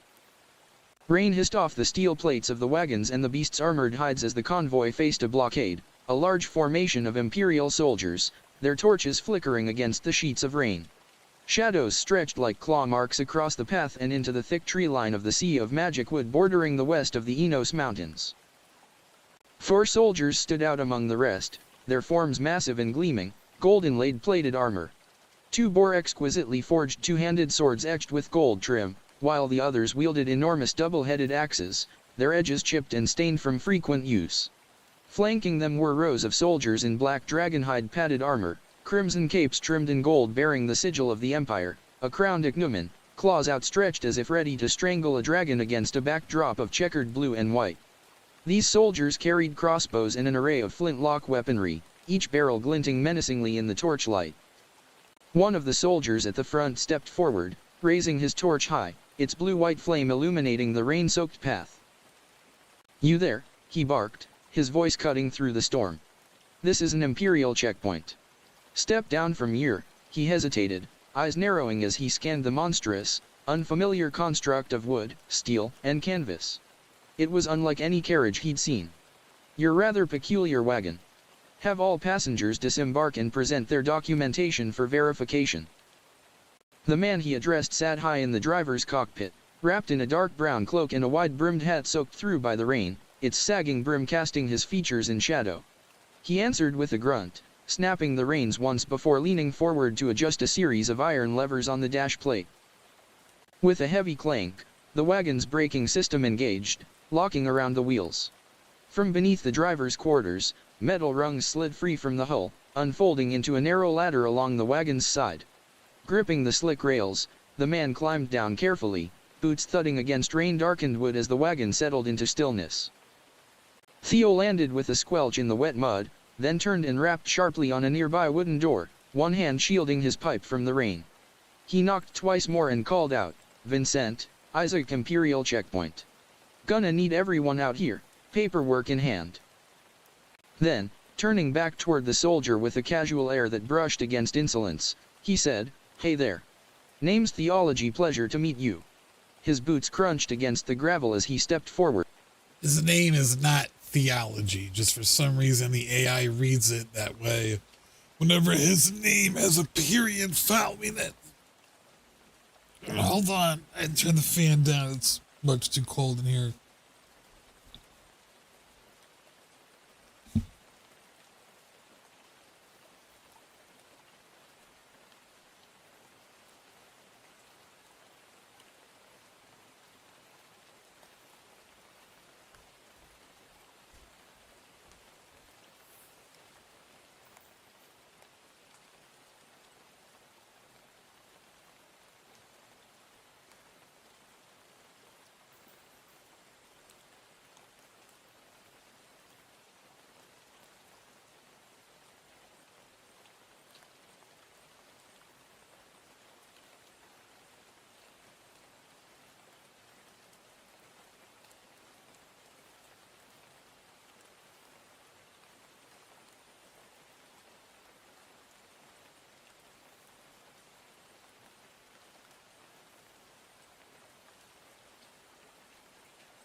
unfazed by the sea of torches and steel that bristled before him.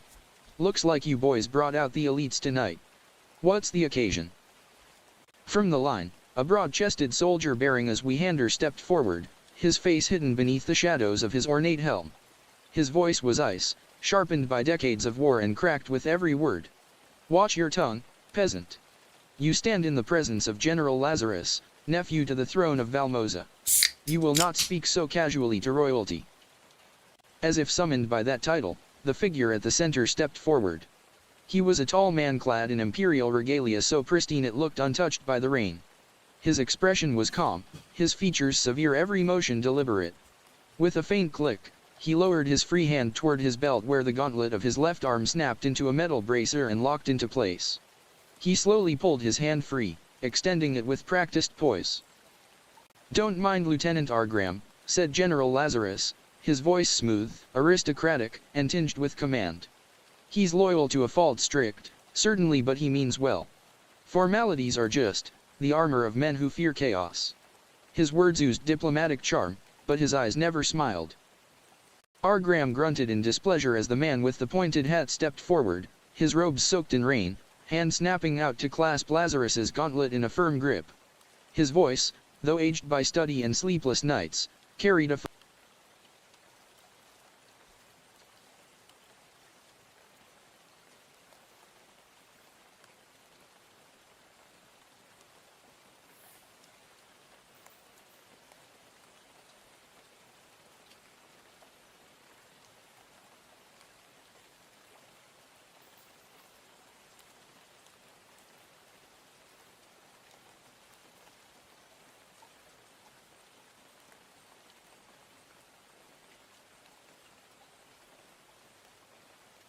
The gauntlet is laying now in a bracer at his hip, so he wouldn't reach out and grab the gauntlet. He'd grab his fucking free hand. in a firm grip. Argram grunted in displeasure as the man with the pointed hat stepped forward. His robes soaked in rain, hand snapping out to clasp Lazarus's in a firm grip. His voice, though aged by study and sleepless nights, carried a familiar mirth. Well, if it isn't the little runt. Though now you've grown up and traded your toy sword for a real one." Lazarus, still surprised, gave the man's hand a brisk shake before quickly lifting the visor of his great helm. Raindrops clung to his face, but as he got a clearer look, recognition lit up in his eyes. "Master Theo? Is that really you?" Theo grinned beneath his sagging, rain-slick hat. "I sure hope so. Unless I've been possessed by the void and became a demonic meat puppet while poring over too many cursed grimoires." Lazarus laughed, his voice briefly warm. "Still chasing the mysteries of the miasma, I see. You know, the Crimson Knights never appointed a new leader after your departure." There it is. There it is.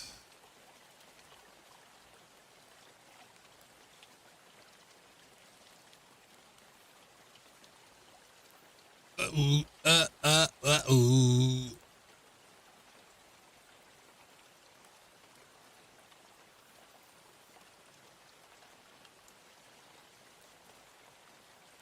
Save on both sides.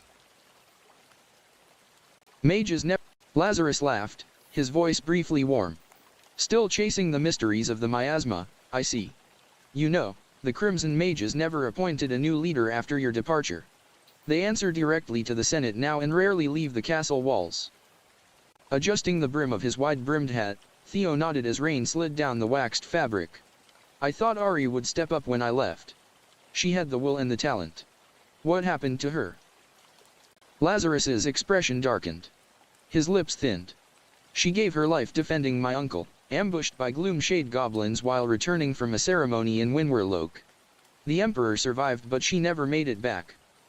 Theo's voice lowered, his tone heavy with something near regret. "Damn. I'm sorry. She was a fine mage. One of the best scholars I ever trained." Lazarus gave a quiet nod, then cleared his throat. "Hard to believe she fell to goblins, honestly. But my uncle said it himself. Said there was something off about them, said they were unusually well-geared, more organized than they should have been. Said they dragged her off, her and a few other soldiers, while the rest tried to escape. Theo's expression darkened, his brow creasing. There was a sharp edge of disbelief in his voice now. And no one was tasked with hunting them down, to slay the beasts and retrieve their bodies. Lazarus shook his head, bitterness leaking into his voice. His Majesty proclaimed that, with a civil war on the verge of erupting, one sparked by one of his son's tantrums, he couldn't waste time dragging back bodies already defiled by goblins. For a long moment, there was only the sound of the storm. Then the door behind Theo creaked open. Vincent and Isaac stepped out into the downpour, drawing the hoods of their cloaks against the gusting rain. Wind carried the scent of blood and burned wood through the air. The flame of a nearby lantern danced violently in the wind, casting fractured shadows across their faces, ghost-like, worn, silent. Before Theo could speak further, Lazarus quickly cut in. "I'd love to catch up more, Master Theo, truly, but we have matters of grim urgency." He lowered his visor with a metallic clack, his voice turning cold. "The town to the north, Darkwell, past the forest, was overrun a few hours ago. Nearly razed to the ground. The Emperor has stationed several battalions around the outskirts to investigate, but the damage was extensive." Vincent folded his arms. "Sounds like some serious shit." Argram suddenly barked, "You will speak only when." But Lazarus raised a hand, silencing him with a simple gesture. "Don't mind him," Lazarus muttered, annoyed. "He was hoping to see blood tonight. Anyway, yes, it's serious. More than half the town's population is dead." Yeah, that part needs to be changed.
It's almost like that sentence was just written backwards. I do smoke a lot of weed, so I mean, can you forgive me?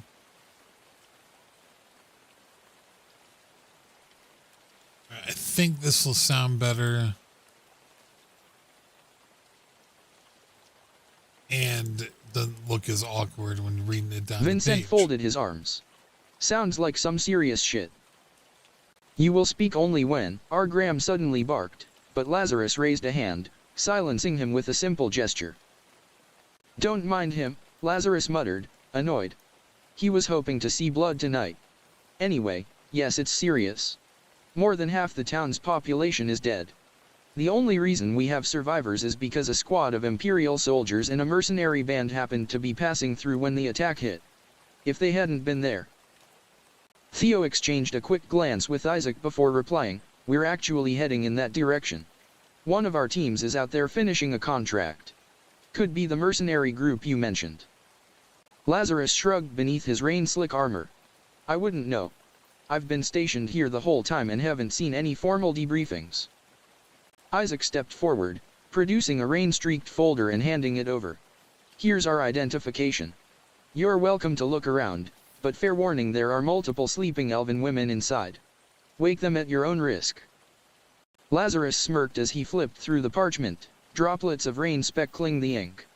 A glint of recognition sparked in his eyes. "No need," he said casually. "Friends of Master Theo are friends of the Empire. Even if they're cutthroats. I trust his judgment." Isaac raised a brow. Didn't realize Theo still held such reverence in high places.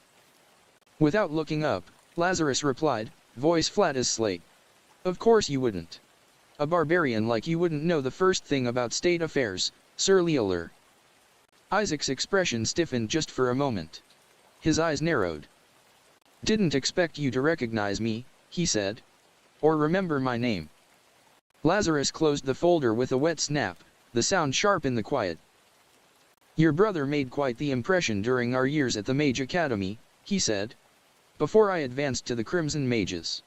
He enjoyed tormenting the younger students. Now he stirs unrest in the Senate halls. Some legacies are hard to forget." He looked Isaac dead in the eye. "And I remember you, too. Leaving the knighthood. Some called it treason. Said you abandoned the kingdom. But I understand. Serving under my uncle isn't for the faint of heart. His hatred for demi-humans makes loyalty an expensive commodity." A pause. His voice dropped lower. "But giving former knights of Enos who bent the knee a place in his army retaining their titles, even was more generous than most would have allowed."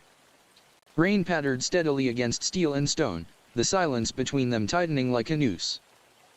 Beside Lazarus, Graham stood still but taut, his hand twitching near his blade, eyes locked on the group like a predator awaiting permission to strike. Theo stepped forward, his voice quieter now, more tired than soft. "Sounds like things haven't changed much." Lazarus didn't take his eyes off Isaac. "No," he said. "Only monsters wear different faces." Isaac gave a cold smile, brittle as frozen glass. "You put it so elegantly," he said, voice thin with barely restrained venom. "My liege." Lazarus grinned and turned to Theo and said, "I didn't expect to see you again, master, and certainly not in the company of such ruffians." Theo scratched the back of his head with one hand and leaned back slightly as he laughed. "Oh, come on. I was going to check in on you eventually. I knew you'd end up in good company and could handle yourself after graduating. And these guys." He gestured toward Isaac and Vincent. "They're not so bad. Sure, they don't always listen to a wise old man like myself when trouble's brewing, but they're good company." Lazarus burst out laughing, his voice loud and genuine. "Old? Not only were you one of the youngest generals in the Empire and the leader of the Crimson Knights and Mages, you also retired not too long after the war ended. My uncle was so enraged after you left, he nearly had you dragged back in chains to be tried for dabbling in the dark arts." A look of utter horror crossed Theo's face. "Why? I only started studying dark magic because he requested it. I was doing it for him." Lazarus gave a knowing smirk. "He planned to use that as leverage. He wanted to sentence you to another 10 years of service. He intended to keep you as a general and continue to have you to lead the Crimson Knights and Mages." Theo groaned. "Of course he did. But Ari talked him out of it," Lazarus added with a shrug. He then said grimly, "You'd owe her for that one if she were still here." Before the conversation could go any further, the sound of galloping hooves echoed down the road. A soldier on horseback rode toward them at full speed, pulling his reins sharply before calling out, "General Lazarus. You're needed at the outpost immediately. Urgent matters require your attention." Without hesitation, Lazarus slipped his gauntlet back over his hand, snapping it into place from where it had dangled on his belt. "I would love to catch up more, Master Theo. There's much we still need to discuss." He turned to his men. "Graham, you're in command until I return. Let them pass. They're the mercenary band that's been taking on all the jobs my uncle's too stubborn to send troops for." He gave Theo a respectful bow. "Until we meet again, Master. Please, stay in good health." With that, he mounted a nearby horse and rode off down the road, several soldiers thundering behind him. Graham stepped forward, his voice deep and authoritative. "As much as General Lazarus clearly respects you, there is still a matter that must be addressed." He gestured to the caravan. "We've received intel suggesting that an adolescent black dragon is being smuggled across the country. Given the size of your caravan and the fact it could conceal such a creature, I will need to inspect the interior." Vincent stepped forward with an easy smile and said cheerfully, "No problem at all, sir. We've got nothing to hide. Just try not to disturb the girls. If you do, it won't just be monsters you'll have to worry about." Graham gave a terse nod. At his signal, the remaining soldiers split up, entering the various cabin sections of the double-decker caravan wagons. Meanwhile, Theo leaned in and whispered, "What about Nox and Lizyra?" Isaac leaned closer as well and replied calmly, "I had them initiate Code Zero. Everything will be fine." As Theo and Isaac quietly continued their hushed exchange, Vincent strolled up to the cluster of soldiers and asked casually, "Good evening, everyone. If I may, have any of you seen or heard anything about a group of harpies living in the forest just down the road?" One of the soldiers glanced over his shoulder, then turned and answered gruffly, "Aside from them picking livestock clean in the neighboring towns, not much else. We don't deal with the dark races unless we're dispatched to dispose of them." His words hung heavy in the air, filled with the cold certainty of policy rather than justice. Vincent gave a curt nod. "Thank you. Just had to be sure." He made his way back to where Isaac and Theo stood beneath the dim lantern light of the caravan path. Lowering his voice, he said, "We should rendezvous with Vlad and the others before pursuing that harpy contract. Other than the drunks who posted it in the tavern, no one seems to know a thing about where they actually are. I'd rather not get caught in a forest choke point, surrounded by gods know what, without Avery and Vlad to help spot an ambush." Before either man could reply, a sharp crash shattered the quiet from somewhere inside one of the caravan wagons. A heartbeat later, Lizyra's voice erupted, shrill and furious, shaking the walls with every word. Look at that. Weird spacing because this sentence...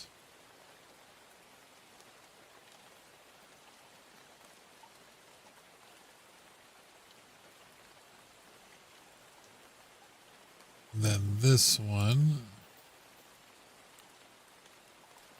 which means on the other side,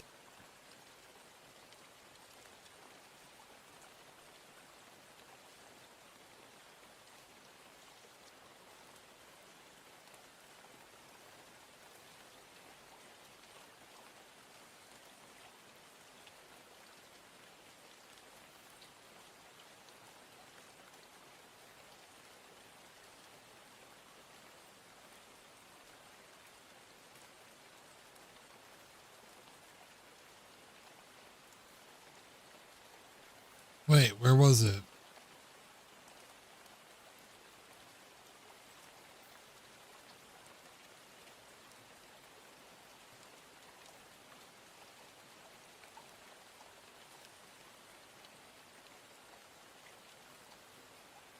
There we go. I think I got it. Inside the cabin, chaos. A soldier's panicked voice followed. A heartbeat later, Lizyra's voice erupted, shrill and furious, shaking the walls with every word. "What the hell are you doing in my room, you ghoulish-faced fuck?"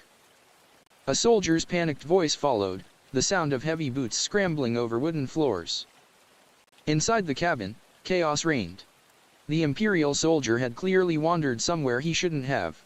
He turned to flee, only to trip over something heavy sprawled across the floor. He hit the ground hard and found himself face to snout with a massive black and white dire wolf. The beast bared its teeth.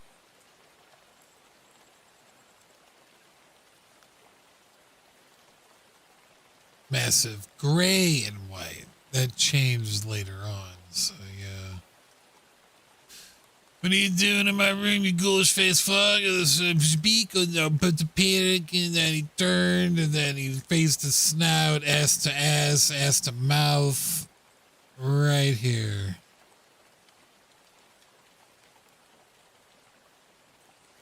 Fixed. He hit the ground hard and found himself face to snout with a massive gray and white dire wolf. The beast bared its teeth and growled low, its eyes glowing like coals in the dim lantern light. The soldier's skin turned pale as snow. I'm sorry. I didn't know anyone was sleeping in there. I didn't even see the wolf," he babbled, trying to scramble upright, his limbs flailing. Lizyra leapt down from her bunk like a demon unshackled. Naked as the day she was born, she brandished a dagger in one hand, gleaming steel, wickedly curved. Her braids, green and tied tight, flailed behind her like a war banner as she pointed the blade straight at his throat. "You have until the count of 3 to get the fuck out of my room before I carve you a second, asshole," she hissed. 1. The man scrambled to his feet, practically leaping through the door. He bolted down the narrow hallway, boots thundering against the wooden floor, then exploded through the outer cabin door face first into the gravel. Wheezing and wild-eyed, he shouted, "Let them through. Gods help us, there's a short naked foul-mouthed elf woman in there, and she's about to unleash her demon dog on me. He didn't wait for permission. He bolted behind the handful of scattered soldiers still blocking the road, shivering like a wet pup. From the front wagon, R. Graham emerged, looking irritated. "Everything checks out. Let them pass," he said, his voice flat. He passed by Isaac, Vincent, and Theo with a casual nod. "Safe travels tonight." He had barely taken 3 steps when the air shattered. A single crack tore through across the plains. R. Graham's head detonated like an overripe melon. Bone, brain, and fragments of his ornate steel helm exploded across the road. His body collapsed with a wet thud, lifeless. A chorus of shouting erupted. The remaining soldiers ducked for cover, weapons drawn, firing blindly toward the darkened tree line. Muzzle flashes bloomed like fireflies in the rain. Theo, Isaac, and Vincent ducked low and made for the front wagon. Theo raised his hand mid-sprint, chanting a swift arcane phrase. The moment he uttered the final syllable, orbs of vibrant blue light materialized around each horse and dragon rhinoceros in the convoy, their bodies pulsing with protective magic. A visible shimmer surrounded the beasts, warding them from any further projectiles. The cabin door slammed shut behind them. Inside, the air buzzed with tension. Theo didn't hesitate. He drew his sword from his belt and raised its hilt near his face, and after a brief incantation, cast his thoughts outward through the wards across the caravan. His voice echoed inside the minds of every caravan member. "Everyone up. Arm yourselves. We're under attack. This is an ambush." The howl of both dire wolves erupted from inside the caravan like a battle horn, fierce and unrelenting. The sound rattled the very boards of the floor. In the corridor, bunk doors flew open. Boots hit the ground. Armor clinked. The shuffle of weapons being drawn filled the air. But before anyone could ask questions or even gather themselves, a sudden silence descended. The gunfire had stopped. No shouting. No commands. Only the patter of rain. Heavy. Relentless. Hammering against the wood and steel of the cabin walls. Vincent moved quickly to the series of levers. How many space?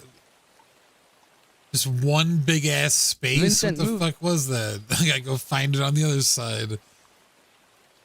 So only the pattern. Only.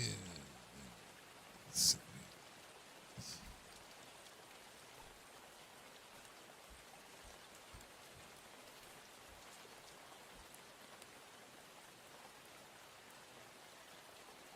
Why was there such a gap on the paperback side? I don't know. Who knows? Sometimes the formatting just gets royally fucked just upon looking away from the document. Quickly to the series of levers affixed to the wall beside the window. Without hesitation, he pulled the one closest to him. A heavy metallic rumble answered his action. Steel-shuttered armor uncoiling down the walls of every caravan car, locking into place with sharp, echoing thuds. The windows vanished behind blackened plates, sealing the cabins in a coffin of iron. Isaac leaned in toward the nearest slit the shutter left exposed and peered through the narrow gap. Outside, under the pale moonlight, lay the slaughtered remains of Imperial soldiers, their bodies strewn across the road like discarded bloodied dolls. Figures moved among them, masked men, faceless and silent, picking through corpses like carrion birds. Nothing about them suggested order or mercy. From beyond the armored walls, a voice rang out, sharp, mocking, and cruel. "We only need one of you to come out and negotiate. If no one emerges, or as someone as much as whispers an incantation, or if anyone tries anything clever, we'll rig your wagons with explosives and send your bones screaming into the afterlife." Isaac let out a humorless laugh, then raised his voice with deliberate scorn. "Why should we trust the word of someone who just butchered Imperial soldiers in cold blood?" A figure stepped into view. Isaac watched through the slit as a man emerged from behind the wreckage, tall, cloaked, dragging something. No someone. He yanked the figure forward and cast them down into the gravel and blood-soaked mud like they were nothing. "Because I'll kill your little fucking whore." The words sliced through the night like a blade. Lizyra hit the ground hard, her body limp with exhaustion. Blood streaked her face, her hands bound behind her back. She groaned, trying to lift herself on trembling knees. "Sorry, guys," she whispered, wincing. "They ambushed me, in the woods. With a hiss of pressure and a groan of metal, the steel shutters began to retract, pulling upward on the wagons one by one. The main cabin door creaked open, and Isaac stepped out into the chill night air. His boots struck the earth with purpose. "You've made a grave mistake," he said, voice taut with restrained fury. The man before him peeled away his mask. A narrow face was revealed, gaunt and ghost-pale, framed by a pointed beard and curled mustache. His smile was wicked, almost amused. Slowly, he drew a flintlock pistol from his belt and leveled it at Lizyra's head. "No," the man said, voice laced with venom. "You are mistaken. I know who you are. I saw you on the road, the fucking tree standing off to the side while your little witch here stepped forward and unleashed hell on us." Isaac's eyes narrowed. "Maybe if you didn't steal from others," he said coldly, "you wouldn't have found yourself hunted down and left for dead." The man let out a bitter laugh. "I'm not a patient man," he snapped. "So I'll make this simple. This little brat destroyed wagons full of gold and valuables, property of my lord. Then she froze half our crew like statues. When I came to, goblins were already picking over the bones." Lizyra laughed weakly, defiance flickering behind the blood smeared on her lips. "Liar, liar," she rasped playfully. "I only froze you, stupid. Your men ran away screaming like babies." The man's expression twisted. With a sharp snap, he cocked the hammer of his flintlock and spat directly on her cheek. "Tell us where the dragon is," he growled. "Or I'll paint this road with her fucking brains." A voice echoed inside Isaac's mind, calm, composed, unmistakably Theo. "We're surrounded, Isaac. Completely. Trolls in the trees, raiders at every angle. If we're going to strike, it has to be now. Just say the word and I'll teleport everyone outside the caravan." Isaac's jaw clenched, knuckles white at his sides. His eyes never left the gunman. "What are you talking about?" he said flatly. "She was with the dragon." Lizyra stirred, lifting her face from the mud. Blood clung to her chin like melted wax. "I ordered him to fly away," she muttered, her voice hollow and fading. Yeah, I just Isaac's melted wax too many times. Gotta fucking change that.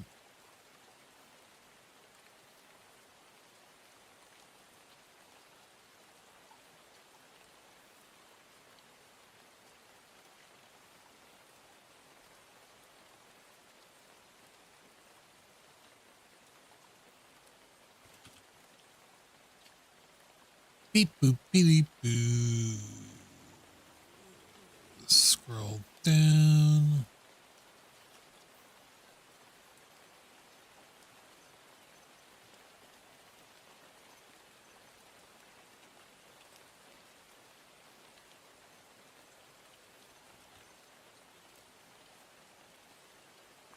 Save that. Save that. And play. I ordered him. Lizyra stirred, lifting her face from the mud. Blood clung to her chin while she spoke. "I ordered him to fly away," she muttered, her voice hollow and fading. Isaac's gaze sharpened. "Why didn't you order him to attack?" "Because," she coughed hard, crimson spattering across the gravel. "Code Zero says we lay low until danger passes. Ordering Nox to attack wouldn't exactly be laying low." She groaned and let her head drop against the ground. "I'm not feeling too good. They made me drink something gross." Isaac took a step forward. Crack. A shot exploded into the dirt just inches from Lizyra's skull, gravel leaping into the air. "One more step," the gunman warned, "and the next one paints her brains across the ground." Isaac froze mid-step, fists trembling at his sides. "It was a mistake not killing you when I had the chance," he said, his voice a low snarl. The man chuckled, licking his teeth as if savoring the moment. "A mistake I'm grateful for." He raised his voice like a stage actor. "If you hadn't sent a child to do a man's job, I, Roberto Alvarez, wouldn't have the pleasure of revenge." He thumbed back the second hammer on his pistol. The weapon gleamed wet with rain. "Call the dragon back," he barked. "Surrender it to us. Do that, and we'll let your friends live. Hell, we'll even give you the antidote to whatever anti-magic shit she drank." "You fucking bastard," Isaac hissed. Lizyra laughed again, though the effort made her wince. Blood trickled from the corner of her mouth. "I'd rather shit in the woods and wipe my ass with my hand," she said through ragged breath, "than hand over my best friend to you." Roberto's grin withered into a snarl. "Oh well." He pulled the trigger. The gunshot cracked through the rain. Isaac launched forward, feet pounding against the soaked ground. But Roberto was surprisingly gone. A blinding flash of light exploded behind Isaac as the rest of the caravan's defenders teleported into the fray, weapons drawn, scattering among the masked raiders like a sudden storm of blades and spells. As Isaac sprinted past Lizyra's body, Kitsune appeared beside her in a blink and dropped to one knee, chanting a healing incantation as glowing sigils lit the rain around her. Two masked men stepped forward, swords raised, bodies tensed as Isaac charged. Before they could react, he hurled both of his short swords with practiced precision. Steel spun through the air, distracting the men.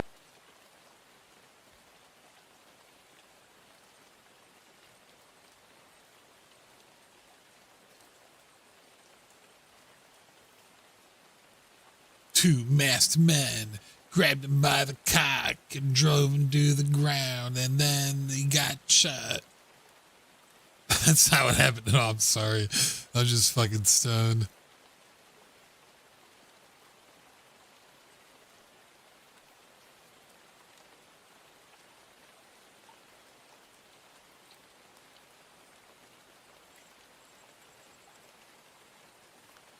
Just so you know, Isaac's pretty much like equipped like Link would. Just weapons beyond weapons and just everything he's ever found utilized as a killing machine. Alright, I think I fixed that. God, I'm hungry. I need to make a food. Yeah, here it is.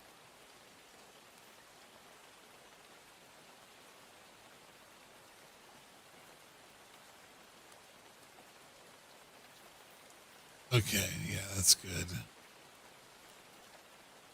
I just have to make sure they're identical, because I don't want the ebook to be different from the paperback. Steel spun through the air, distracting the men to his next movements. The men deflected the blade. Wait. Two masked men stepped forward, swords raised, bodies tensed as Isaac charged. Before they could react, he hurled both of his short swords. Steel spun through the air, distracting the men to his next movements. The men deflected the blades with instinctive sweeps, their guards open. Two gunshots rang out in the same breath. The bullets tore through their chests, punching through armor and muscle with brutal finality. They dropped before they could scream, the thunder of the shots echoing off the blood-slick ground. Isaac landed in a roll, already drawing the pistols he'd fired from beneath his cloak. He holstered them in one clean motion, snagged his fallen swords from the mud, and rose just in time to meet another attacker, a spearman lunging with a roar. The blade came fast, silver flashing through the rain. Isaac spun, narrowly dodging the thrust. Every motion was a rhythm, every breath a beat in the song of battle. The world slowed around him. He locked his arms around the shaft of the spear as it passed behind his back, twisted, and tore the weapon from the attacker's grip. Using its momentum, he pivoted again, this time with lethal purpose, and drove the tip into the man's throat. A geyser of blood erupted, warm and pulsing, coating Isaac's arms as the man collapsed, gurgling. Across the field, from the shadowed edge of the tree line, two trolls burst into the clearing, massive, snarling, their muscles straining beneath gray, rain-soaked skin. Lizyra stood alone in their path, bow drawn and unmoving. She racked and sent a single arrow. One of the beasts shrieked as the shaft drove into its eye, burying deep until it vanished. Roaring in fury, the troll lifted its warhammer twice Lizyra's size and hurled it straight toward her, the weapon spinning like a comet. Before it reached her, the sky cracked. Saturn's a mermaid. Thank you for sharing the stream. I really appreciate it. Shattering it into molten shards with a deafening boom.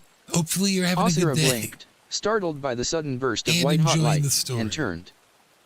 Behind her, Theo stood amidst the chaos, his rapier crackling with raw electric energy. The rain hissed off the glowing magic circle beneath his feet, and the runes pulsed like a heartbeat. Electricity danced along the blade, crawling up his arm like living threads of power. He didn't stop chanting. Another spell ignited, A web of lightning surged from his sword and arced sideways across the battlefield, engulfing several more assailants in searing light. They dropped as one, smoking, twitching, lifeless. To the left, Gwen carved her way through the enemy ranks, a sickle in each hand, her face lit with bloodlust. "I was trying to sleep," she roared, "until you assholes showed up." Close behind her, Ifer danced between two swordsmen, her double-blade glaive a blur of dark steel. She moved like liquid shadow, graceful, calm, merciless. Each swing connected with a meaty crunch or a spraying arc of blood. Above the chaos, atop the lead caravan cabin, Onyx and Osiris lay prone beneath the canvas canopy. They sniped with ruthless precision, each shot dropping a ranged attacker before they could fire or reload. Rather than waste time reloading, they tossed aside spent rifles and pulled fresh ones from the crate strapped to the second-floor platform. "So much for being outnumbered," Osiris shouted with a grin. These guys had no clue the hellstorm they were walking into. Below, blood pooled thick and dark in front of Isaac's boots as he struck down the last man in his way. His chest heaved with exhaustion, eyes scanning the field. In the distance, Riley, Sakura, and Vincent were locked in combat with the trolls, coordinated, brutal, fearless. From the corner of his eye, Isaac caught a flicker of blue. Yeah, I don't think we need that.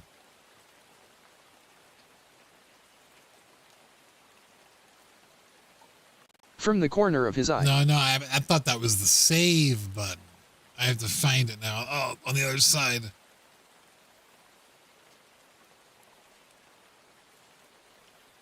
So much for being outnumbered. Where is it? There it is.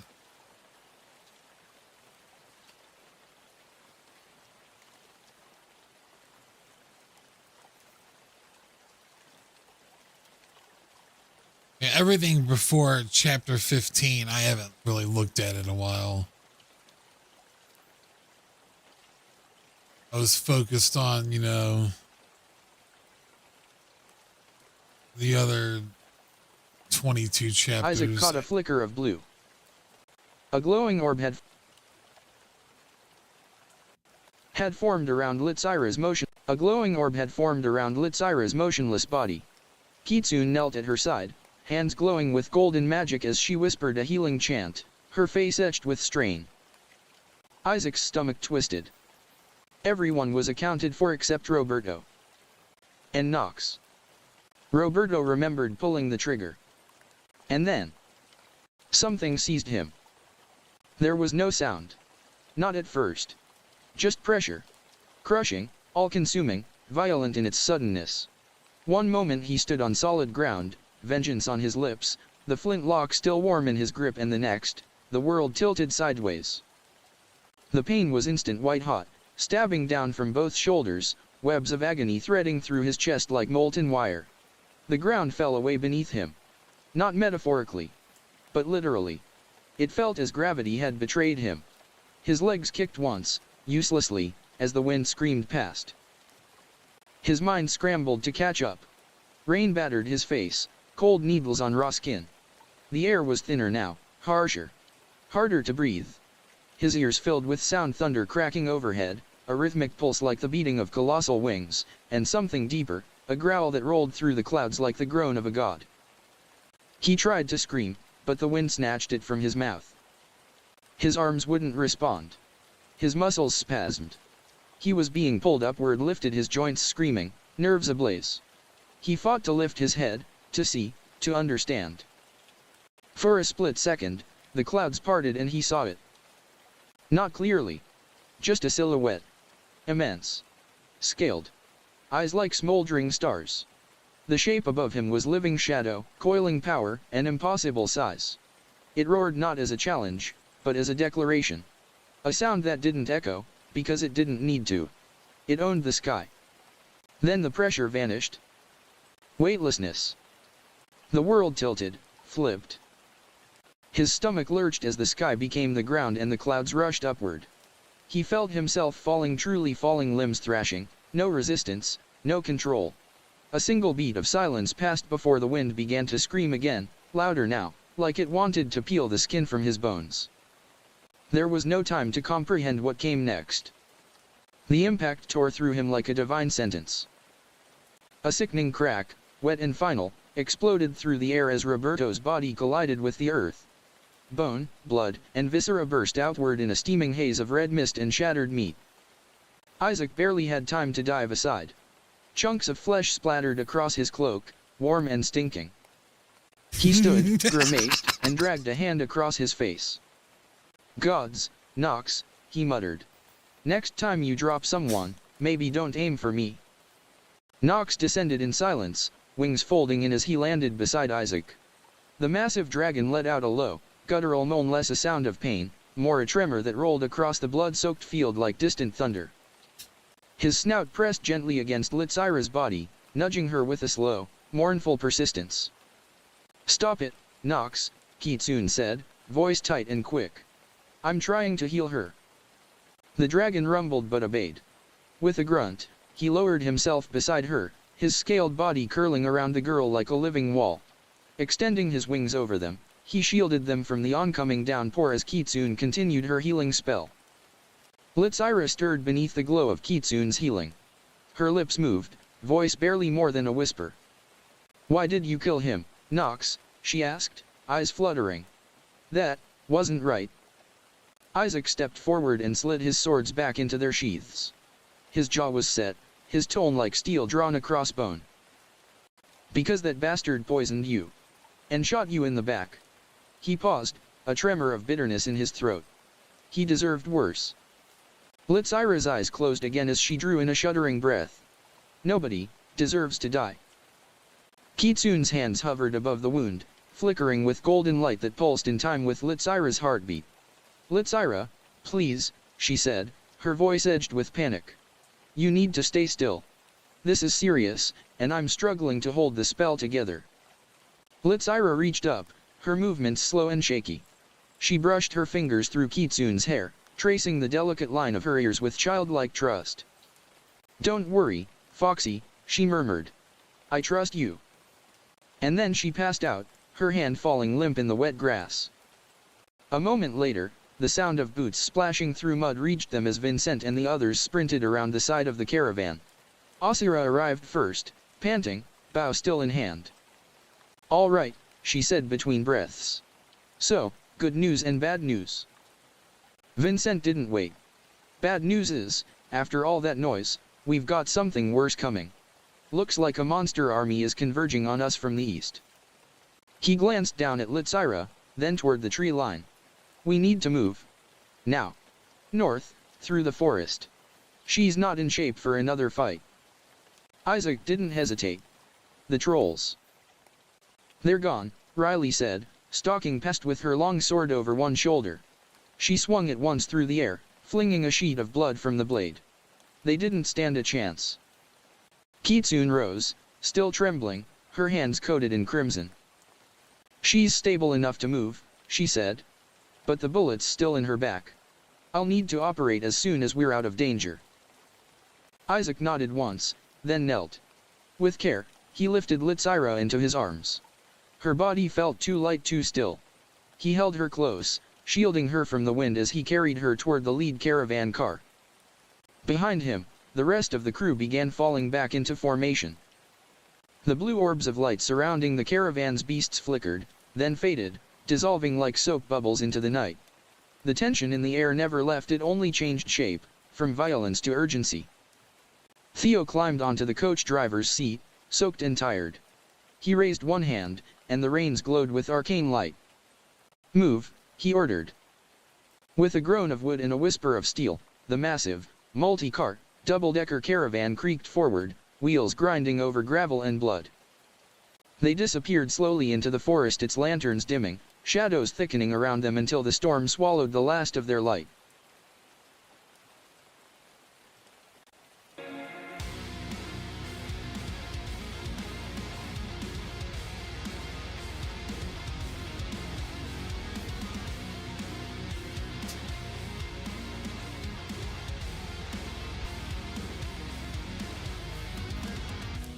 I just hope the next time I do a read through that I'm not like, hey, how did all this shit get deleted? Like, where are all those lines? That I'm like fucking ruining my story even more. That's why I hate every draft, every revision. You're like, oh, this needs to be changed. And you go back through it and you're like, who the fuck fucked my story?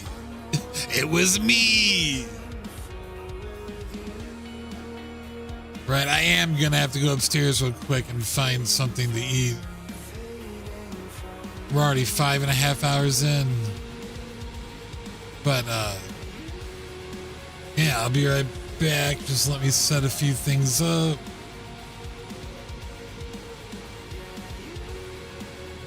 We're starting chapter 10 now.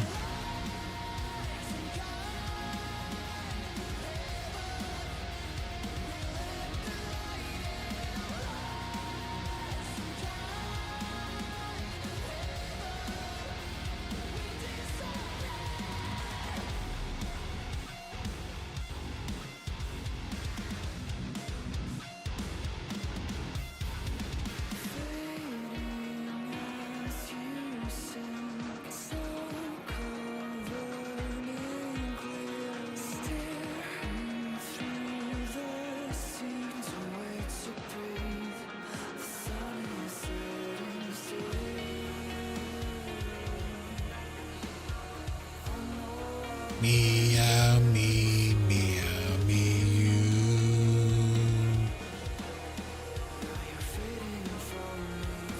you.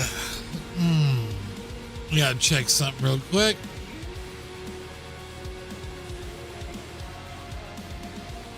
I saw that someone had shared on TikTok the stream. I acknowledged it, but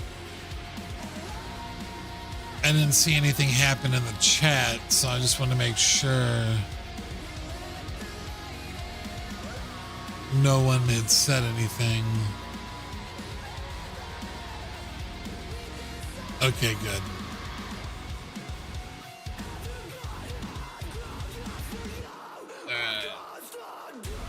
Let's hide the capture page and minimize the tray. I'm using an app called Social Ninja, which allows me to combine all the chats from everywhere I'm streaming into one chat that I can dock within OBS. Very lightweight, very beautiful program that not many people know about, because a lot of the people that I know that multi-stream always bitch about having to have 5 or 6 chats open when they're doing a mass multi-stream. So Social Ninja on GitHub, look it up, download it. It will at least do TikTok, which is like the hard one usually to get into a multi-combined chat. But it'll do YouTube, Facebook, TikTok, Twitter, or X, formerly known as Twitter, and all the big ones, so you can just have them all in one spot. And then with Streamlabs, you can even dock it to your stream so your viewers can watch. But after this song ends, I'm gonna go for like a minute or two. I'll be right back.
I am back now. Just finished off some leftovers and had to clean the dishes they left behind so no one else would be forced to do them. And now we go.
Sorry for the ASMR while I eat.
Chapter 10.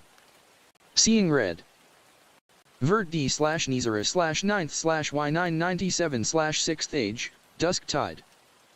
A flash of blue light burst to life over the cracked cobblestone of the Cyrus village town square, casting jagged shadows across the drenched buildings. Then Ivan's body slammed into the cold wet stone beside the old decorative fountain, his limbs crumpling awkwardly. He stared up at the black, cloud-choked sky, rain battering his face like the world was trying to drown him. Blood seeped from the seams of his scorched armor, only to be washed away by the ever-strengthening downpour. Pain bloomed in him like wildfire, white-hot, furious, everywhere. He groaned as he pushed himself to his hands and knees, every breath a knife to the ribs. Lightning flickered somewhere behind the clouds, but he barely noticed. He didn't know how long it had been since the flames took Karthsworth, since they murdered his wife, his daughter, and stole his dragon. They weren't in the first town he'd teleported to. Or the second. Or the third. He had hoped, desperately, to cut them off before they reached the capital. Town after town, scroll after scroll, nothing. The scent of ash never lingered. The soil hadn't been scorched. Every place was untouched. Imperial banners flapped from rooftops like silent judges. But none of them had burned. So why his? How did they know about the dragon? Why punish everyone? What did the Empire gain by raising a loyal town to cinders for one creature? The questions clawed at him as time slipped sideways. Minutes bled into hours. Hours into something worse. He didn't even know how many times he'd collapsed after teleporting. He remembered seeing the sun once. Maybe twice. Or was that just a dream? A sudden pulse of pain flared from his chest and roared through his limbs, silencing every thought. His dragon's scream echoed in his mind, raw, broken, terrified. Then the clip-clop of hooves. A carriage, drawn by two horses, rounded the corner where the blue light had flashed moments earlier. Rain pattered off its lacquered roof. The driver reined in the horses just in time, stopping inches from Ivan's broken form. The door creaked open. A man in finely tailored clothes stepped out and called, "You there? Are you in need of assistance?" Ivan barely held in a scream. His voice cracked. "Imperial soldiers destroyed Karthsworth, they killed everyone." The man frowned, eyes drifting to the blood mixing with the rain at Ivan's knees. "Karthsworth has been destroyed?" he asked, alarm creeping into his voice. "What happened?" He stepped around the carriage and opened the opposite door. "Sir, if you're injured, I can take you to the local infirmary." Ivan staggered upright, trembling. "No. Those bastards, they have to be headed this way." He spat blood. "They're going to pay." The man hesitated, the rain plastering strands of silver-streaked hair to his forehead. "I won't force you," he said slowly, "but I wouldn't recommend facing Imperial soldiers alone." Suddenly a wave of fire tore through Ivan's chest. He shouted in agony, collapsing again to his hands and knees. His voice cracked with grief and rage. "They killed my wife and daughter." The storm was silent for a breath. The man knelt beside him, his tone oddly calm. "My name is Glacis, stranger. And if I may offer unsolicited advice, you're cursed." Ivan panted, trembling, rain streaking his face like tears. "I can see it hanging off you like chains," Glacis went on. He withdrew a small vial from his coat glass stoppered, filled with shimmering silver liquid. "You may not survive another teleport without losing pieces of yourself. Literal pieces." Far down the road, torchlight glowed faintly through the rain. A slow caravan of wagons rolled into view, flickering shapes dancing along the wet stone. Ivan saw the torches, forced himself to stand, jaw clenched so tight his teeth ached. "There's not much time," he growled, breath ragged. "Must act quickly." Glacis tore the wrapper off the vial, and a faint metallic aroma wafted into the rain-soaked air. "I own and operate Glacis concoctions, right here in town," he said, his voice calm but assertive. "What I have here is a serum, a temporary suppressant. It might stall whatever curse is gnawing at your insides until you get a proper diagnosis. Normally, I'd charge 100 gold for this sort of thing." He stepped forward through the rain, the hem of his tailored coat brushing the cobblestone. "But given your condition," Glacis continued, "I'll give it to you under one condition." Ivan, still crouched Nope. We're not doing condition 2 times in the same sentence, so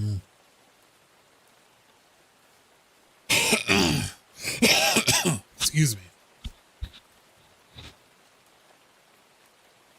So what could we change this to?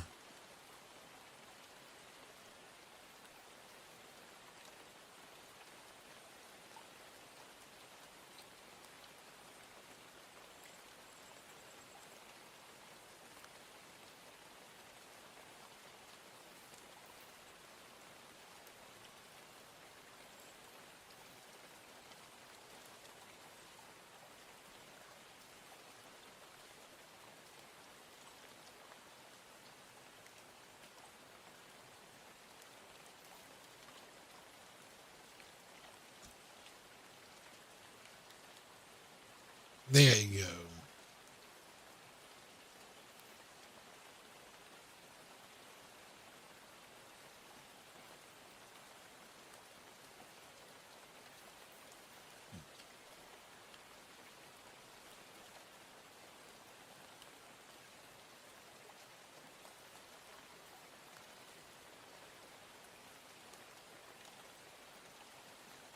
This guy talks elegantly anyway, so he can say some fancy words.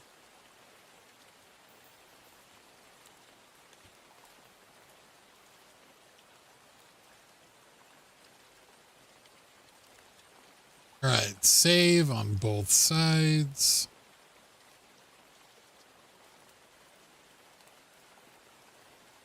"But given your condition," Glacis continued, "I'll give it to you under one stipulation." Ivan, still crouched on one knee, blood soaking through the seams of his armor, Sorry if you heard looked that. I up had through to half-lidded dig eyes. my finger in my ear or something. "I'm not crawled exactly in an there or admirer of something. the Empire," Glacis said, his tone darkening. "Most of my employees and clients are demi-humans. The kind of people your lovely Empire treats like beasts. I won't stand in the way of your vengeance, stranger, but if you do survive this night, promise me one thing." He stopped a step away and offered the vial. Go to the infirmary. If there's a window to get looked at, take it. And if you live through whatever's hunting you, come find me. That's all I ask. Nope, that's supposed to be haunting, not hunting. So let me go over on the other side. Promise me one thing. Go to the infirmary. Whatever's haunting you. There we go. Don't forget, cannabis is legal in my state, so I smoke plenty of it. And it sure shows sometimes.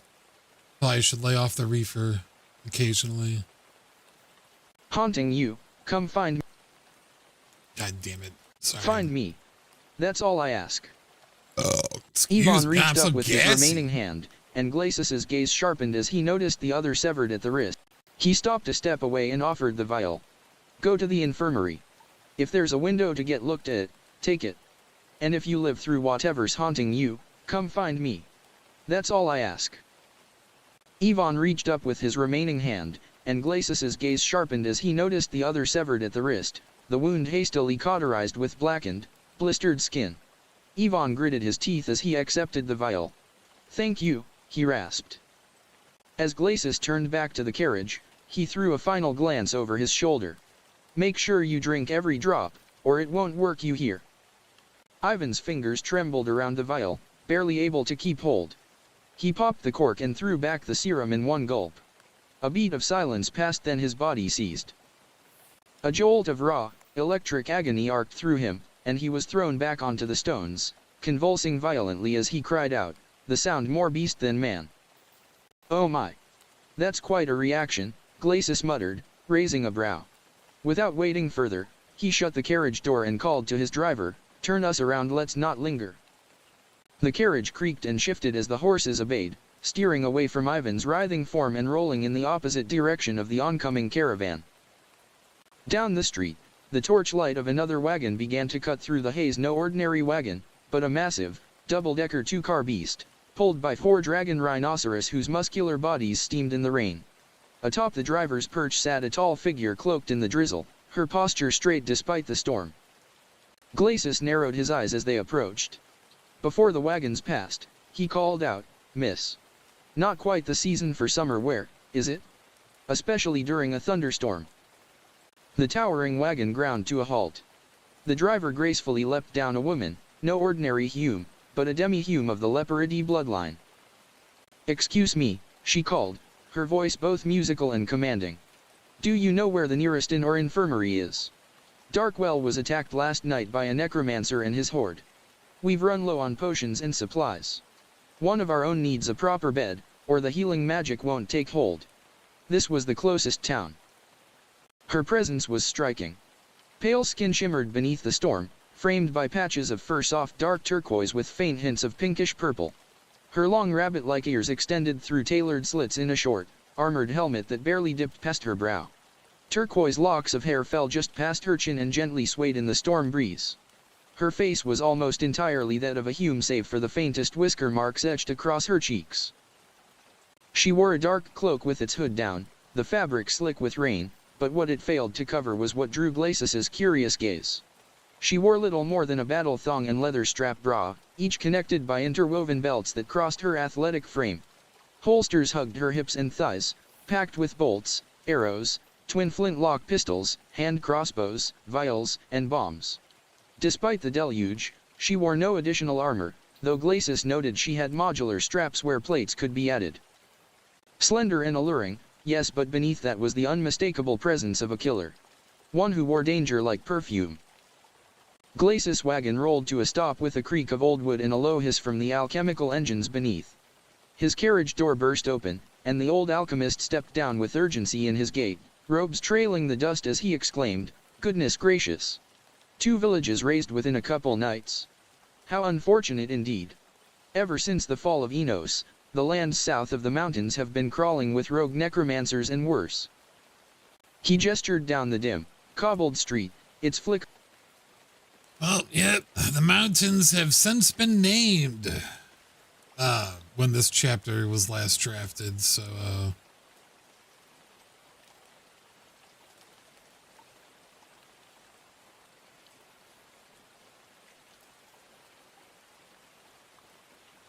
I can fucking spell, jeez. Mountains have been crawling with rogue. Glacis wagon rolled to a... Alright, we'll stop that there. We'll go over on the other side to the ebook side and fix that up.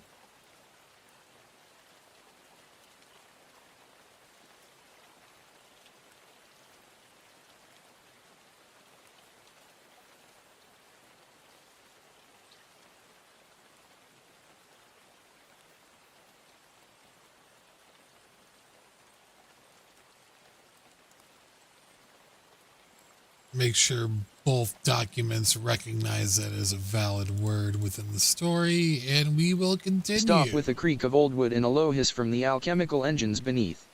His carriage door burst open, and the old alchemist stepped down with urgency in his gait, robes trailing the dust as he exclaimed, "Goodness gracious! 2 villages razed within a couple nights. How unfortunate indeed. Ever since the fall of Enos, the lands south of the Emberspire Mountains have been crawling with rogue necromancers and worse."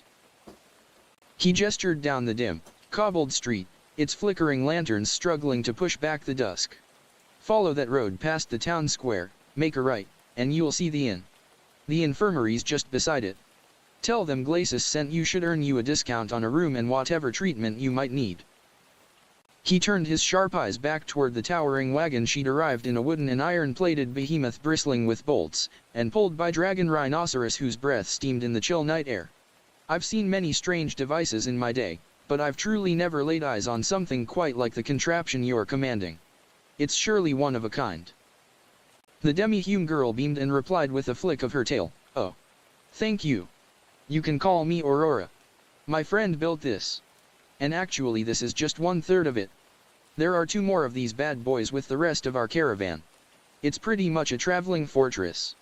Home away from home, you know." With a hop that landed like a dancer's step, she leapt back into the coach's quarters, taking hold of the reins and signaling her scaled beasts forward. "Thanks again for the directions," she called out cheerfully as the wagon growled into motion. Glacis gave a warm chuckle. "Think nothing of it. And should you find yourself in need of potions, powders, or poultices, Glacis Concoctions is just across from the inn. Best alchemy this side of the spine." Aurora flashed a bright grin over her shoulder. "Will do." The 2 wagons began to roll away from one another, but before Aurora had even turned the next corner, her ears perked, catching a commotion up the street. Her eyes narrowed. Up ahead stood Yvonne, frozen like a statue in the middle of the road, and advancing from the opposite end came a caravan of Imperial soldiers, their dark iron armor glinting with torchlight, their banners fluttering like the wings of crows. The lead driver barked, "Get the fuck out of the street, you imbecile." Yvonne didn't move. He didn't flinch. Something trembled inside him, a sensation like 1,000 knives dragging beneath his skin, racing up and down his spine in flickering pulses. It was familiar. And it was waking up. The driver stood now, fury rising. "Are you deaf or drunk? Move before I run you into the mud, you damned fool." Then the soldier beside him squinted, his face pale beneath his helmet. Wait a sec, Cho. Ain't that the bloke? The one whose dragon we've got in the back." Cho the driver narrowed his eyes, leaning closer, studying Ivan's face. "Holy shit," he muttered. "It is him. He's wearing different gear, but that's him, no doubt." Another soldier leaned forward, his voice filled with dread. "How in the hells is he alive? He was barely alive when we left him for the dead to chew on. And how'd he beat us here?" Cho grunted. "Teleport scroll? I dunno. But if he's here, he ain't here for a chat." He dropped from the wagon, the ground crunching beneath his boots. "Squad 1. Formation." At his command, a half-dozen soldiers spilled out of the back of the lead wagon, weapons unsheathed in gleaming arcs, halberds, swords, crackling staves, all arrayed in a practiced line behind their captain. "Orders, sir," one called out. Cho cracked his knuckles. "Seems this bastard's come to take back his dragon. Guess he's begging for another beating. This time, no holding back." From down the road, Aurora pulled her reins hard, bringing the caravan to a jarring stop.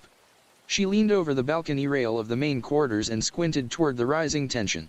She could see the Imperial soldiers encircling Yvonne, hearing their talk of dragons and revenge. Her brow furrowed. Something was wrong. She turned and called into the cabin behind her, voice sharp, urgent. Guys, something's going on. You might want to get out here. Now. Soldiers surrounded Ivan in the street, a half-moon of steel and intent. He closed his eyes. The din of the city, the murmurs of townsfolk hiding behind shuttered windows, the clinking of armor, the horses snorting uneasily faded into silence. A warmth pulsed outward from the center of his chest, as if his blood had been set alight. He dropped the empty vial clenched in his fist. It shattered against the cobblestones, glass shards scattering like stardust. Ivan didn't open his eyes. With calm precision, he drew the very knife they'd once plunged into.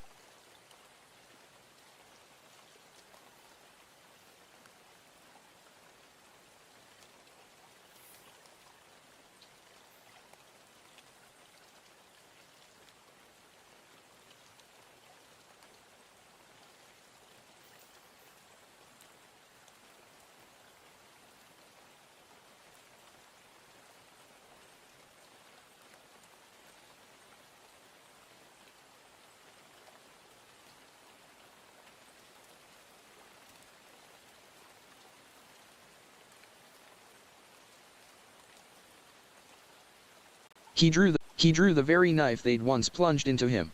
Its blade gleamed with a sheen of crimson light, as if remembering. A soldier stepped forward, sword raised, and with a guttural cry, brought it down in a brutal vertical arc. Ivan sidestepped with effortless grace, a single pivot, and slipped beneath the blow. In the same motion, he surged forward, driving the blade upward between the gap where helmet met breastplate. The knife found its mark, guided by the grooves of the armor, and dragged across the man's throat with surgical cruelty. A wet gurgle escaped the soldier's lips. He dropped to his knees, sword slipping from his grasp, as blood pumped.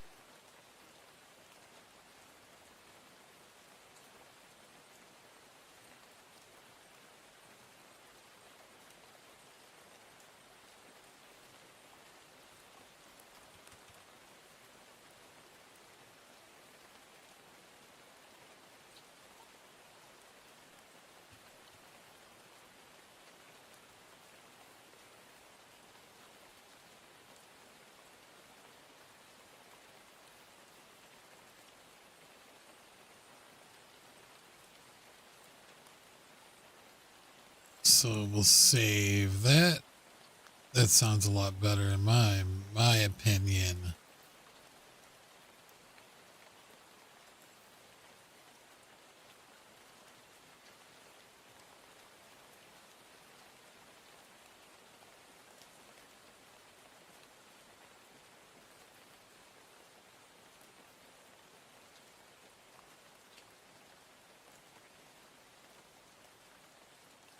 There, that sounds a little bit more brutal.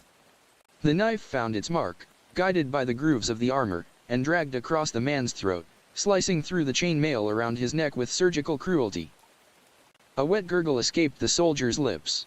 He dropped to his knees, sword slipping from his grasp, as blood pumped through the narrow split in his neck, soaking the front of his armor and splattering the cobblestones in arterial bloom.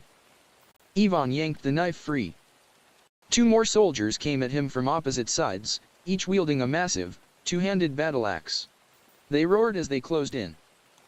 But Ivan was already moving.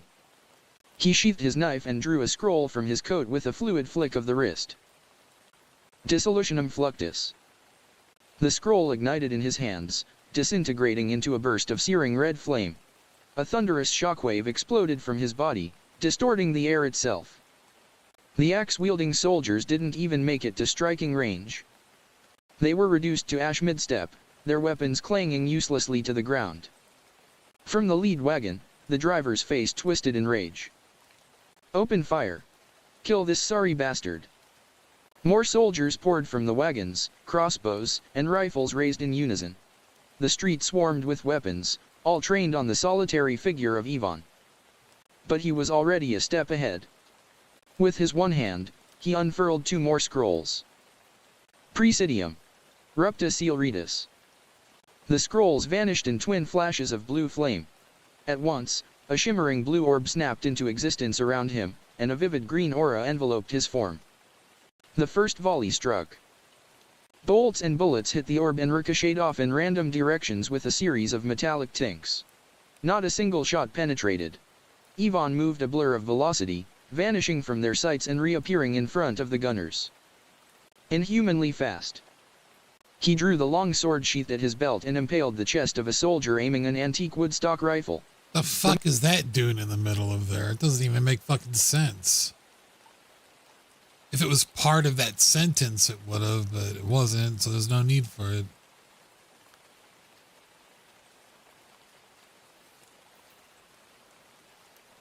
It's kind of implied by the sentence before it. He drew the long sword sheath at his... Bolts and bullets hit the orb and ricocheted off in random directions with a series of metallic tinks. Not a single shot penetrated. Ivan moved a blur of velocity, vanishing from their sights and reappearing in front of the gunners. He drew the long sword sheath at his belt and impaled the chest of a soldier aiming an antique woodstock rifle. The man's body stiffened, eyes wide. Before the soldier beside him could even turn to fire his crossbow, Ivan twisted his wrist, pulled the blade free, and in one clean motion, rammed it upward into the man's throat, severing spine from skull. A sickening crunch echoed, followed by a thud as both bodies collapsed. From their wounds, pale ghost light shimmered white, wispy streams rising like vapor. The light surged along the blade and disappeared into the gem embedded in the sword's hilt. God damn it, Gems fucking never went back and changed all this to Arcanics.